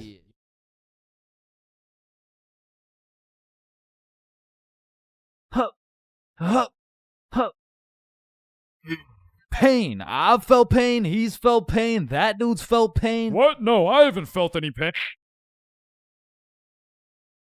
We've all felt pain, because you know what they say, the only things truly guaranteed in life is death and pain. Wait, what about taxes? Wait, what? Is this chains for real? No. And I hate to be all controversial here, but pain? That shit hurts, bro. Specifically, the little shit that just does 1 damage has no business hurting so bad. Like stubbing your toe or biting your tongue or fucking paper cuts. Like, that shit shouldn't even hurt, bro. It's paper. It's not scary. Oh, shit. And I still remember the first time in my life I ever took some real damage and felt some real pain. And it was back when I was 4 years old. Which meant I was still learning the controls of life and shit. Like, yeah, I could run, but it was low-key like watching a dude play Fall Guys. If he was drunk and fried and asleep. But regardless, one day I was bored doing 4-year-old shit, and then I seen my arch nemesis, a fucking chair. And I instantly knew what had to be done. I had to assert my athletic dominance by running and jumping over this chair. So I take a deep breath, I run up, jump, and clear this chair clean as hell. Now keep in mind, I was 4 years old, so that was probably the coolest shit I'd ever done in my entire life. So you know I had to show my mom to make her proud of the man I've become. Hey mom, watch this. What the hell are you doing, Chains? Hey man, just watch and learn. Oh, I fucking ate it, bro. Like, that was the type of pain that hits so hard you can fucking taste it, and damn, that shit tasted ass, bruh. Like, have you ever taken a soccer ball straight to the schnoz? Cause that shit will have you smelling pain, tasting pennies, and seeing tears. Which is bad, but like, who the fuck invented the funny bone, bruh? Cause that shit ain't funny. Like, bro, you can't just call some painful ass shit funny and expect it to be humorous. No, the bone is called a humorous. Yeah, shut up. How humorous is this, buddy? Not humorous. Yeah, that's what I thought. And in fact, I think it's the opposite of humorous. Like, yo, did you guys know 1 in 4 dudes is gay? Wait a minute. Gee, I sure hope it's Owen, cause he's sexy as hell. Yeah. Y'all hit the funny bone too? Yeah, I did. If I had a pain tier list that went from shit ain't nothing to I'd probably rate hitting your funny bone a solid. It's the same as stubbing your toe real hard. Like, you just need a moment to take a few deep breaths and say a few slurs, and that shit just heals itself. But if we're looking at some top tier, brutal, agonizing, excruciating pain, getting kicked in the balls. Now, for you 19.8% female audience, I know you might not be able to understand what this feels like. So let me just give you a quick overview. Imagine having balls, right? Now imagine getting kicked in them. That shit hurts like a bitch. I remember one time in grade 6, me and my homies were playing a good old game of soccer. And we were playing with the big homie. I mean the really big homie. Like, the dude had more chins than a Chinese phone book. Like, last time we went to a restaurant, bro looked at the menu and said okay. And I couldn't even tell you how big he really is, because last time he stepped on the scale, it said 1 at a time, please. So what I'm trying to say is he was a big dude, and big dudes got big legs, and big legs produce hard kicks. And during this grade 6 soccer game, I unfortunately found myself legs spread wide open, freshly dropped testes exposed to this absolute unit, wound up to kick the ball, and well, pain. Just pain, bruh. Followed by a moment of silence from everyone on the field. And I don't know if the moment of silence was for me or for my next generation of kids the big homie just wiped out, but I felt that shit. And I felt it in my stomach. And there was really only one sound I was able to make in that moment. Now, I know what a lot of you guys are thinking. Getting kicked in the balls is nothing compared to childbirth. Childbirth is so much worse. This guy's a misogynist. And no, I don't give people massages. And I might be the first to tell you this, but I've experienced both getting kicked in the balls and childbirth. And honestly, childbirth wasn't even that painful at all for real. But to be fair, it was probably a little worse for my mom, so like... Now, we all know physical pain very well, but what do you call that deep, torturous pain you feel when your dog dies? In Minecraft, that's that psychological pain, like the pain you feel when you're watching a banger YouTube video and an ad interrupts you out of knowledge. Or like the pain you feel when you just got done making some toast and peanut butter and that shit flops on the floor face first. It doesn't hurt physically, it hurts spiritually. Like, there really is levels to this shit, bro, because now when you start adding psychological pain onto the physical pain of things, we gotta start adding new tiers to this tier list. Because imagine peacefully sleeping in your bed and you get woken up to the pain of your girlfriend kicking you in the balls, which of course hurts physically, but then you realize you don't even have a girlfriend and you live alone. So just to knock a few more off this tier list, a razor scooter to the shin, stepping on Lego is a solid. Now, getting socked in the face is an interesting one, because that shit can range anywhere from all the way to getting the Sonic rings knocked out of you. And if that shit's a good enough punch, you might not even feel anything. Now, for the tier, I would say that's the shit where you just take one damage, like eating some food that's too hot, or getting a brain freeze, or when you're laying in bed with your phone and that shit slaps you across the face. Like, it's just minus 1 HP. And minus 5 IQ. And if anyone's seen that shit, it's probably a lifetime debt of aura. Now, I'm gonna keep it a stack. For something to be in the shit ain't nothing tier, it's just gotta be a good ass day, bro. Like, some days I'll just be feeling invincible, bro. Like, wake up, roll out of bed, shit ain't nothing. Eat a nice hot breakfast, shit ain't nothing. Stub my toe while simultaneously getting socked in the face, shit ain't nothing. Get a bad phone call? Yeah, Chains, this is Dr. D's. I'm sorry to break the news to you, but, you know, you tested positive for chlamydia. Hey, man, shit ain't nothing. Oh, shit, who's this? Yeah, I wasn't finished. You also tested positive for herpes, syphilis, gonorrhea, hepatitis. You got a whole ecosystem on your shit. Honestly, at this point, our best bet is just to chop that thing clean off. What? Shit ain't nothing. No, it's definitely something. We're chopping your meat off. Yeah, but on some days, bruh, it's just like, yeah, no, that's it. I quit. I'm done. I'm going to sleep. Good night. And I know this might sound like some freaky ass shit, but I feel like some pain low-key feels good, bro. Like in school, I used to always put the front chair legs on my feet just to feel the pain. Or even like eating some spicy ass food or like... Oh yeah, or like getting spanked. No? The fuck? Nah. I was thinking something more like taking a really hot shower or like... Getting whipped. No? Yo, George, shut the fuck up, bro. I'm trying to make a video and Sorry, shit. my fault, pimp. My fault. Yeah, alright. Or what about when you like getting slapped in the face? Bro, shut the fuck. Hey, yo.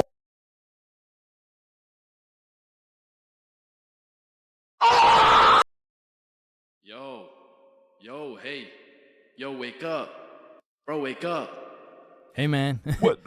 Who are you? Dreams. We all have them whether you remember them or not. And at one point in our lives, we've all dreamt about the same shit, bro. Like your teeth falling out or running through your school butt booty naked or being reincarnated as a chicken laying eggs. But when you really step back and think about what sleeping is, it's mad weird, bro. Like imagine an alien crash landed on Earth and saw a bunch of motherfuckers sleeping like... Why is everyone dead? Oh, no. They're not dead. They're just sleeping. Man, what the fuck is sleeping? Yeah, so basically they just play dead for 8 hours and live false realities in their heads and shit. Strange. Yeah, like you see this guy, he's probably dreaming about sunshine and rainbows. Get down. Oh. Where you see this dude? He's having a nightmare for sure. Oh, and this dude? Yo, this dude's definitely fucking, bro. I'm a caterpillar. Damn, that's crazy. Now, we all know there's only 3 questions in life that have yet to be answered. What's the meaning of life? What's Obama's last name? And why do we dream? Dude, it's all your subconscious talking to you, man. You just gotta find the true meaning of each dream, dude. Bro, what the actual fuck could this possibly mean, bruh? You're autistic. Anyways, the craziest part about dreams is the fact you're the one telling the story and you're the one listening to that shit. My dumbass still falls for the plot twist every time, bruh. I'll never forget this one dream I had back in grade 6 where me and my 2 homies were walking. Don't know where, don't know why, but as we're walking, a dude in a big white van pulls up talking about, "Hey, if you kids come in my van, I'll give you some candy." Shit. I mean, I'd come in your mouth for the whole bag. So obviously, we hop in, and the driver looks absolutely cracked out, talking about, "Hey kids, eat this candy." And so we unwrap this piece of candy, and it's literally just a razor blade, bro. Like, he didn't even try and hide that shit. Nah, I think I'll have to pass on this one. Alright, okay, then eat this piece of candy. Nah, this is a perk 30. You got any Reese's cups? Yeah, nah, I got Reese's cups. Here. Sir, this is just a Glock covered in peanut butter. Alright, fine, take this. Shit, okay. So we eat this unsuspicious looking candy and instantly start tripping balls, bruh. Like the van is deforming, we're seeing rainbows and shit, and worst of all, we see this big ass grin on the driver's face. And I don't remember exactly what he said, but he said some crazy shit like, "Get ready, I'm coming for them cheeks." Nah, it was more like "Looks like your private square just went public." Okay, no, that wasn't it either. It was it was something more like "You boys ever had your buns stuffed like a meat mountain from Arby's?" Yeah, I can't remember exactly what he said, but all I know is if we didn't act fast, we were getting our cheeks snatched up, bro. So Billy's like, "Yo, quick, call your dad." So I'm rushing to start calling my dad, and this is the most dream logic shit ever, cause I don't even got a dad, bruh. And this is where my own brain hit me with the meanest plot twist I never saw coming. Cause as I'm calling my dad, the driver's phone starts ringing, bruh. Bomba Club. Now, I don't remember the rest, but the fact my own brain hit me with some Star Wars Darth Vader type plot twist, god damn, bro, that shit was a movie. But still, I probably got my shit touched, so I'm gonna have to leave this as a B-tier dream, bro. B-tier? What the fuck could possibly be worse than a crackhead tickling your pickle, bro? Fever dreams. Now, those motherfuckers could be their own torture method, bro. These are dreams that just have you stuck in an infinite time loop doing the same shit over and over and over and over. And C tier, bro. Now, lucid dreams. Lucid dreams are deadass just playing life on creative mode, bro. Because in my long life, I've only had 3 lucid dreams, and every single one of them was lit as fuck, bruh. Now the problem is I can only start lucid dreaming when my original dream is just a little too strange. Like, hey, you're cute. Can I get your number? What? You want my number? Yeah. Yo, I must be lucid dreaming. Ow, what Oh, the fuck? shit, It's so real, bro. I can do anything. I can probably fucking fly. All right, Chains, this is not a dream. You're under arrest for battery and assault. But for real, my first lucid dream started when I was posted up in a basement with Michael Jackson. Yo, aren't you supposed to be, like, dead and shit? Oh shit, I must be dreaming. And so to test the waters, I start spawning in random shit on the spot, and this is the moment I realized the possibilities were endless, bruh. I could do whatever I wanted, and so I spawned in a honey pack, and I spawned in Lola Bunny, and I S tier. Lucid dreams are S tier, bruh. Wet dreams are too. Now, we got a few popular reoccurring dreams on our hands, like running through your school butt booty naked. Now, back in the day, this dream used to have me scared shitless, bro. I was like, oh shit, where's my pants? Yo, what's my crush gonna think? Well, what are the boys gonna say? But ever since graduating high school, that dream has me scared even more shitless, bro, because now it's like, oh shit, yo, what's the police gonna think? Hands behind your back. Bro, what's the judge gonna say, bro? Shut the fuck up. Fucking C tier. Teeth falling out, B tier. Random adventures with your homies, A tier, bro. Me, Bob, and Billy have fought bears together. We've been to the nether. We've even fucked around and ran a 3-man on the Totally Spies cast. Like, these dreams are so lit that when I wake up in my raggedy old lonely ass bed, I be trying to go back to sleep to continue the plot, bruh. Look who came back for that meat mountain, boy. Oh, hell no. You better run. Bruh, I'm trying. Now, trying to run in your dreams, man, this shit really pisses me off, bro. Because I never told anybody this, but I was the fastest kid in my elementary school. So when I'm dreaming and I got 2 hordes of zombies, Michael Myers, and fucking Diddy himself chasing after me, tell me why my ass starts running like the fastest kid in the special needs class, bruh. So trying to run in your dreams has got to be C tier, right next to all the common shit like falling, drowning, losing your phone, explosive diarrhea all over your bed. Damn, bruh, shitting your pants, fever dreams, and being butt booty naked around a bunch of minors is C tier. What the hell is D tier, bro? Sleep paralysis. This might be the scariest thing that can possibly exist, bruh. You're telling me at 4 a.m. I could open my eyes, unable to move, while struggling to breathe, and start seeing demon shadow figures while hearing screams in the distance, bruh. Fucking Z tier, bro. What the fuck? Now I'm grateful I never had to experience that shit, because the fact that while you're paralyzed, you'll start to see the scariest thing your brain could possibly imagine is beyond me, bro. Knowing me, I'd be there enjoying my beauty sleep, dreaming of me and the boys playing fucking Mario Kart or some shit, and I would open my eyes stunned, unable to move, when slowly a devious creature begins revealing itself out of the closet, casting a shadow over top of me until I can see exactly what it is.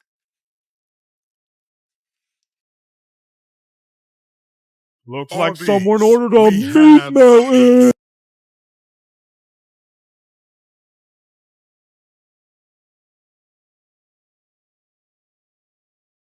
Yo, Chains, I'll pay you $5 if you pull that fire alarm right there. Oh, Yo, run. Chains, do you know why I've called you into my office today? No. You see, that little stunt you pulled has led you to a 1-week suspension. God damn it. What does suspension mean? It means for the next week you are prohibited from coming to school. Fuck. What does prohibited mean? Chains, you can't come to school for the next week. Hold up, so you're telling me because I pulled the fire alarm, I don't have to go to school for a week? Yes, it's a suspension. You are... Man, I got a love-hate relationship when it comes to getting suspended from school. Like, on one hand, shit, you just don't have to go to school. But on the other hand... Suspended? Oh, I'm about to suspend that ass. Ah, fuck. Ow. Shit. Alright, I don't recommend getting suspended. That shit is not worth it. But how do I know? This story dates way, way, way back to grade 7. It was a cold winter day at Stickman Middle School. In fact, it was freezing cold, and this gave Billy a great idea. Yo, the pond behind the school is frozen. Let's go fuck around on it. Oh, I'm down. Okay, bet. So after school, we got a group of 5 homies, and we headed over to the frozen pond. Now, to paint the picture, behind Stickman Middle School was Stickman Elementary School, and behind Stickman Elementary School was this frozen pond, meaning we had to walk through Stickman Elementary School to get to this pond. But nonetheless, we walk up to the pond, and instantly I see this big red sign that says, "Hazard, do not step on ice." Guys, the sign says do not step on ice. Man, fuck the sign. Watch this. Oh shit, look, it's sturdy as fuck. Yo, fuck. And even though Billy's dumbass fell in, the ice was actually pretty sturdy. So you know, we're gliding around, eating shit, hitting the meanest ballerina spins you've ever seen, and eating shit. And we were having some good old harmless fun. In fact, our grade 7 selves were having the time of our lives on this frozen water. That is until... Oh, what do you guys think you're doing? We were just walking on the ice. Did you guys not see the sign? What sign?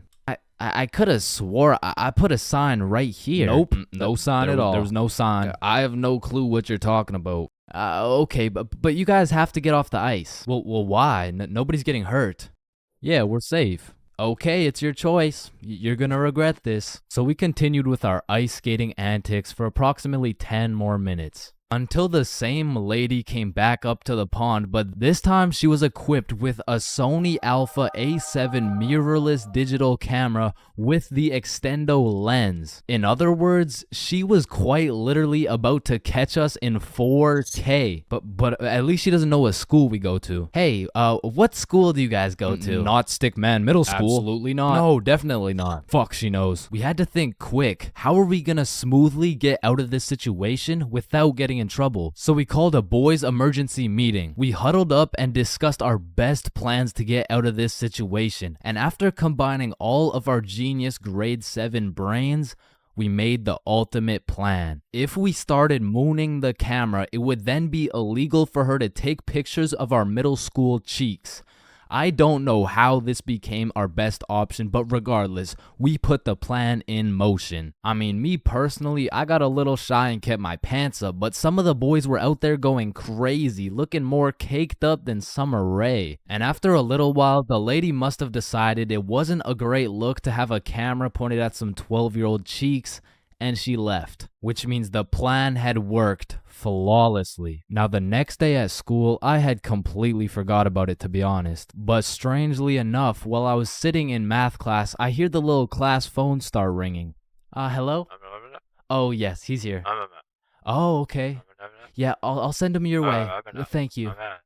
Chains, Mr. Principal wants to talk to you. And at this point, I should have picked up on why I was being called to the office, but I had complete faith in our foolproof plan of mooning this stranger that the thought of being in trouble didn't even cross my mind. That was until I walked into the office to see every single one of the boys sitting in Mr. Principal's office. But mama didn't raise a snitch, so we started capping our asses off. So, what did you guys do after school yesterday? Nothing. I played Fortnite. I was doing the homework.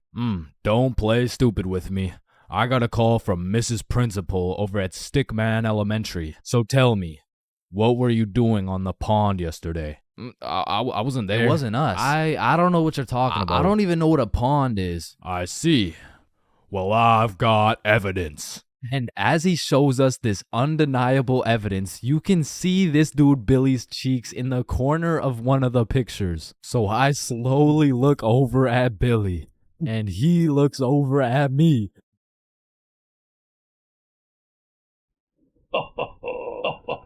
If you don't stop laughing right now, you're all suspended.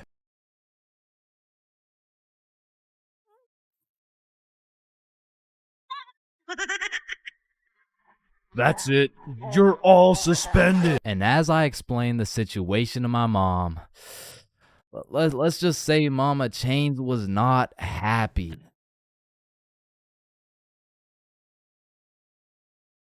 Man, you could be the 47th president of the United States and you'd still get flamed at school. It's just inevitable. It could be your haircut, your clothes, and bro, even when there's nothing to roast, somebody's gonna try and spit out some bullshit anyways. Hey, yo, why does Carl's face look like Spider-Man's left nut? Yo, I it's cannot so see true. it. Why do you know what his nuts look like? And bro, when I was in middle school, all my clothes were hand-me-downs I got from my neighbor, and this motherfucker just didn't want to see me win, bro. Cause I was getting piles of V-neck shirts and jeans that didn't even fit. And not only did my neighbor have no drip, but dude was 10 years older than me, so every fit I made was just a decade too late. And pulling up to school and that shit had me feeling like a rotisserie chicken, the way I was getting cooked at a 360-degree angle, bruh. But my fit wasn't even the only thing that was outdated, cause my phone looked like the first phone ever created. And it acted like it too. I mean, I would have to click the screen 5 times and then send a prayer to the heavens just to turn that shit on. And only real G's know the pain of having to whip out an old ass phone around someone else. Like, I remember this one time a girl came up to me and asked if she could add me on Snapchat, and when I gave her my phone, my shit crashed, bro. I think your phone just ran out of battery. Oh no, don't worry, sometimes you just gotta.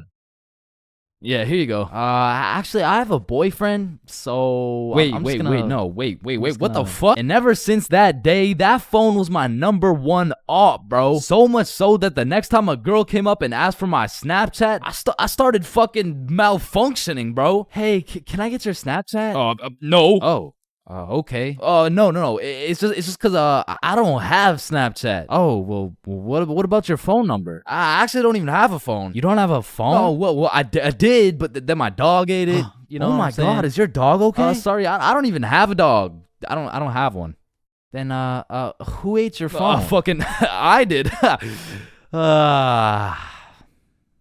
Wait, was that? Nope. Like, I do appreciate all the hand-me-downs, because without them, I would be walking through the school butt-booty naked. But to be honest with you, if it was a choice, I would have rather been butt-booty naked, because these V-necks were straight girl-repellent. Like, there's birth control, there's condoms, and then there's V-necks, bruh. Well, shit, I mean, you could still pull a lot while wearing a V-neck, but it's just like... It's just gonna be dudes. And just when you think I couldn't have been more roastable, my mom would be like, oh, sweetie, you need a haircut. No, please, mom, no. My mom used to take me to this shop that gave out $1 haircuts, bro, and these motherfuckers were straight speed running these cuts. They'd be asking what kind of cut you want while cutting your hair. And by the time you get to show them the cut you want, your shit is already done, bro. And my mom must have not been tipping them either, considering the fact that every time I went back, the cuts kept getting worse and worse. Until one time, I walked out there with my head bleeding, like I asked for a 2 on the sides, and she hit me with a -2. Now, don't get me wrong, when I pulled up to school wearing the most abominable fit known to man with the atrocious haircut and shitter phone combo, I got my shit roasted, flamed, grilled, sauteed, deep fried, and then thrown into the goddamn microwave. Like the type of flaming that has you going home and just taking an extensive look in the mirror, questioning if you should legally change your name to Albert and flee the country. But somehow, this motherfucker Carl got flamed even harder than me just for being Carl. Like, whenever a friend group is created, there's just one dude selected to be the punching bag for the entire group. And you know, I feel bad and shit, but like... it's better Carl than me, bro, so I'm gonna slip a few jabs in if I have to. Yo, what the fuck is Carl eating, bro? Oh, hell nah. Wait, whoa, Chains is eating the exact same thing. Nah, what? Your shit looks like it tastes like cardboard with honey mustard. Wow, how did you know? Like, Carl can't even get a little chuckle out without getting crucified, bruh. Damn, he's fucking that shit up. Looks like he hasn't eaten in weeks, bro.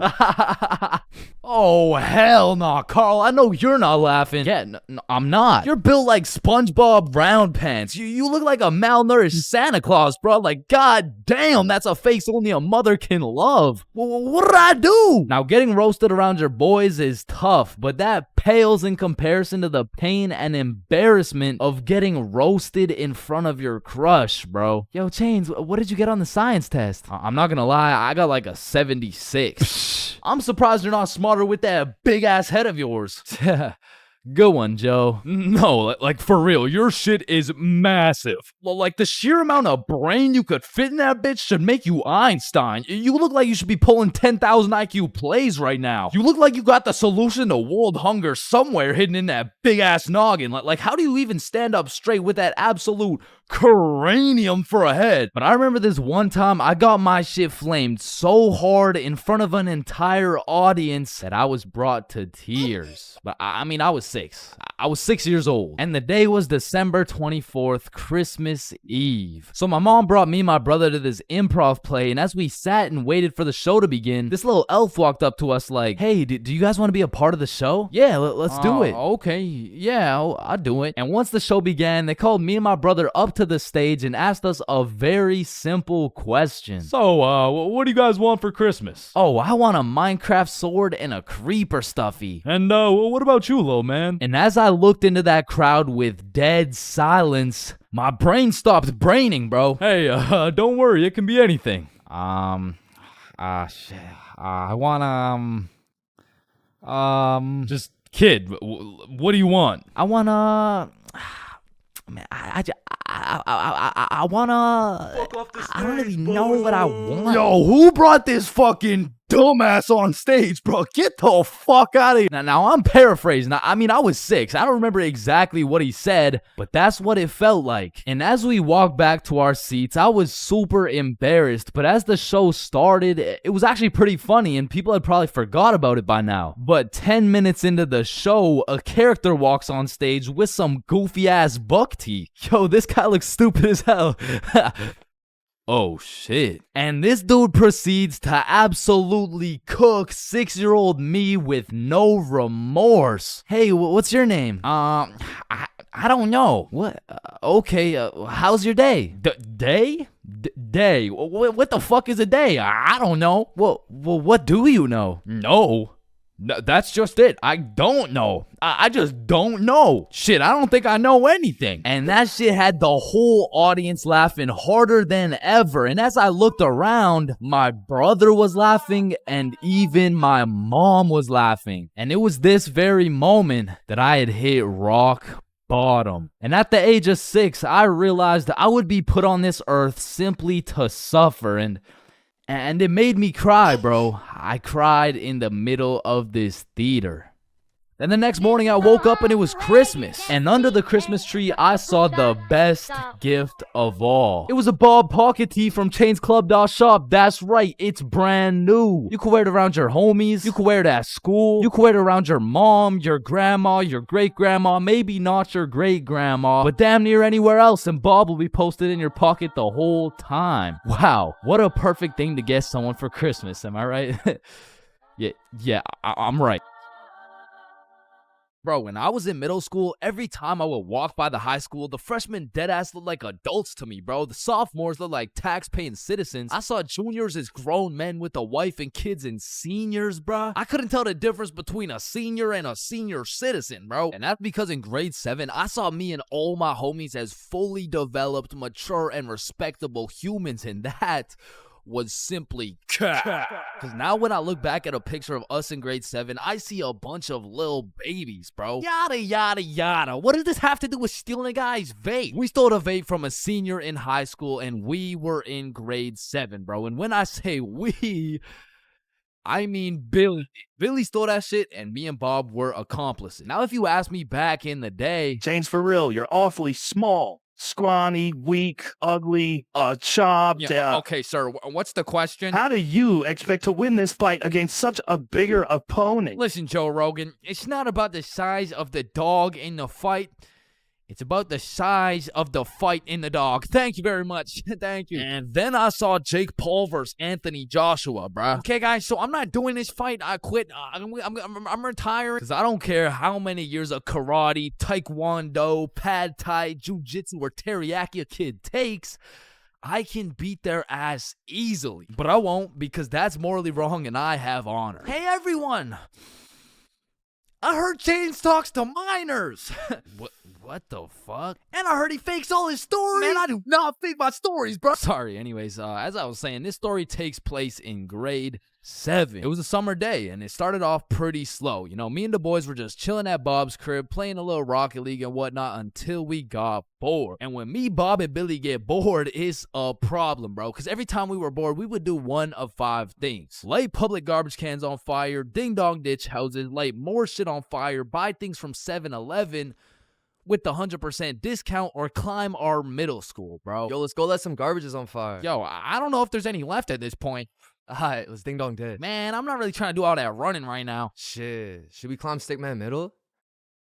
Yes. So we pull up on a scene, shiesties activated. We scan the area for witnesses, nobody. We identify all security cameras and move forward with the plan. So, Stickman Middle rooftop was about 20 feet up, far too high to reach. However, it had a playground with one of those spiderweb johns, and this playground was fenced off, and this fence is what we call the method. So one at a time, we climb up this metal fence, stand on top of it so we were just tall enough to jump and grab the roof, and we pull ourselves onto the rooftop. So Bob and Billy got up first. I jump and get my hands on the rooftop, pull myself up, and the view was insane, bro. Sun setting and everything. So me and the gang are sitting on the roof of our school. Bob brought some of those good old sweet heat Doritos, and we have ourselves a nice little romantic afternoon. When all of a sudden a car pulls up to the courtyard. A dude hops out of the driver's seat. 3 girls hop out of their whip. They're probably 19 or 20, and one of them looks up like, Hey, what the fuck? Hey. Yo. Oh shit, how'd y'all get up there? Shit, it's easy. I mean, we just climbed this fence. You want to try? Yeah, okay, yeah. What do I do? You just gotta stand on the right side of the fence. Okay. Which side's the right side? It's the opposite of left. Is this guy retarded? Oh, okay, yep, okay, I got it. All right. Okay, now what? Okay, yeah, just bring your feet up to the little crossbar, but be careful. Careful? This shit's easy, man. I know a ton of 12-year-old girls who could do this. Right, okay. Why does he know a ton of 12-year-old girls? Okay, what do you think I do from here? Dude, I don't think I know what to do. Oh, shit, man. I don't think I know what to do either. No, I'm saying I know. Like, damn, man, how is he so retarded? Ooh, I'm up, boys. Let's Yes, go. sir. Yeah, let's go. Anyways, what's y'all's names? I'm Billy. That's Bob. And I'm Changed. BBC, is it?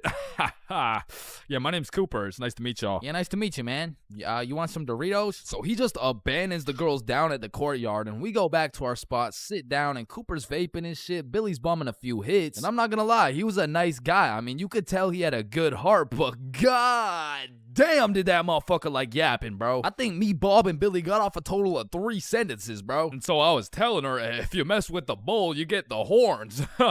Damn, that's crazy. Bruh, for real? Dead ass? I mean, bro yapped the day away. The sun went down. It was getting cold, so Billy was like, Yo, y'all trying to head back? yeah, bro, it's getting cold. Yeah, yo, great conversation though, boys. Right. So we all climb down the roof, make it to the courtyard, and say our farewells. Peace out, Alright, see Cooper. you, bro. Yeah, y'all have a good one, man. We head back towards Bob's crib, and to get there, we gotta walk up this small path with a super steep uphill, and as soon as we get to the top of the hill, Billy stops.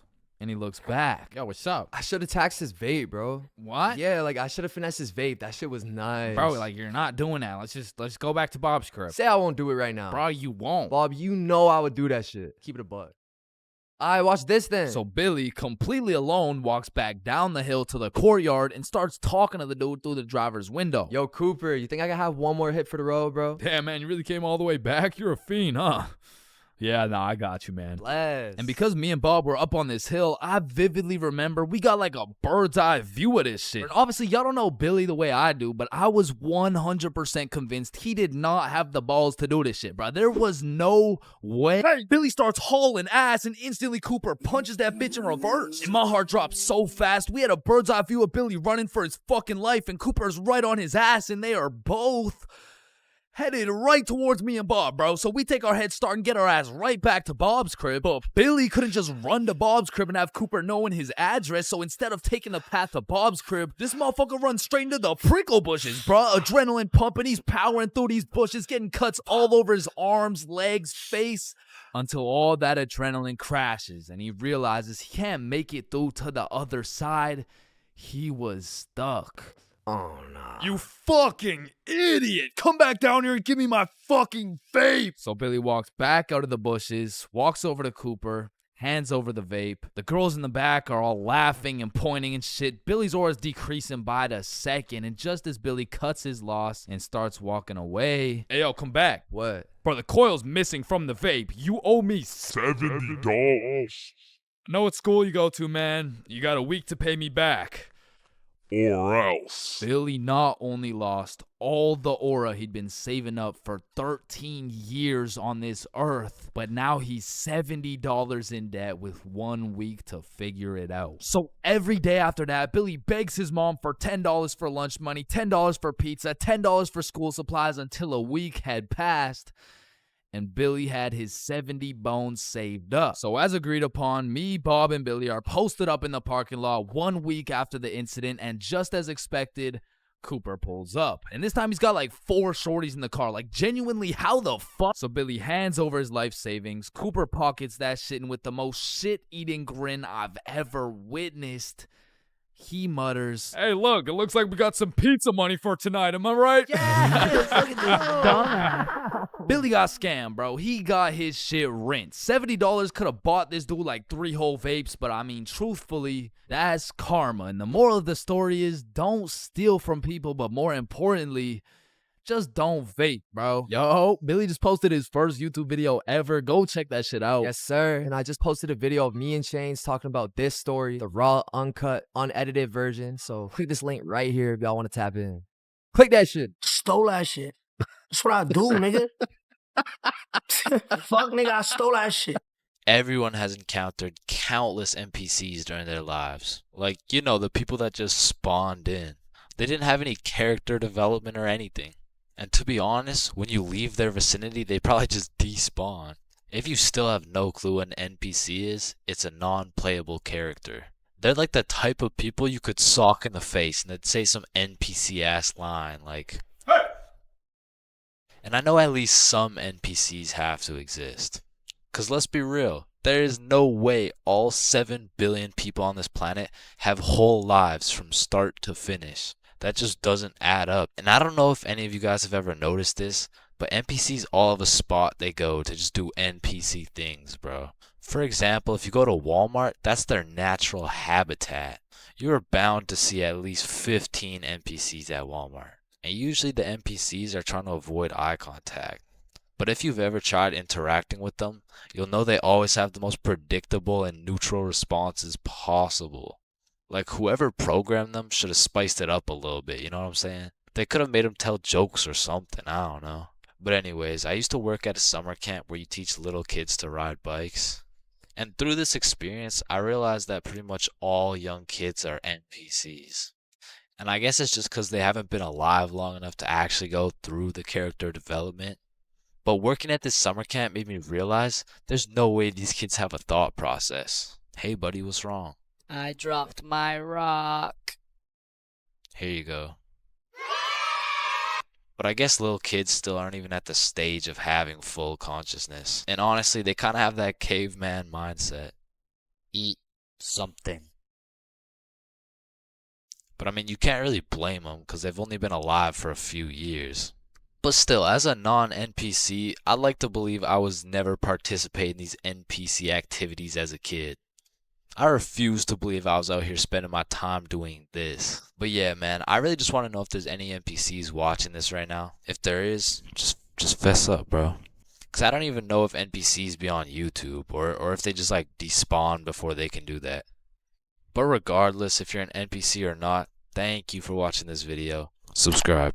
Imagine putting in hard work, time, and dedication into saving up for some new shoes. You go to Foot Locker and find the perfect pair. You try them on, you check them out, and you cop them. And even though you spent your last $200 on these shoes, you're happy because you feel fresh as fuck and these J's might actually get you some bitches. But as you're leaving the mall, a gang of motherfuckers wearing shiesties take those J's right off your feet, leaving you shoeless, broke, depressed, and with absolutely zero bitches. Now, personally, I wouldn't let that slide. However, when I was just a young, wholesome boy in 7th grade, I still wouldn't have let that slide. But I was weak as shit, so it would have slid anyway. I mean, in 7th grade, I could have got my ass beat by Hezbollah, bruh. I was a walking lick, which is exactly why I got a story for y'all today. So as I said, this story takes place in 7th grade, where I was young, innocent, and built like a string bean, bro. So one Friday night, me, Bob, and Billy were going to this girl's house for the 3-man mission. The plan was simple. There was 3 of us and 3 of them. We would put on a scary movie, and if everything went to plan, we would get some cheeks. Now, just earlier that day, I had copped some fresh ass Jordans, so I've got a little confidence boost as we walk up to this girl's house. So we knock on the door, they open it, and we go inside. Now we stuck to the plan. We put on some cheesy horror movie, and one thing led to another, and by the end of the movie, Bob had all 3 girls, bro, and me and Billy were in the corner playing Bloons Tower Defense. Don't ask me how this shit happened, I don't want to talk about it. So after hours of me and Billy straight fumbling, we all decided to go home. And although I was a little disappointed in my performance tonight, I put on my brand new uncreased Jordans and I remembered, damn, even Curry airballs sometimes. Now the bus route back to Bob's crib took 2 buses. So we hop on the first bus, it takes us to the next stop, and as we're getting off, we see the second bus we need drive right by us. Fuck, is that our bus? Damn, yeah it is. Wait, check when the next one comes. Yeah, it shouldn't be long. Damn, bro, the next bus comes in an hour. So we have no choice but to wait at the bus stop for an hour. So we wait, and at this point, it's already getting late. I checked the time, and it's already 11 p.m. As we were sitting there, bored as hell, waiting for this bus to come, one of the other buses stops in front of us to let someone off. The person gets off, and as the bus starts leaving, we hear this loud thud come from the bus. What the hell? What was that? Oh shit, it's a baton. And as we're analyzing this baton that seems to have fallen out of the sky, some motherfucker wearing a shiesty walks up to Billy like, "Give me that shit," and straight snatched the baton out of Billy's hands. And Billy froze up. Bro was scared shitless, straight bamboozled. And the way the bus stop was set up was there was a main road, the bus stop, and behind the bus stop was a small hill with bushes on top. And when I say this shit looked like something out of a movie, I mean this dude wearing a shiesty walks back up to the top of the hill, and a group of 5 other dudes walk out from behind the bush, and they're shiestied up too, bro. They had to have been in at least grade 12, and to a 7th grader, that is scary as fuck. And I was no genius, but as that group of shiesties came out of the bushes looking like a GTA 5 cutscene, I came to the consensus that they were up to no good. Yo, those Jordans are looking my size. And this was the moment I realized I was about to get my shit robbed. So I started analyzing my surroundings and calculating my options. Maybe I can talk my way out of this. Hey sir, how was your day today? Shut up. I said, what size are the shoes? Damn, I can't fight them. It's a 3-on-5, and they got the high ground, and they got a baton, bro. They would knock my ass out and take the shoes. But I'm fast. So if I take a right, then make a left, there's no way they can catch me. Wait, fuck, I can't run. I'd crease my Jordans. And just as I had ran out of options, Billy says the last words I would expect to come out of this man's mouth. Wait, Ethan? Yo, who the fuck? Oh shit, Billy. Oh, I didn't know it was you, bro. Man, Ethan, you had me scared for a second. Damn, man. My bad, pimp, my bad. No, you're good. How's your mom doing? Oh, yeah, she's doing good. Yeah, it's great to see you, man. You too, bro. See you around. All right, peace out. Y'all, don't worry. I seen a kid over there with some new forces we could snatch. Oh, bet. Yes, sir. I bet. Man, he's a good dude. Nah, bro. He just tried to rob me. Who the fuck was that? Oh, that's my longtime homie Ethan. Why do you know him? Oh, yeah. We went to the same preschool. Same preschool? That dude looks 20, bruh. Oh, yeah, no, he is. He just got held back a few times. Held back in preschool? How the fuck do you get held back in preschool? Oh, he used to beat up the other kids and then take their toys. Oh shit. Makes sense. So we bust back to Bob's crib, and as we're walking to Bob's front door, I stepped in mud.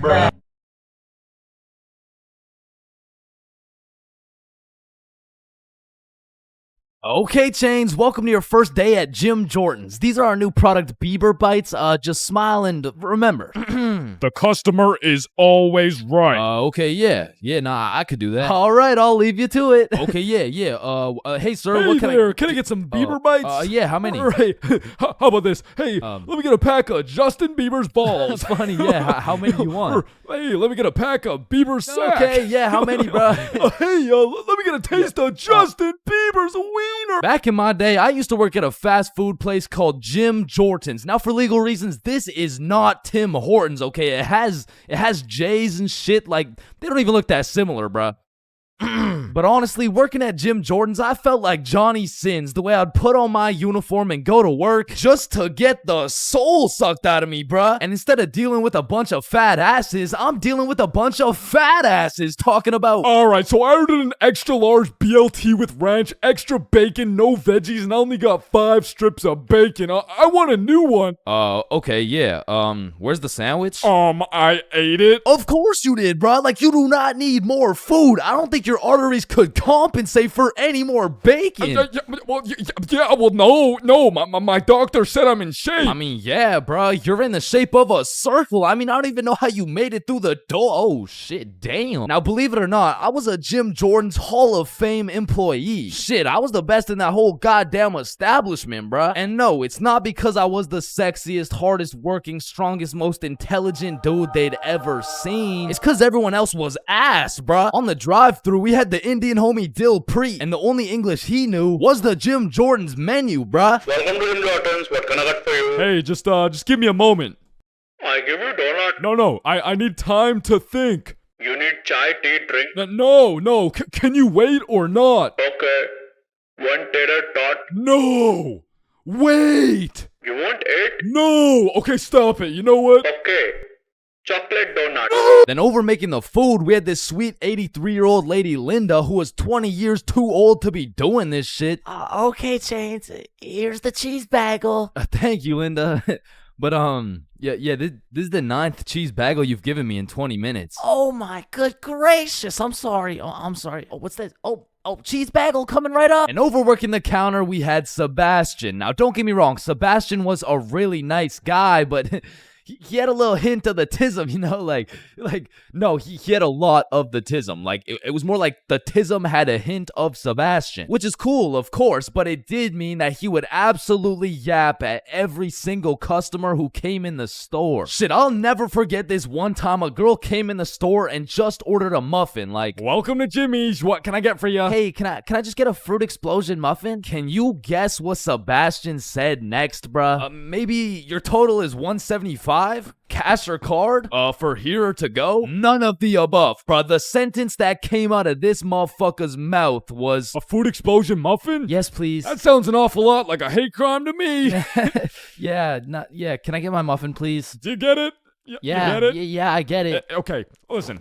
It's like, you really don't need to explain. Explosion, okay? Sir, it's like if you took a bunch of gay people. So that's Sebastian. And over on drinks, we had this dumbass 15-year-old who's always spilling and shit. That was me. Yeah, that was me. I was ass too, but like I was still the best by default though. So the point is, our Jim Jordan's crew was looking like a group of clumsy villains from a Disney movie. But just because we were all really ass at our jobs doesn't mean we were useless. Because if there's one thing we knew how to do, it was making people's days even worse than they already were. You pull up to our drive-thru all happy, just wanting a small coffee? Shit, you're leaving with a small hot tea and some suppressed anger you'll probably bring home and let out on your wife and children. You pull up to our drive-thru just wanting a breakfast sandwich? You're leaving with nothing because we ran out of eggs and cheese and bread and the breakfast and the sandwich. You pull up to our drive-thru pissed off, complaining about how there's not enough mayo in your wrap? Bro, you're leaving with a wrap filled with super special secret Sebastian Sebastian sauce. So I'm sure you could probably tell, but we had to do a lot of customer service and talk our way out of a lot of mistakes. And by we, I mean me, bruh. I was the designated customer service dude, because before it was me, it was Dilpreet, and that shit would usually go something like, "Hey, I just took a bite out of my chicken wrap, and it literally tastes like someone busted a nut in that shit." A nut? Yes, someone busted a nut in my goddamn food.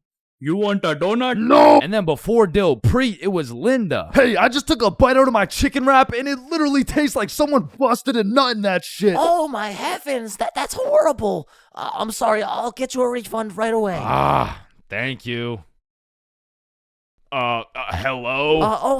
Hello. Welcome to Jim Jordan's. What can I get for you? God damn it. And before Linda, it was Sebastian. "Hey, I just took a bite out of my chicken wrap, and it literally tastes like someone busted a nut in that shit." Oh yeah, that was me. Now, of course, our elite Jim Jordan's crew had a manager, Magnus. Now, Magnus was strict as hell, but she would only show up like once a month. But whenever she did show up, she was running this Jim Jordan's like it was the military or some shit. Because usually I'd be 54 minutes into my 30-minute break playing Clash Royale. But when Magnus was there, bruh, shit, I'd clock into my break, make eye contact with her, shit my pants, and then clock right back out. She was so intimidating that whenever she would show up, I would never spill a drink. Sebastian used real mayo. Dilpreet spoke fluent English, and Linda would be so stressed out, she'd forget to forget. She was running this place so much like the military, she had my ass waking up at 4:30 every day. And when Magnus was teaching me to do customer service, she really loved to say, "The customer is always right." So of course I listened, but it was low-key a crazy statement, because honestly, the customer is never right, bro. It doesn't even matter what we're talking about. It could be like, "Hey, how you doing?" "Hey, I'm doing good, can't complain. I mean, it's a nice sunny day outside and all." Damn, this chicken wrap is good as hell. I am 100% sure nobody busted a nut in this. And I don't know about you, but I personally have never complained about my fast food order ever. I usually just get my order, check the bag, realize instead of a Big Mac, they gave me a McChicken with a bite taken out of it, cut my losses, and I keep it pushing. But some of these motherfuckers in the Jim Jordan's drive-thru come in like you just murdered their entire family and then took a shit in their coffee. Oh, shit. Hey, you! There's not enough sugar in my fucking coffee! Oh, okay, yeah, sorry about that. Do you want me to add more sugar in? No, this is unbelievable! Now, I swear these angry customers love to throw around the word unbelievable. But I'm not gonna lie, we forgot to put sugar in your coffee. It's pretty fucking believable, bruh. I mean, look at the staff. We're getting paid minimum wage. The guy who took your order doesn't speak English. The guy who made your order's a 15-year-old running off 2 hours of sleep. And the rest of our staff is playing fucking patty cake. You're lucky we even had enough brain cells to get you the coffee. And I'm gonna be honest, it was a blessing that I was broke as shit and really needed that job, because if I didn't, I would have crashed out for sure. Hey, some dumbass forgot to put cheese in my fucking grilled cheese. Oh, hell no. Yo, Linda, you hear this ungrateful piece of shit? Oh, hell no. You keep running your mouth, I'm about to grill your cheese, bitch. What the fuck is your old ass gonna do? Do not talk shit about Linda. Like that, and I busted in your sandwich last week. Wait, what?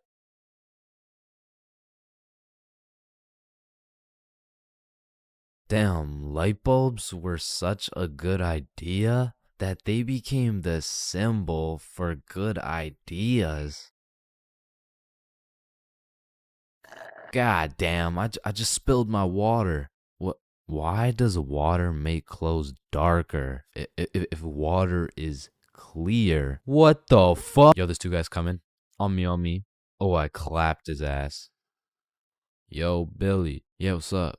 You see that lamp right there? Yeah. What about it? That lamp in the video game uses real life electricity. Whoa. You know what I just realized? When a morgue worker dies, he still goes into work the next day. Bro, how could he go to work? He's dead. Oh, shit.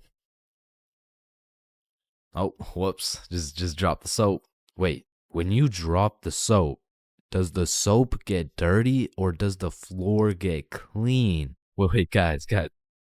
Since I'm alone, I'm the only person in the world to ever see this peanut. Nah, I saw it too. Who the fuck are you? Yo, when did you get so much money?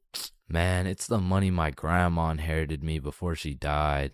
Yo, that's low key like when your homie dies in Fortnite and you pick up his loot. Come on, bro, my grandma's dead. Not cool. You right, my bad. Man, imagine the guy that discovered milk. And think about him convincing someone else to drink it. You did what to the cow? No, trust me, it's good, just drink it. Wait, you drink it too? Yeah, it's really good, look. Aw, hell nah. Damn, bro, mosquitoes are some brave creatures, considering those jits got 1 HP. Facts. Yo, Chains, you need your parachute to skydive. No, you don't. You just need a parachute to skydive twice. No, Chains. Well, what the fuck? Why did you just break my mirror? Well, actually, mirrors don't break. They simply multiply. Oh. Damn, bro. We're all just some walking nut for real. Facts. Damn, for real. It's crazy. It's true, though. Oh, shit. I'm on fire. If you really think about it, you're not on fire. Fire is on you. Call the fire truck. Wait a minute. A fire truck is actually a water truck. Oh, god damn, just call the truck. Jesus. Bro, I was on fire. Why didn't you just call the fire truck? First of all, you weren't on fire. The fire was on you. Second of all, it's a water truck. Bro, I got the munchies. We should cook some cookies or something. Nah, you don't cook cookies. You bake them. What? Then why are they called cookies? Shit, I don't know. Cookies are just cookies. No, that's like saying you cook bacon instead of baking it. Well, actually, you do. What the fuck? Bro, what keeps the hot dog in like hot dog shape? It's like meat inside some animal intestine casing or some shit. Okay, so it's hot dog meat inside animal casing, right? Yeah.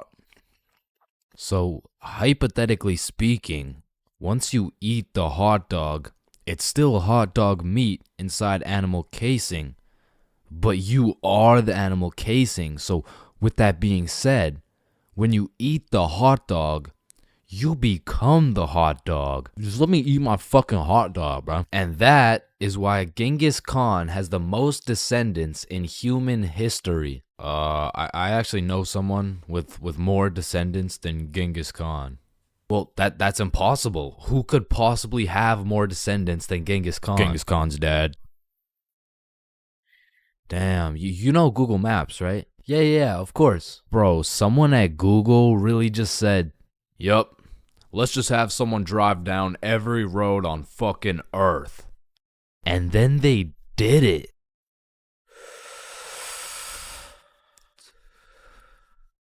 You know how concrete and glass are both made out of sand? Yeah, what about it? So if concrete and glass are both made out of sand, does that make skyscrapers just really big sand castles? Yo! How tall is the tallest person in the world? I don't know. Let me check. God damn, he's 8'1". Holy, you know what I'm thinking? Yeah, imagine getting railed by this absolute. No, I was thinking at one point the tallest person has experienced the height of everyone else in the entire world. Holy shit. Paper has 6 sides. Shh. Like we're really just some talking nut for real. Facts. No cap. Damn. Just some breathing semen for real. That's crazy. For real. Facts. So true. Damn. True. For real. Hey, little man. Well, what do you want to be when you're older? I want to be a doctor and cure aging and all the diseases.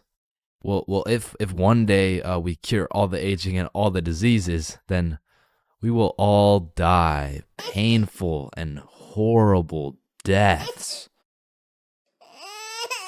I still don't understand why it's a chair. It just doesn't make any sense. Yo, you know what I just realized? What?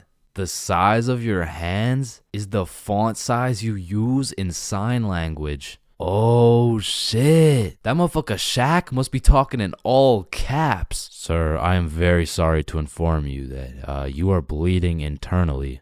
Wait, I'm bleeding internally?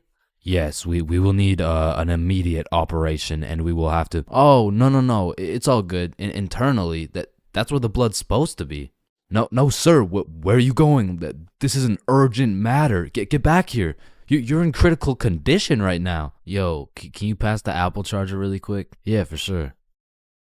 Yo, what if Apple chargers were called apple juice? Whoa. Damn. Yo. Apple juice? Bro. You know what I just realized? You can drink a drink, but you can't food a food. Nah, that one was ass. Yeah, you right. Like, I mean, we're literally just semen that can talk. So true. Facts. That's so crazy. For real. Yo, when you put your socks on inside out, the entire universe is wearing your socks, except you. Fuck. Yo, look, it's a unicorn. Damn, it's got a really unique horn. Unique horn? Unicorn. Unique horn. Unicorn. Unicorn. Unique horn. Unique horn. Unique horn.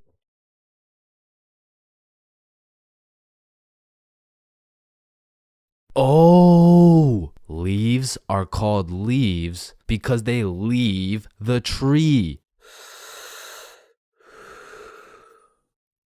Holy shit, I got an idea.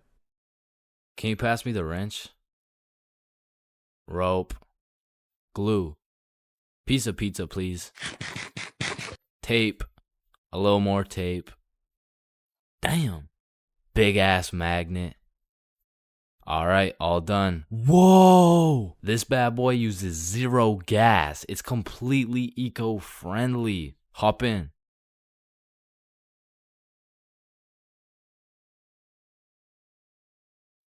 Oh shit, there's a penny. Bro, there's no point in picking up a penny. It's literally worth 1 cent.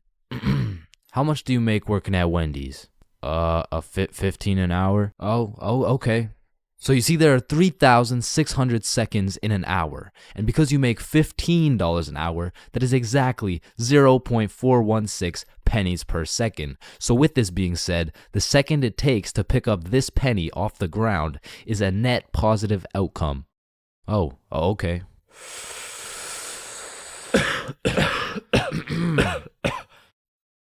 Wait a minute. Are stickmen always naked? Holy shit, we are stickmen. What the fuck? Yo.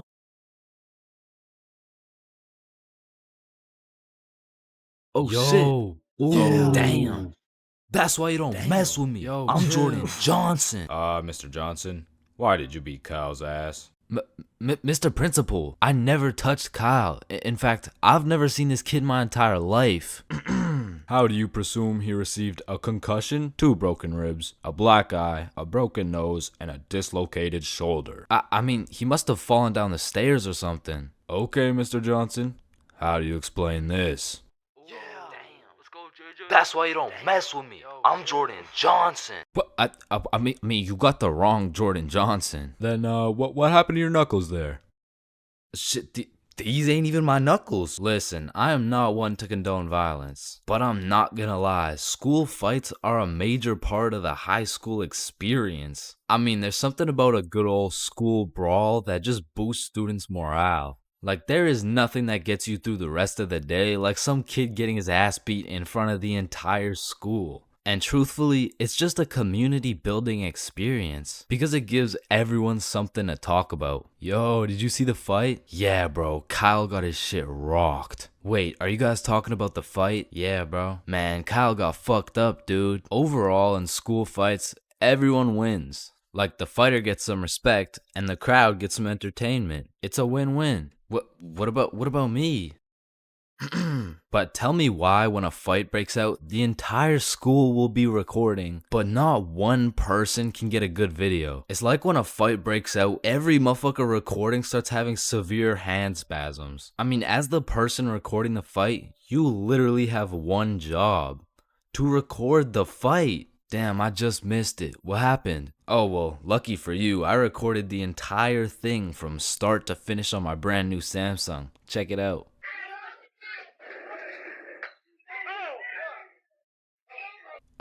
Did anyone else record the fight? Oh shit, yeah, I did on my brand new iPhone 14 that actually records in 4K. Okay, bet. Ooh, oh, damn.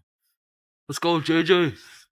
That's why you don't mess with me. But bro, there's just a video of your face for 8 minutes straight. And watching some of these fights are funny as hell because some motherfuckers will come in swinging like KSI. Some motherfuckers are out here thinking they're Daniel LaRusso. And some motherfuckers should just not be fighting. Which is honestly the best part, because where else could you catch a 6'5", 250-pound big body scrapping some 5'2" nerd? Like, the UFC would never let that shit slide. Plus, you get to watch it all for free. But me personally, I've never gotten into a school fight. But don't get me wrong, if someone wanted to catch these hands, I could hit them with the little knuckle sandwich, if you know what I mean. But truth be told, I could never lose a fight.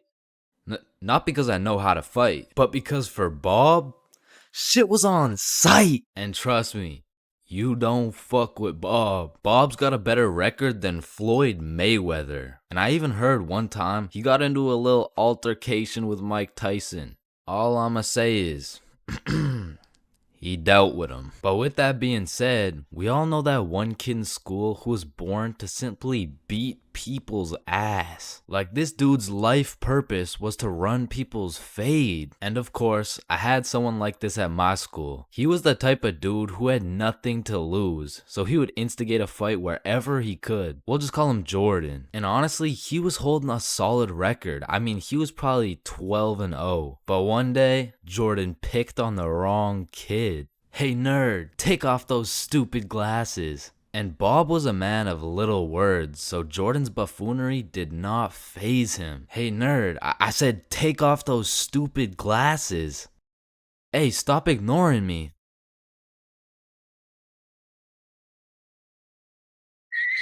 And without saying a word, Bob just ended Jordan's whole career. And ever since that day, nobody messed with Bob. That's why you don't mess with me. Yo, I'm Jordan Johnson. There's a lot of things in life that I don't really understand, but if there's one thing I can truly comprehend, it's being grounded. Because in my time, I've served a total of 547 days and 16 hours in the slammer. And through a year and a half of extensive first-hand research, I've come to the professional conclusion that getting grounded is straight ass, bro. You're locked in your room with no phone, no computer. Like, what do you want me to do? Think about my actions?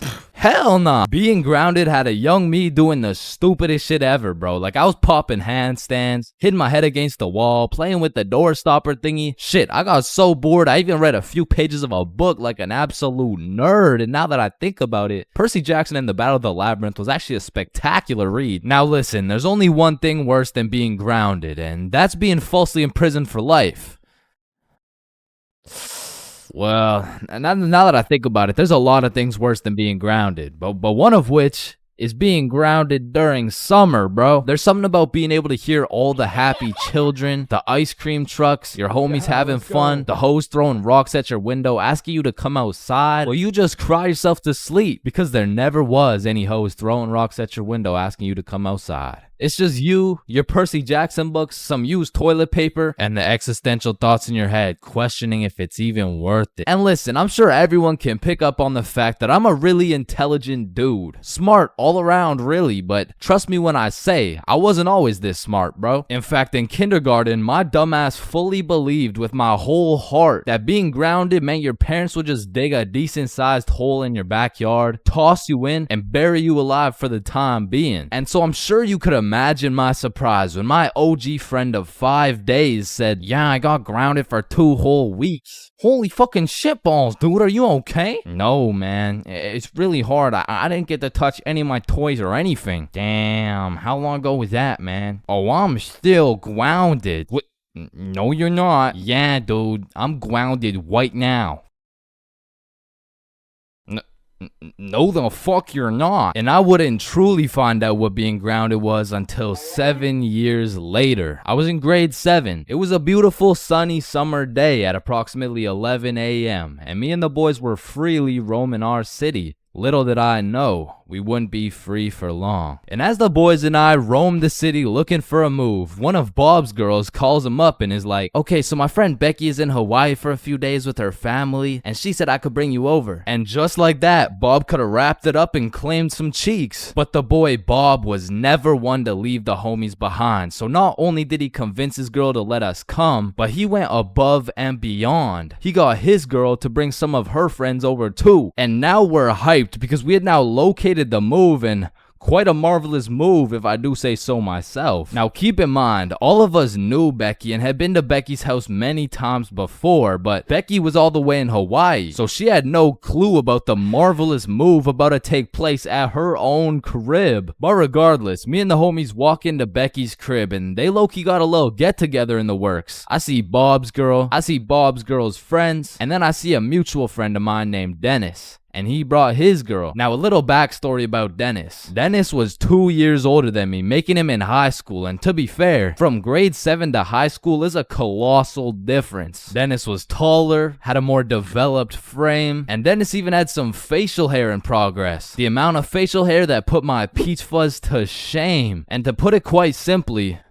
Dennis was a menace. But regardless, that's my homie's homie, so I walk up and dap him up. And then everyone heads over to Becky's room. Now keep in mind, Becky had simply invited Bob and Bob's girl to come over, and somehow we ended up being 8 people deep in that joint. And so that means technically, the other 6 of us were straight trespassing. So we were all chilling in Becky's room, chopping it up for a good hour and a half, until eventually, people start exploring her house. Now in Becky's room, it was just me, Bob, Bob's girl, and Bob's girl's friend named Lily. And so we're all just talking until I hear someone yell from the room down the hall, "Yo, Chains, get in here right now!" And I don't know exactly what I was expecting to see as I walked into that bathroom, but it was absolutely not seeing Dennis drop a condom filled with water on Billy's head. And of course I laughed because that's comedy gold right there, but it also made me realize maybe we shouldn't be here dropping condoms on each other's heads. But who was I to tell Dennis what to do? He had facial hair, so he was practically a grown man to my standards. So I just turned around, went back to the room, and continued chilling with Bob. And as we talked, the music progressively got louder, and Dennis progressively became more of a menace. And it had got to the point where the speakers were booming, and Dennis was lobbing condom water balloons off Becky's balcony. And then one time, Dennis either almost hit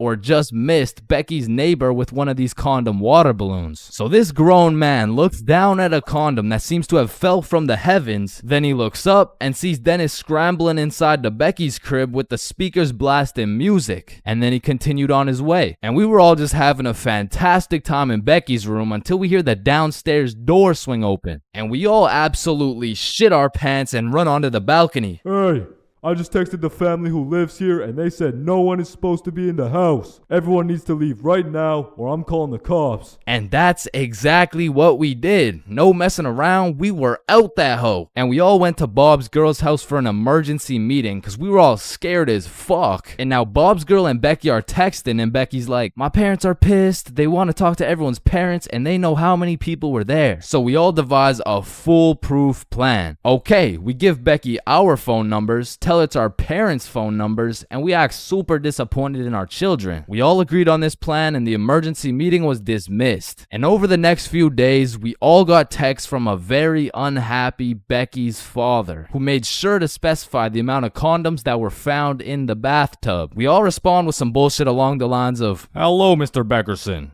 I'm very sorry to hear about the inconsiderate acts of Chains and how he's invaded your home. Rest assured, Chains will feel the wrath of this thick leather belt as it repeatedly beats against his cheeks to discipline him for his heinous actions. Thank you for bringing this to my attention. But come to find out, Lily's dumbass responded with some shit like, Dear Mr. Beckerson, thank you for letting me know, but Lily did nothing wrong as she didn't know she wasn't allowed there. Plus, she didn't even make a mess or anything, on God. Put some respect on my daughter's name.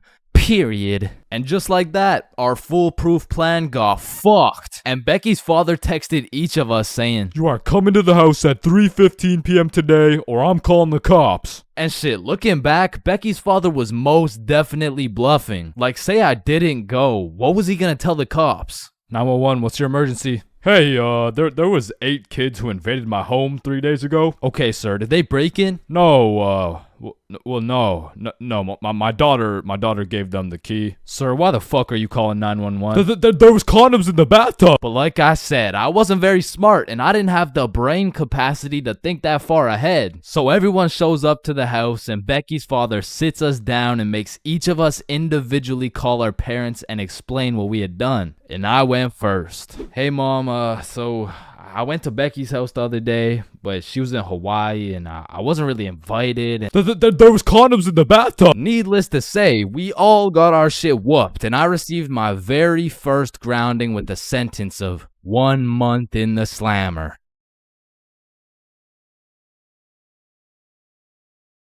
Here at Stickman High, we understand the importance of learning. That's exactly why our new curriculum has been perfected to accelerate the learning of each and every student. Like, hey, look at this kid. Wait, what? Look how big his head is. It must be full to the brim with all that knowledge we provide. Hey, it's not that big. No, it's pretty fucking big. Anyways, let's take a look at how the new curriculum pushes our students in the weight room. Oh, wow, impressive. See, I didn't even know legs could bend like that. They can't. All right, stop recording. Stop the recording. Stop the recording. Stop the recording. All right, Stickman High, welcome to the new curriculum and let's study those textbooks. All right, class, are we ready to learn about this new curriculum or what? Or we could just do a Kahoot? Yes, sir! That's what I've been waiting for. That's what it's all about. Man, I fucking love Kahoots, and I don't study for shit. Bro, I feel like Kahoots are the exact equivalent of the good old here comes the airplane trick. Like, yo, you want a Brussels sprout? Aw, hell nah, bro, those are disgusting. Oh, shit. Alright, but here comes the airplane. Hey, Chains, you need to study for this history test. Hell nah, bro, that shit's boring as hell. Okay, yeah, but... What? The Declaration of Independence was signed on the joint. Because personally, I didn't give a single fuck about what we're learning in school. But I swear they infused the Kahoot music with Adderall or like crack or some shit. Because a game of Kahoot used to have me all the way locked in. And I would be grinding my way up those leaderboards. Like I'd make it to 3rd place and then 2nd place and then 1st. And then the teacher would throw in some bullshit like, now what position was Abraham Lincoln conceived in? So I go for the safe answer, and all of a sudden I dropped 14 places, and I'm getting passed by goddamn Dildo and Duncan McCawkiner. And the teacher's over here yapping about, yeah, guys, you should know this one. It's chapter 13 in your textbooks. Like, bro, Why the actual fuck should we know this one? But in these cahoots, people were coming up with the most outrageous names of all time, bro. I remember anytime a teacher would pull up a Kahoot, the first names would start off normal as hell. Jessica, Eric, maybe a little Bartholomew. But as soon as one dude drops a name that's ever so slightly comical, every single name after that ends up being more and more out of pocket than the last. It's like a competition to see who's gonna push that shit the furthest. Like Richard Long quickly turns into Ben Dover, which nicely parlays into Hugh Janus, which passes it over to I Swallow Cum, who alley-oops it for Wilma Dickfit, which eventually somehow always ends up with the teacher just catching mad strays. Like somewhere along the line, that shit goes from Dixie Normus to Miss Jackson's built like Mike Wazowski. Alright, who said I'm built like Mike? I remember I had this teacher who used to love cahoots. Shit, she loved her cahoots so much, we'll call her Miss Cahooters. Nope.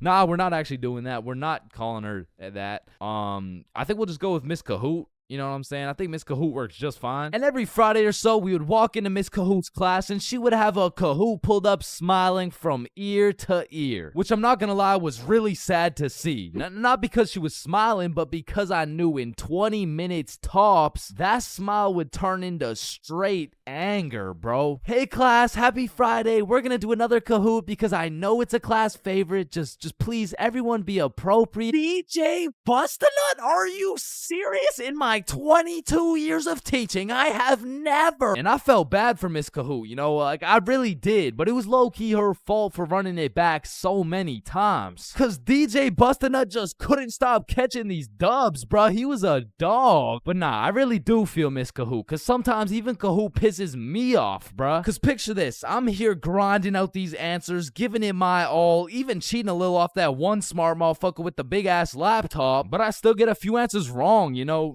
Nobody's perfect, but imagine my pain as I read my screen and find out I'm 76 points behind fucking Sebastian, bro. And I look up at Sebastian and this motherfucker doesn't even know what he's playing. He's just happy to be here and shit. But there's only one feeling worse than being 76 points behind Sebastian, and that feeling always came from the easiest questions. It would be like, oh, what? This is a little too easy? How do you say hi in English? And you're trying to speedrun this shit, so you click the first thing that kind of makes a little bit of sense and the answers come up, and you're the only motherfucker to get that shit wrong. No, dumbass, that was a zero. And everyone's looking around for who got it wrong. Like, yo, whose dumbass got that shit wrong, bruh? Top facts, bruh, type shit. Dumbass, type shit. The fucking dumbass. Chains? Were you the dumbass who got that shit wrong, bro? Me? Dumbass? Nah, shut up.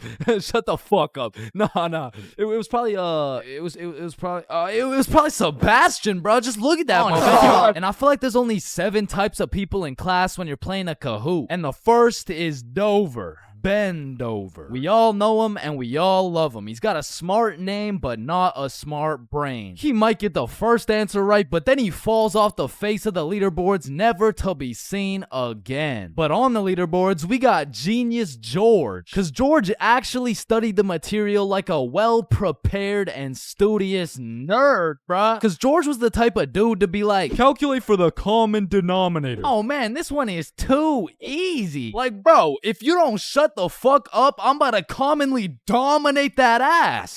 No, it's called a denominator. Oh, I know. And I swear every game of Kahoot had that one person who took their sweet time to answer every single question. Like, it could be 1 + 1, and this motherfucker would be 30 seconds deep into the question, like, okay, 1 + 1. Is it a trick question? No, just answer the question. Oh, okay, 1 + 1 equals... The answer's 2. Dumbass. Okay, can I use a lifeline and phone a friend? All right, chat. How do we kick Jasmine out of the lobby? And then we got Flying Fuck Frederick, and Flying Fuck Frederick doesn't give a flying fuck. Dude will give his best shot at the first question, and then he's aborting mission and playing some goddamn Clash Royale. And then there's always that one dude yelling out the wrong answers. All right, what's the biggest mountain in the world? Ooh, I know this one. Chains. It's blue, bro. Trust. Oh shit, bet. Wait, no, I meant red. Sorry, my tongue slipped, bro. My bad. Bro. Oh, and it looks like Chains is off the leaderboard. Everyone, let's point our fingers and laugh at him. And we got the radiating Redditor. And I say radiating because that boy is radiating the most profuse body odor known to man. And I don't know, maybe it's all a part of their strategy to win because that shit throws you off your game, bro. They'll be invading your nostrils with a concoction of Doritos, Skibbity Toilet, and Badussy. And if you've ever played against a Redditor in a game of Kahoot, you may be wondering, yo, how is this dude getting every answer right while sitting back drinking Mountain Dew watching Best Sigma Moment compilations? And the answer is he's cheating, bro. And not the normal kind of cheating either. This dude's using a Kahoot bot to get every answer right. And now you may be thinking, nah, why would someone cheat on a Kahoot, bro? It's not that serious. And that's facts, but the thing is, the prize was a gummy bear, and this dude can't leave no calories behind. And then we got the casual Kahooters. Fuck, I gotta stop saying that shit, bro. I was trying to say we got the people who just play the game. They got normal names. They guess some right, they guess some wrong. But at the end of the day, they probably still get their shit yelled at. All because DJ Bustinut couldn't stop catching these dubs. Alright. Middle school is just an awkward place, bro. Like, middle school dances, awkward. Middle school speeches, awkward. And middle school relationships, in my experience, is the most awkward thing on the face of this planet. I mean, the girl's a whole foot taller, got a deeper voice, and shit, she could probably bench more than you, lil' bro. Like, I hate to break it to you, but you don't got a girlfriend. You are the girlfriend, bruh. Middle school just occurs at the craziest time in a teenager's life, cause motherfuckers is just getting slapped by puberty out of nowhere. You'll be walking down the halls and see a bunch of kids who look fresh out of daycare. Then all of a sudden you'll see a grown-ass man built like Shaquille O'Neal thumping his way down to math class. And attendance in middle school was looking like, Matthew? Here. George? Present. Daisy? Here. Owen? Here. Dude's balls would be dropping halfway through presenting their speech, like, and this is specifically why dinosaurs went extinct. And in middle school, nobody had drip. Like, dudes would be showing up to school in a neon green t-shirt paired with some bright red shoes looking like a fucking traffic light. Well, their haircuts looking like their barber cut their shit with one hand, well blindfolded. But to be fair, everyone had a shitty haircut in middle school, bro. And if you think your cut wasn't that bad in middle school, chances are your shit's probably still ass to this day. And just to make things worse, the cherry on top is that everybody's got acne. There's just all these hormones flying around and these kids have no clue what to do with them. Which is exactly why middle school beef is unmatched, bro. Motherfuckers will be throwing hands for no reason at all. And I don't know how, but somehow even the fights were awkward. It would be like, hey pal, I heard you sat beside my crush in class today. So what? You want to fight about it? I mean, like if you wanted to. That, like, I'm not scared. Like, yeah, we can fight. Okay, let's freaking go, pussy. Fuck, I wasn't ready. Sorry, was that too soon? No shit, Sherlock. Okay, you can hit me back so we're even. But if two dudes were throwing hands and their crush is watching, they're about to fight to the death. But the thing is about middle school fights, I didn't know this was possible, but somehow both motherfuckers end up losing the fight. I remember one lunch at my middle school, a dude whipped out some boxing gloves for no reason at all, and all of a sudden we're running a whole fight club. Kids would be betting their lunch money on who's gonna win and shit, but we never laid down any ground rules. So one day, JJ hit Timmy with a spinning back fist and put his ass to sleep. And I'm hyped, cause I just doubled my lunch money, but Mr. Principal didn't seem too hyped to see one of his students knocked out on the ground. So of course JJ gets in trouble because he's just that one kid who's always in trouble but never got expelled. Like, I could have swore dude was on his third strike 5 strikes ago. But man, middle school had some characters, bro. There was that one guy that would walk through the halls blasting music on his speaker, the kid who used to sit in his chair like this, the dude who hit puberty and midlife at the same time. Mr. Donaldson, can I get some help on the subtraction? Help on the subtraction? You look more like you need help on your taxes. No, subtraction's just hard for me. During recess, do you go check on the wife and kids? No, I just play on the monkey bars. Tell me, how do you manage to be in middle school and work a 9-to-5 job at the same time? The girl girl who thinks she's a horse, the emo kid, catch him in the back of the class with his hoodie tied up watching sad Bart Simpson edits, the kid who had to touch the top of the door frame before entering a room, girls who have to bring their Starbucks cup everywhere, the dude who's constantly emoting, and in order to find the answer, we can make a grid. Did someone say gritty? Right foot creep. Ooh, walking with the heat. Of course, there's the kid who Naruto runs through the hallway. And then there's that weird-ass kid who accidentally called his social studies teacher mom one time. It was probably an accident, though. Fuck! And I have no idea why, but there's something about teaching middle school that had all these teachers going through a midlife crisis. I remember one day our science teacher was teaching us about rainbows. Does anyone know what a rainbow is? Yes, Jaden. Refraction of light through water droplets. Oh, wow. That's right. How did you know that? Reddit. Oh, okay. Where did you read it? Reddit. Yeah, but where did you read it? Reddit. Jaden, I can't do this right now. Just tell me where you found this information. Reddit? God damn it, Jackson. You're the reason my children get their shit whooped every night. Now, I don't know what she had going on in her life, but the way she broke down talking about beating her children to a group of 12-year-olds really gave me the impression that she shouldn't be teaching middle schoolers, bro. And I don't know who was in charge of hiring these teachers, but I also had a deaf teacher, which, you know, it's cool and all, but it did make it a little bit harder considering the fact that, you know, she was the fucking music teacher, not to mention the fact that she was also half blind. And I think the idea there was that she could somehow feel the vibrations of the guitar or something, which didn't seem to work too well considering the fact that I got a fucking A in music and I can't play the guitar for shit, but I guess I just like I smelled good or something. I don't know. And I don't know about y'all's experiences, but I feel like kids were just mad touchy in middle school. Like you'd be sitting in math class minding your own business, and for no reason at all, a motherfucker would tase you in the side of the ribs. And I remember when kids first learned about these pressure points, it was all fun and games. Someone would just poke you in the ribs like, pressure point, that tickles. Then there would be a new pressure point dropping every week. It got to the point where these 12-year-olds were hitting pressure point combinations and paralyzing your legs and shit. Hey bro, let me try this new pressure point on you. Yeah, sure, go for it. It tickles. And it was the same shit with this game. Like, you really couldn't trust anybody, bro. Yo, what's that on my leg? Shit. Got him. Oh, shit, there's a bug on you. God damn it, dumbass. Oh, fuck, I just broke my leg. Bro, I'm not stupid. You didn't just break your leg. No, I'm serious, bro. I promise, on everything, on my entire life. I just broke my leg. Look.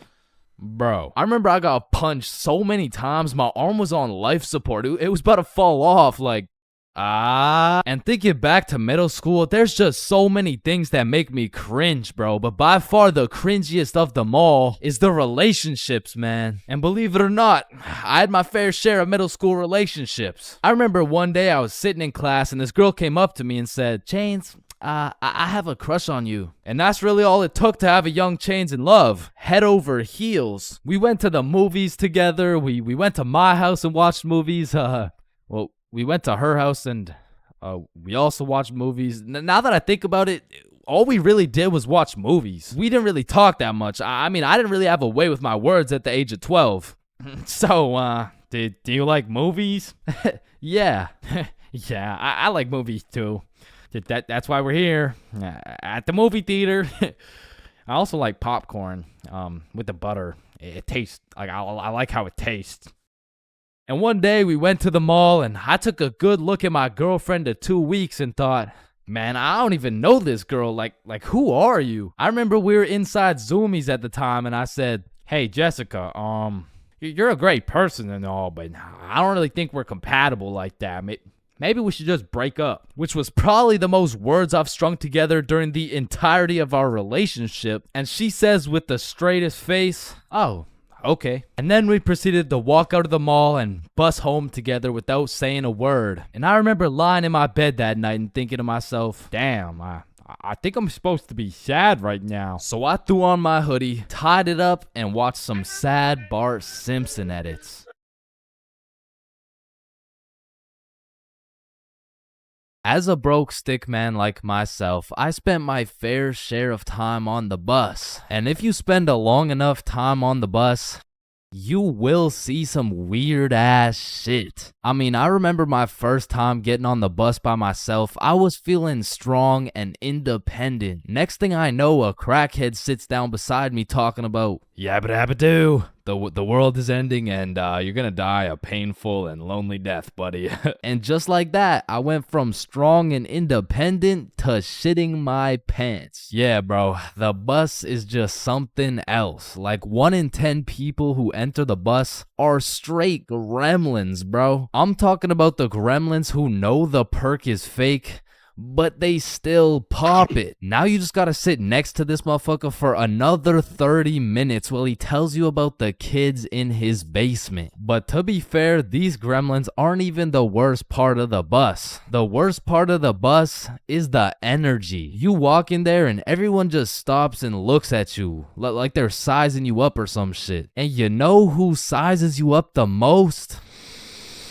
The fucking goddamn motherfucking bus driver, bro. These bus drivers are just eternally pissed off. Every time I would get off the bus, I would try and cheer bro up, but they're just like allergic to happiness or some shit. Hey, thank you. Have a great day, man. Shut your ugly ass up, little boy. I already know you get no bitches with your big ass forehead, no drip having ass with your skinny ass arms. Boy, you're built like a stick man, bruh.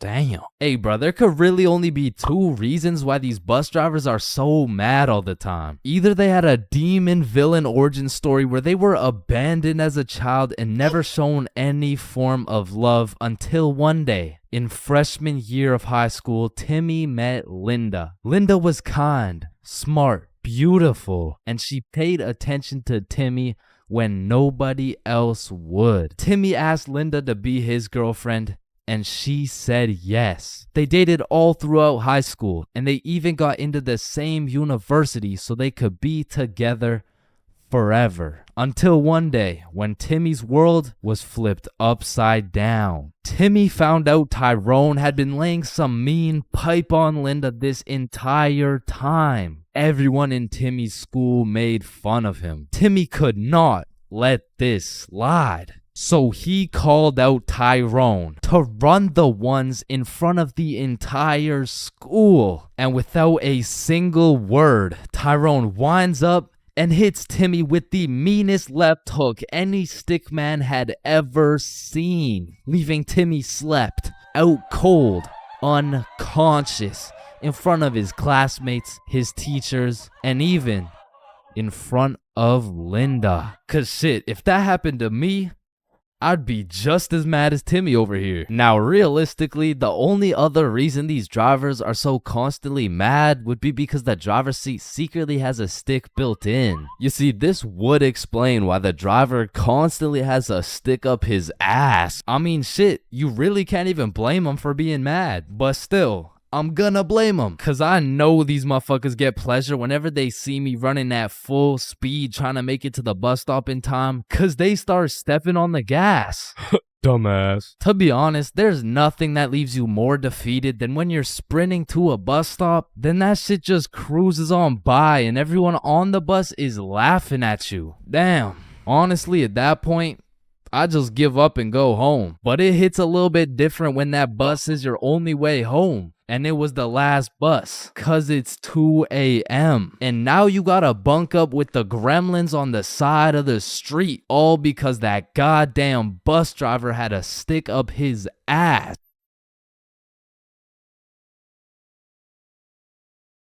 Man, way back when, there was a time when you couldn't catch anyone under the age of 30 chiefing a vape. Until one day at Vaporizer Laboratories, they were cooking up and made a flavor that would change the game forever. Cotton candy. Now this revolutionary flavor forced these grown-ass 30-year-old men to take a good look in the mirror and ask themselves, damn. What do I look like as a grown-ass man sucking on this goddamn cotton candy stick? So they do what any responsible adult would do. They give it to their children. I mean, shit, kids love cotton candy. All of a sudden, business is booming for Vaporizer Laboratories, so they start cooking up even harder. Boom, Sour Patch Kids juice. Boom, applesauce juice. And boom, baby food juice. These babies will be sucking that shit like a soother. Kids' first words will be looking like, oh my god, honey, Jackson's gonna say his first words. Yeah. Oh, let's hear it. Yo. Yo, Pops. Well, let me bum my head off that 50 Nick Guava Ice, G. Yo, just wait till they drop that breast milk flavor, bro. Shit, these newborn babies won't even know what hit them. They'll be returning customers for life, which will probably be like 12 years max. Now, the reason I say all this is to let you know that vaping not only intruded my high school years, but also my years in middle school. I was first introduced to these bad boys at the ripe age of 13. And with a little bit of that good old peer pressure, I folded, bro. Like, what was I supposed to do, bro? Like not take the hit? No. I probably should not have taken the hit. But from that point on, I started doing a little dabbling, you know. I mean, as a 13-year-old, there's only one answer to someone asking, yo, dude, you want to try a hit of this blueberry guacamole milkshake ice flavor, dude? And that answer is abso-fucking-lutely, dude. And I was never a fiend or anything, but I will say, I popped a few ghosts and blown a few O's back in my day, but it had never gotten to the point of me owning a vape. Until one day. This story takes place way back in grade 7. Me and the boys were posted in science class dissecting cow balls or some shit when Mr. Principal burst through the door like, "Is Tessa here?" Yeah, she's right there. And I look at Tessa and she just tosses her vape over to her homie Kate. And I seen that shit clear as day, but Mr. Principal's old ass must have forgot to wear his contacts or something, cause he runs a quick pat down on Tessa looking for said vape, but sure enough, he doesn't find it. "Miss Rhodes told me you were vaping in her class. Is this true?" Psst, no, I would never. Okay. And then the bell rang and everybody knew what that meant. It was nut break. Now, I don't know who the fuck decided to name our recess nut break, but I will say most of the students understood that that shit was short for nutrition break. However, some kids took it a little too literally. Weird ass school, man. But this specific nut break, you best believe me and the boys weren't busting nuts or eating nutritional foods because Billy had something else on his mind. Yo, who's got you smiling like that? Who, me? Nah. It's nobody. Yo, wait, you got a crush on Tessa? What? Tessa? Me? Yeah. Yeah, I got a crush on. Yeah. Oh shit, go talk to her, bro. Talk to her. No. Bro, it's simple. She's new to the school. She's probably looking for some friends. So just walk over and introduce yourself. You're right. I'm just gonna do it. Yes, sir. Hey, did I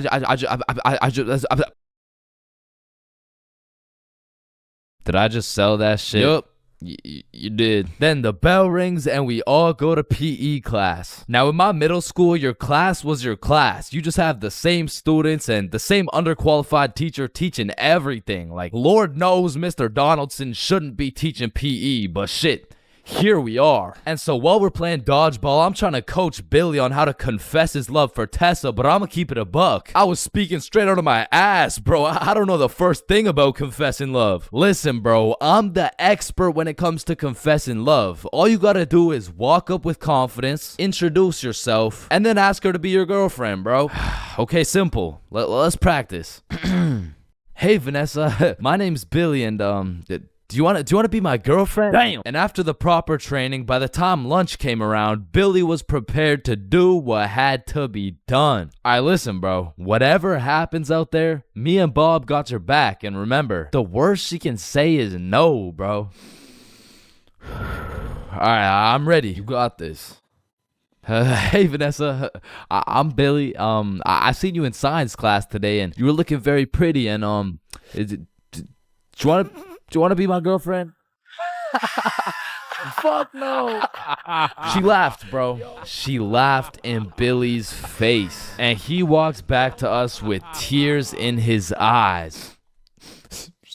She laughed at me, bro. Well, at least you know what they say. What? If you can make her laugh and giggle, you can make the cheeks clap and Not jiggle. right now, bro. You're right. Too soon.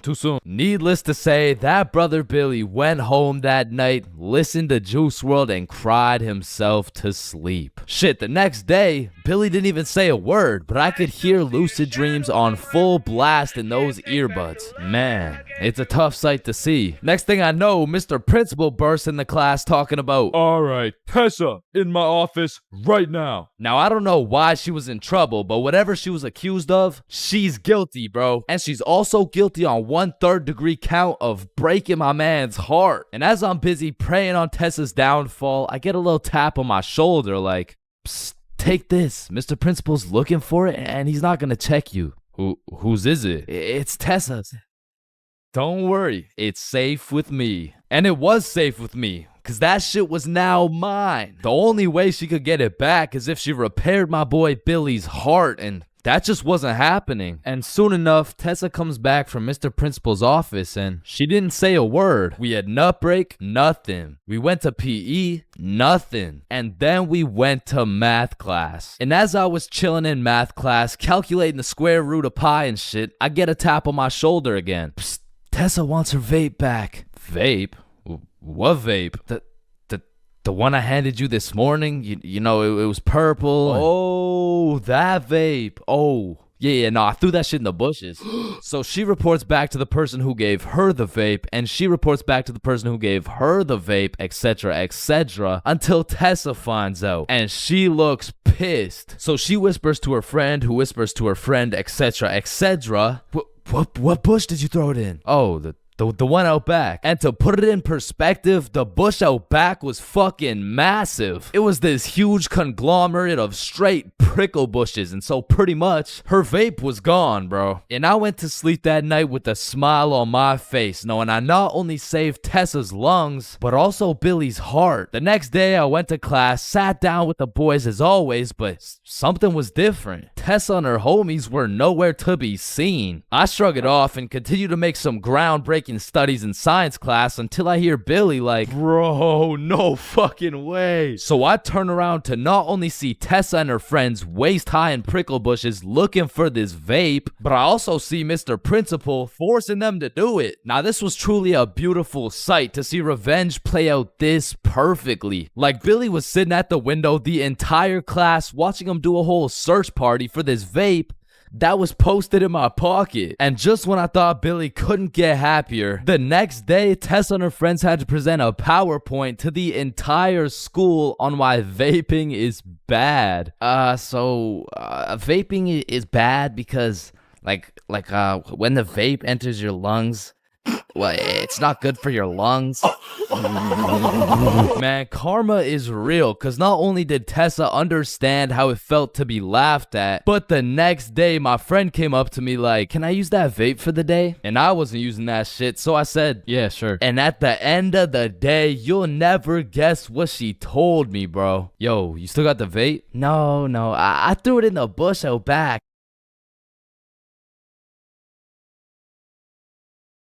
Now, I really don't have many fears, but there are 4 things that I would say I'm truly scared of, which are sleep paralysis, being flipped over while I'm in a porta potty, this thing, and public speaking. And honestly, I can't even really explain why I'm scared of public speaking. I mean, sleep paralysis, you'll have demons chilling in your room while you can't move. The whole porta potty thing, that's just some traumatic shit. And this thing is fucking terrifying. But there's just something about talking in front of more than 5 people that has me shitting bricks. Like, my brain will start showing me the absolute worst case scenarios possible. Hi guys, my name is Chain. Get off the stage, loser. No one likes you. Ow. Hi guys, my name is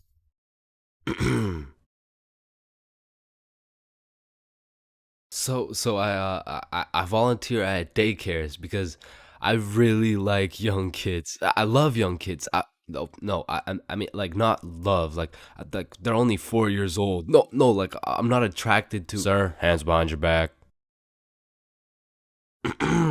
That's why I'm scared of public speaking. And even worse than normal public speaking was school speeches. And if you saw my going to school high video, you would know I have a pretty bad record when it comes to speeches. Sorry, Tyrannosaurus Rex has short arms. Yeah, Chains, don't worry about it. You can sit down. You could just go tomorrow. It's all right. In fact, after I failed miserably while trying to present my speech well zooted, some motherfuckers was flaming me for it. So you know me, I had to get my get back. So when speeches came around next year, I put my heart and soul into that shit. And it wasn't just a speech, it was a spoken word, so it all had to rhyme. I mean, I was whipping up some heat. I was writing bar after bar like Kendrick. Shit, I had to have a fire extinguisher on standby while I was writing that shit. And I was never the dude to actually study. Like, I would start learning while I was taking the tests. If y equals mx plus b, then who invented the Eiffel Tower? Oh shit, I guess y equals mx plus b. I mean, even though I did bad on all my tests, maybe I can just get a job drawing stickmen or some shit. Anyway, so I never studied, I never did homework. But when it came to this spoken word, I had something to prove. I mean, it felt like motherfuckers was preying on my downfall. So I actually spent my own free time at home practicing and perfecting this spoken word. So by the time I had to present, I was prepared as fuck. I mean, don't get me wrong, I was still shitting bricks. But when I got up there, Chains, get up here. And don't stutter like last time, alright, buddy? He's gonna stutter for sure. Don't get on here rapping, I'm stacking, making it happen. Okay? I've been perfecting this speech while y'all jits was lacking. You don't want beef with me, I put you on a tee, I call that shit fashion. Okay. I'll put you in a box like some cereal. You'll get crunched, I'm the captain. Captain Crunch. Now let me stir it up like some mac and cheese. I want 100% like curry from the 3. I'm talking all A's, no B's. Bitch, I'm blessed like a sneeze. Blue 100's like the seas. I'm too icy, I might freeze cause I'm him. I'm not talking slash he. God damn. Spitting right now. I went bonkers, bro. In fact, I went so bonkers, the teacher volunteered me to go present my speech to the entire school. Now, usually I would be way too scared to public speak in front of that many people. But right now, I'm all hyped up on how bananas my speech went. Plus, I spent all that time perfecting it. I might as well share the heat with the rest of the school. Alright, next up is Chains with a spoken word on Don't get on here rapping.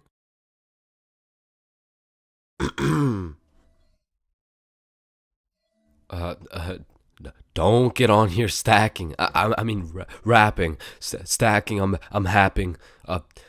You don't want beef with me because, quite frankly, I will put you on a t-shirt. I mean, you could call that fashion. Thank you guys for having me.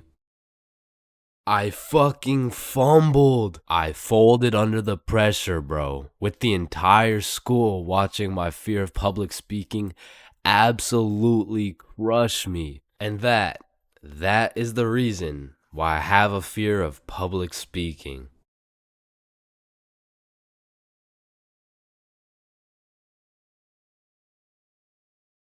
Aw, can I pet your dog? Yeah, for sure. What's your name, little guy? His name's Ben. Ben. Oh, he's so cute. I just wanna punt that motherfucker.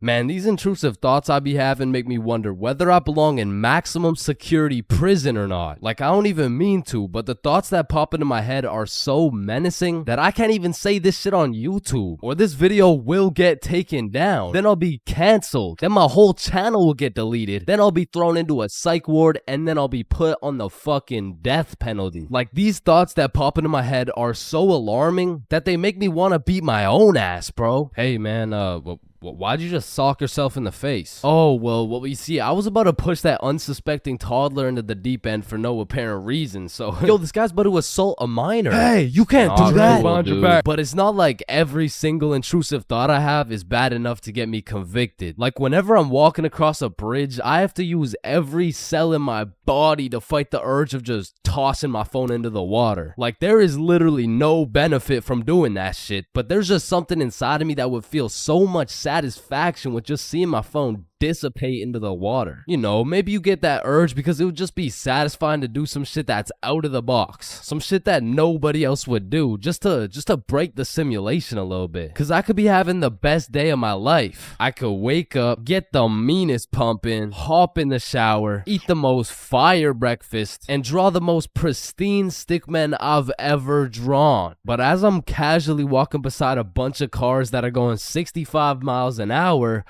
I'm still gonna have the urge to just throw myself in front of a car, bro. And it's not even on some emo shit. Like, I want to live, but I also want to dive into some oncoming traffic. But at least I'm not the only one who does this. Like other people do this.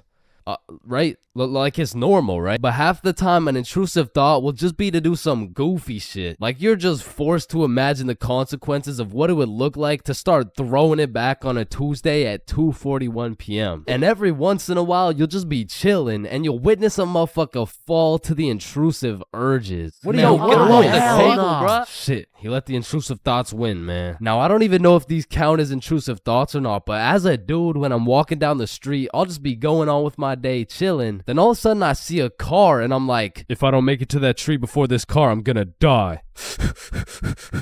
Aw, shit.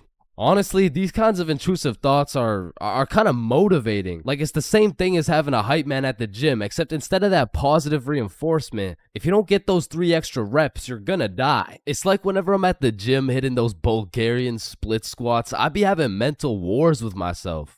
Ooh, that was a good set, man. I think we're done. 5 more reps or you're a bitch. Damn, good shit. All right, I think we could wrap it up. 10 more, pussy. Who the fuck's gonna carry the boats? I told you we should have stopped, bro. 15 more or you like dick. Now that I think about it, there's a good amount of people in prison right now who just succumb to their intrusive thoughts. Cause intrusive thoughts are just like that demon on your shoulder telling you to do the most devious shit possible. And I know there's a bunch of motherfuckers out there who just listen to that little guy.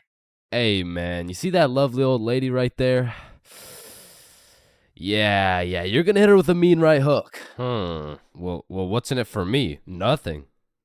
Shit, alright. But to be honest, there is a handful of times where I've let the intrusive thoughts take over. One of the most memorable was way back when I was 5 years old. Me and my older brother were just dicking around doing some 5-year-old shit. Keep in mind, this story takes place before your boy had even developed consciousness. So I was just a little munchkin doing munchkin shit. Then suddenly, this urge came over me. It was unlike anything I'd ever felt before. It was dark, irresistible. And for no apparent reason, I bit my brother's arm. And this was probably the most satisfied I'd ever felt in my entire life. But it was followed by shame and regret because I had no excuse. Ow, why the fuck did your dumbass just bite me, bro?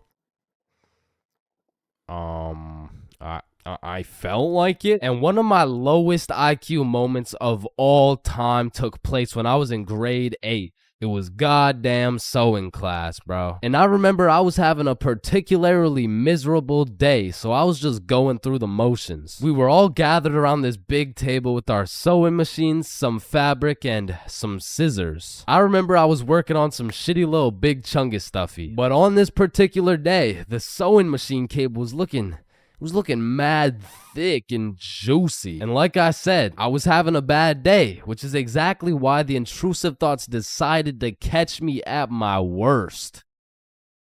Psst, do it. What? To do what? Oh, you know what to do. You're the one with the scissors in your hand, buddy. How did these even get in my hand? Now cut it. Cut it, Chains. No.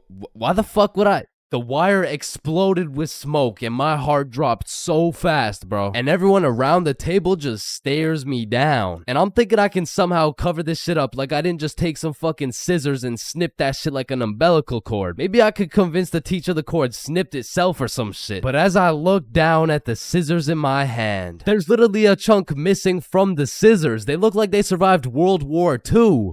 But barely. The scissors are all charred up and shit, and just like that, my plan of convincing her I didn't cut it went out the fucking window. You take one look at the cord, one look at the scissors, and one look at my dumbass face, and you could piece together exactly what happened. So my sewing teacher walks over looking pissed as hell, and she tells me to go sit in the corner. So I take my charred scissors and sit in the corner like I'm a 5-year-old, but to be fair, I made a 5-year-old decision like I was in grade 8. I was 14, bruh. What kind of 14-year-old cuts the cord to a sewing machine cause he felt like it? Like if my 14-year-old son did some shit like that, I would tell the kid I'm going to get some milk and I'm calling it quits. I would have to have another kid and try it all over again cause that kid is going nowhere in life, man. So as I'm sitting in the corner realizing I'm a disappointment, it was one of those moments where you fucked up so bad you don't even feel any emotions. I was just sitting there straight faced like, well, fuck me. It was really one of those moments where you just want to stop existing. So after the class ended, the teacher came over to me and she said, Chains, why the fuck did you cut the cord of the sewing machine? No, Miss Sewingson, you gotta hear me out. Okay, this better be good, Chains. What was looking mad juicy and the scissors just teleported into my hands. I don't even know. You did what? Mom, it was the intrusive thoughts that they told me to do it. Oh, I'm about to intrude that ass. The fuck?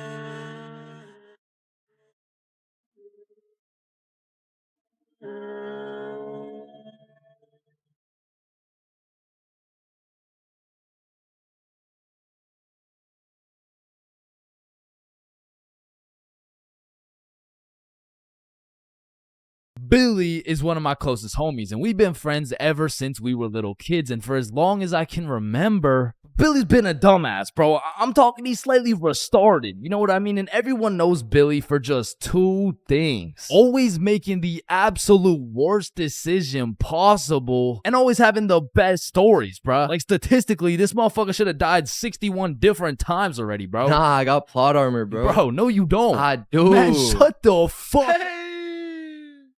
What the fuck? Now, this story takes place on February 14th, 2025, Valentine's Day. And I'm gonna be so honest, this story is one of the craziest stories I've ever heard in my life, bro. So, wait, can you swear to them that is real? It is. Say you swear. I swear, bro. On everything you love, the Valentine's story happened, bro. On everything I love, the Valentine's story really happened. It was a fine Valentine's Day night. Bob, Billy, and I were all some single dudes, except Billy had a little situation, you know. He was talking to a girl named Elise, and they would hang out from time to time, but it was a new thing, so they weren't really dating, and they were definitely not Valentines. Now, I don't know much about Elise, but just 2 weeks prior, Billy was telling me about how he met some cute girl. They would text, they would hang out, but for whatever reason, their conversations would always be some like, hey, how you doing? Oh, I'm good. I am a little bit stressed because I'm moving and everything. Oh yeah, moving sucks. How about you come over, I relieve all your stress type shit?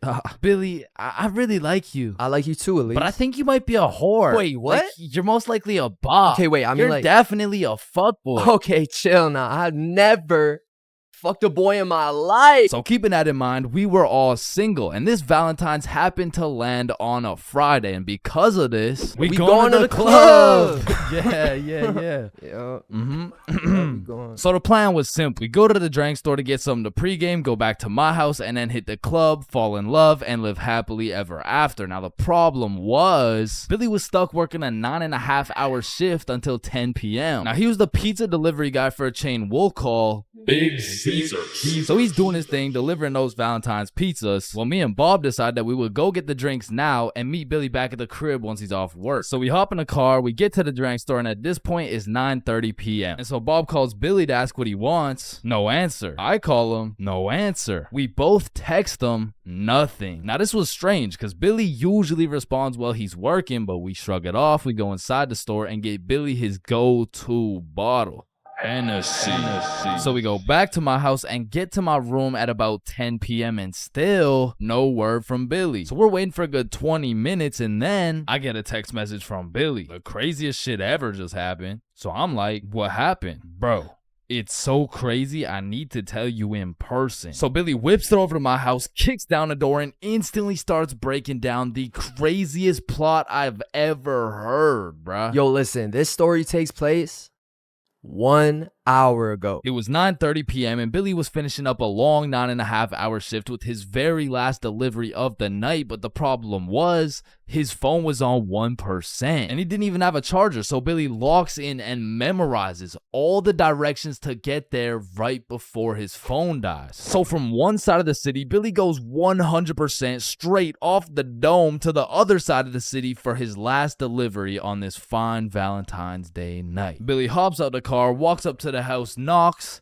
and they open the door. Hey man, happy Valentine's Day. Oh, thank you. Thank you so much, but I didn't order a pizza. Oh shit, are you sure? Gerald, did we order a pizza? Fuck no. Yeah, no, we didn't order a pizza. I don't know. It says a meat lover's pizza for 3516. Oh, honey, no, this is 3416. 3516 is all the way around the back of the cul-de-sac. Oh, okay, thank you. Have a good night. So Billy's walking for a good 8 minutes to get to the back of the cul-de-sac where at last he finds 3516. He walks up to the door, knocks, and a fine-looking woman in her 40s opens the door holding a vape, and Billy sees a little potential here. Hey, happy Valentine's Day, man. Oh, thank you. Of course, beautiful. How's your Valentine's Day going? You know, it's okay. Why's this okay? You ain't got no special plans? Well, honestly, my husband's out drinking at the bar, so... Bro, this was the perfect situation for Billy, bro. There's so many things he could say to make a move right here, and out of the infinite combinations of words he could put together, he says... Well, a man's got a drink, you know? Yeah, okay, yeah, well, anyways, here you go. Keep the change. Have a good one. Billy fucking sold, bruh. He missed a wide open layup, and as he turns around to head back to his car in shame, Billy gets an idea. A genius idea, if I do say so myself. So Billy turns back around, walks back up to the door, and knocks again. Hey, what's up? Hey, so my car, like the pizza car, is on the other side of the cul-de-sac, so if there's any way I could cut through, it would save me like 10 minutes. Yeah, of course, come in. And this motherfucker just got his own rebound off the backboard, bro, but he only has 60 seconds on the shot clock to make a move, and so he starts breaking down that professional barrier. So, what's your name? My name's Angelina. What's your name? My name's Billy. Wow, you have a very beautiful name. And you have a very beautiful smile. Oh, thank you. Holy fucking shit, he was cooking, but they had made it to the basement, meaning he only has 30 seconds left before he's back to the cold, lonely outside world. So Billy cooks up yet another genius play. Angelina, I really hate to ask, but is there any way I could charge my phone real quick? Like, I just need to get it to like 5%. Of course, honey, sit down. It's no worries at all. This motherfucker Billy did it again, bro. Now, I don't know if it's because she just wanted some human connection on his Valentine's night or she was genuinely just being nice, but this motherfucker's now in a position where he's posted up on this woman's couch in her basement at 10 p.m. on a Valentine's night. Yo, what flavor is that? Oh, it's mango ice. It's my favorite. Damn, you think I could take a hit? Only if I could hit chores. Oh shit, I bet. So as these two fiends are bonding over a little nicotine addiction, Billy's like, so you said your husband went out to the bar? Yeah, he did. To be honest, it kind of hurts because like it just sucks to be alone on Valentine's Day, you know? Yeah, 100%. I feel you. I don't got a Valentine either. Type shit. Now at this very moment, Billy's about to shoot a shot farther than a three-pointer, farther than a half-court, full-court football field. This was a blindfolded shot from Mars by a 6-year-old kid with Down syndrome, bruh. I mean, shit. We could be Valentines tonight. Oh, that's so sweet, but my daughter's upstairs. Ha, shit, yeah. I get it, but like this couch low-key spacious though. I mean, it's not that spacious. Please? Billy, you're funny. Now at this moment, Billy's 0 for 3 with these shots. I mean, the defense line was tough. She's got a whole husband and a daughter who's just posted upstairs, probably waiting for that fucking pizza. But to be fair, Billy was still on the court, but his phone was already at a good 3% charge, so he needs a game-winning shot right now, and so he reaches deep into his bag. I'm talking middle school years. He pulls out a shot I never thought I would see in the big 2025. This flavor's fire. Yo, let me show you a new trick. Yeah? What is it? Alright, so it's called a transfer. Basically, me and you just transfer the smoke. Okay, teach me. You gotta come closer though, alright? This motherfucker Billy switched the shot, bro, against all odds. Just 15 minutes ago, he was some bum delivering her Big Caesar's pizza. All of a sudden, now she's hot and ready, bruh. And so Billy's making out with some random dude's wife for a good 5 minutes. Then she's like, Is your phone charged? Yeah, I appreciate it.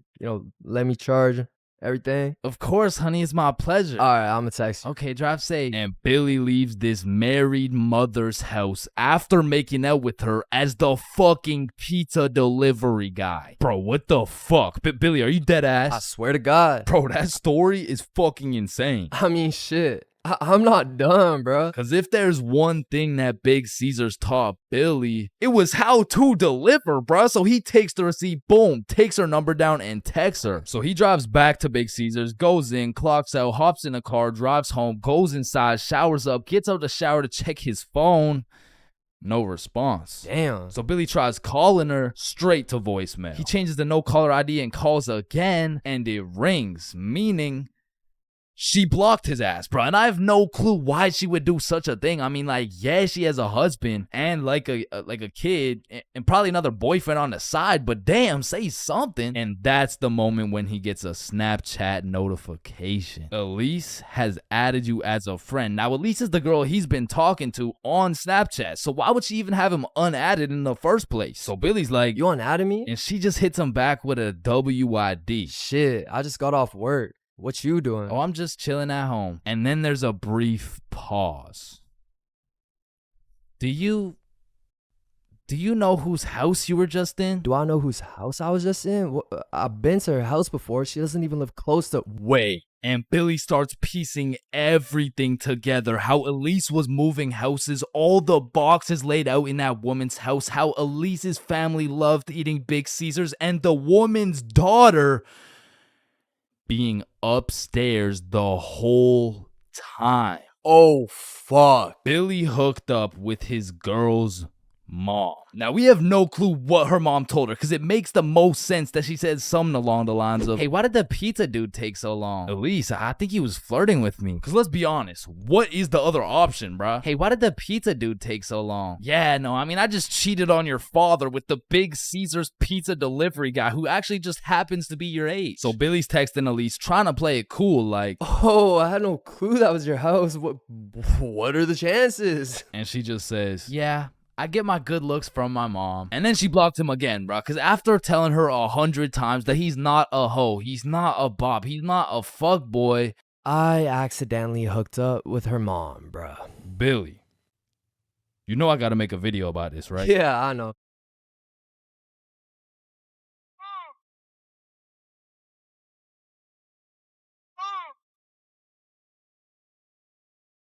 Everyone experiences being drunk differently, and it can change from time to time as well.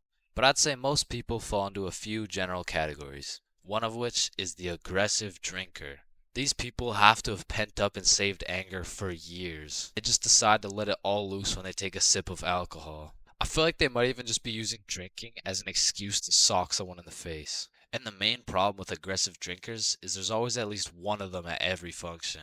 Sometimes they can be tamed, but if you just let them do their thing, then the function just turns into the Battle of Vimy Ridge, bro. You don't want your friends to be aggressive drinkers, because when they do something stupid, you just have no choice but to back them up, because that's your homie. Coming up next, we have the depressed drinker. I know lots of people who are usually happy and energetic, but when they start drinking, all of a sudden they think I'm their therapist or something. Like, of course I want to help my boy if he's in his feels, but I'm hammered too, bro. I can't help you get your ex back. Now listen, I'm no scientist, but alcohol is a depressant, which means it makes you depressed. Bro, pretty much what I'm trying to say is if alcohol makes you sad sometimes, don't worry, it's normal. Next up, we have the flirty drinker. Now these types of people are a common appearance at parties. They just kind of stumble over to someone and just start spitting game. One thing I do respect about flirty drinkers is that they're perseverant, bro. When they get rejected by someone, they just take it like a champ and keep pushing to the next one. Usually flirty drinkers go rotate around the party and try for their first few contenders, but eventually at the end of the night, flirty drinkers will end up attracting other flirty drinkers, then boom, everyone's happy. And come on, everyone knows the I love you guy. Man, I love you, man. Nah, like, I don't think you understand. Like, I really love you, man. And whatever you need, I got you, bro. And I just really love you, man. Bro, who the fuck are you? And of course, we got the designated driver. Next, we got the loud one. Hey, bro, sometimes the alcohol just makes people talk way too loud. In some settings, it'll slide. But in other settings, at parties, these are usually the type of people to be in the mosh pits because they're always super high energy, and sometimes they can be kind of annoying. Man, who would be this type of drunk, am I right? Alright, it's me. And if anyone else is this type of drinker, I know you can relate. When you wake up the next morning, not only you get hit with the hangover, but your voice is just completely gone. And I'm not even usually a loud person. But man, alcohol just works its magic and has me yelling like Kai Cenat. Hangovers being this type of drinker has to be one of the worst. I guess next to aggressive drinkers, you know what I'm saying?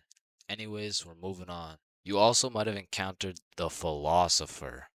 I couldn't tell you why, but for whatever reason, after taking 5 shots, some motherfuckers just become a philosopher, bro. They just have philosophical questions coming out of nowhere. And they low-key be spitting too. Hey man, love doesn't even exist, bro. It's all just an illusion. Love is just a chemical reaction that occurs in your brain that was programmed to make us inclined to reproduce. Next up, we have the OD, overdrunk. This is the 7th and final stage of being drunk. If you've seen the 7 stages of drunk video, you'll know exactly what I'm talking about. But some people are just prone to drinking way too much. And somehow, they always find themselves blackout drunk. But yeah, there's not much to say. They're pretty much just unconscious. And of course, we have the chill drinker. These people are just pretty neutral. They just be talking at a normal volume about normal stuff. And honestly, these people are just overall enjoyable to be around, especially when you're drunk. Let me know in the comments if I missed anything. And also let me know which type of drinker you are. Man, there's a lot of questionable places on Earth, like the Bermuda Triangle or Area 51 or even this place. But none of these places can compare to the questionability of high school. And so inevitably, there's some weird ass kids in that joint. Like, you gotta be careful who you talk to, bro, because you approach the wrong student and shit, you're getting cussed out by a pack of hyenas in social studies class. And usually I never care what other people do. Like, you do you, you know what I'm saying? But when I gotta sit through that shit for 6 hours a day, 5 days a week, shit, can you stop doing you for like 5 minutes, bro? And speaking of annoying kids, there's always that one kid in class who's constantly gargling on the teacher's meat. Like, we'll be finishing up the last class on a Friday, and of course the teacher's pet's gotta say some shit like, Mr. Cumminson, is there no homework for us to complete over the weekend? Well, no, believe it or not, I'd rather not spend my weekend marking your shitty ass little essays. So Don't worry, Mr. Cumminson, I can help you mark essays all weekend long. Whoa. Isn't that against school policy? Well, what's against school policy? Riding Mr. Cumminson's dick with no license? Hey, you're not allowed to swear. And of course, the class clown. And man, I really just gotta commend him for his work. Like, it's not an easy job being the class clown. Dude threw out his entire GPA, future, and probably got his shit whooped on multiple occasions just to keep the class entertained. Like, I'll be rotting in English class, about to fall asleep, until the class clown starts cooking the teacher for no apparent reason. And next we're looking at adjectives. Does anyone have any good examples? Yeah, Jason. Bald as shit. Well, no, that's actually 3 words. No. I wasn't even using an example. You're just so goddamn bald, it's distracting. Hey, you know what they say? The more hair I lose, the more head I get. Stop the cat. No.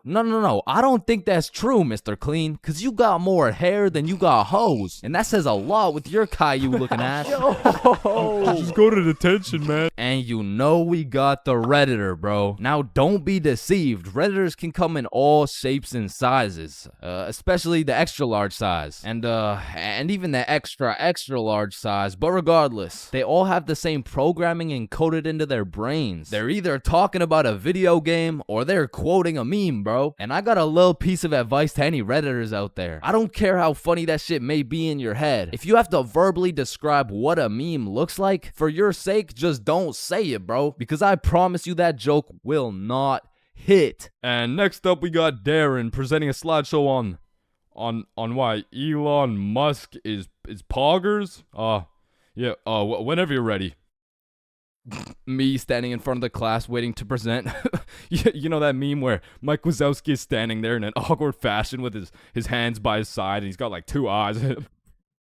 Now, there really is levels to being a Redditor. And don't get me wrong, they're not all that bad, but the ones that got that I paused my game to be here tea paired up with the beard belly neckbeard combo, that shit is lethal. And if you press E to interact with one of these bad boys, you'll get stuck in an endless time loop hearing about Among Us memes and hentai. Now, the band kids are like the Redditor's second cousin. Like it's all the same shit, but bro just knows how to play a tuba. Now, on the opposite side of the spectrum, we got the dudes who touch grass.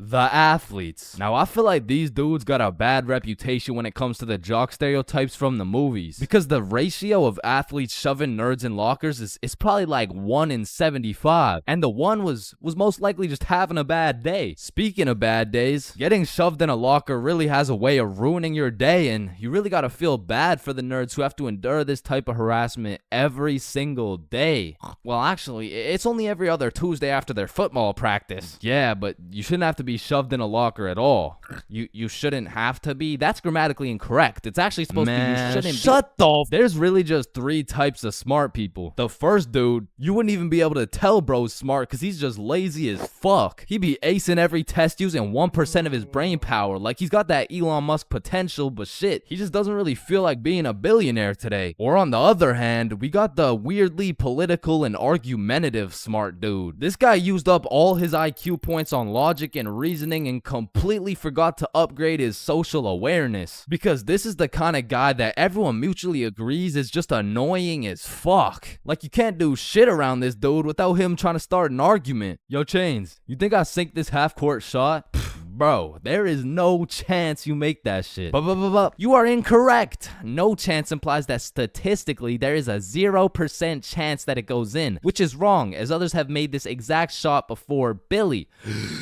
Truthfully, there's a chance for just about anything to happen, even though the chances may be slim. Well, that's cap, because there's no chance for you, bro. No chance for me to what? You gotta be more specific. For you to get some bitches. And some people are just smart, and they still have the ability to be a normal functioning member of society. A lot of these people are chill as fuck. Like, they can teach you shit you don't understand, carry you in group projects, and if they're goated, they can just bless you with the homework. And this is not the same as getting your homework from the class clown or the athlete, because this shit is actually correct. And next, we got the other dudes who touch grass. The stoners.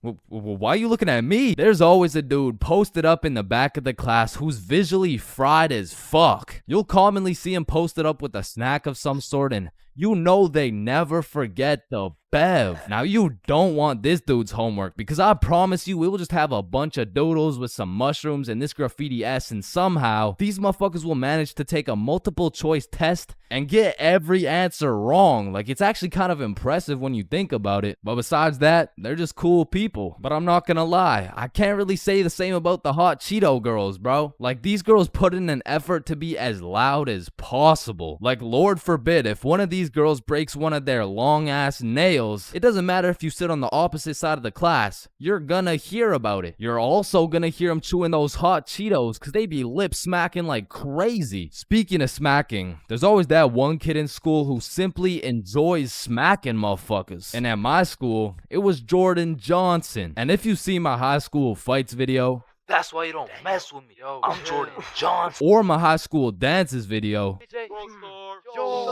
I'm Jordan Johnson. You would know Jordan Johnson keeps a solid ass record, but it's at the point where bros fought so many people that nobody really even fucks with them. Cause now it's like either you fought Jordan Johnson or your homies fought Jordan Johnson, and either way, it's fuck Jordan Johnson. But all bias aside, you just got to appreciate the top tier, high value entertainment that JJ brings to the school. Like after a long day of calculus and chemistry, there's nothing like watching a dude get Batista bombed in front of the whole school. And speaking of the whole school, 75% of the whole school are straight NPCs. And there's nothing wrong with it. It is what it is, cause honestly, I love you for that. I couldn't be happier to share the school with you, my man. Cause I'm not gonna lie, I don't think I would survive a school without NPCs. The sheer amount of Redditors, hot Cheeto girls, and teachers' pets, fuck, I'd rather be homeschooled at that point. But all jokes aside, man, every student plays a crucial part of the high school experience. So remember to appreciate everyone.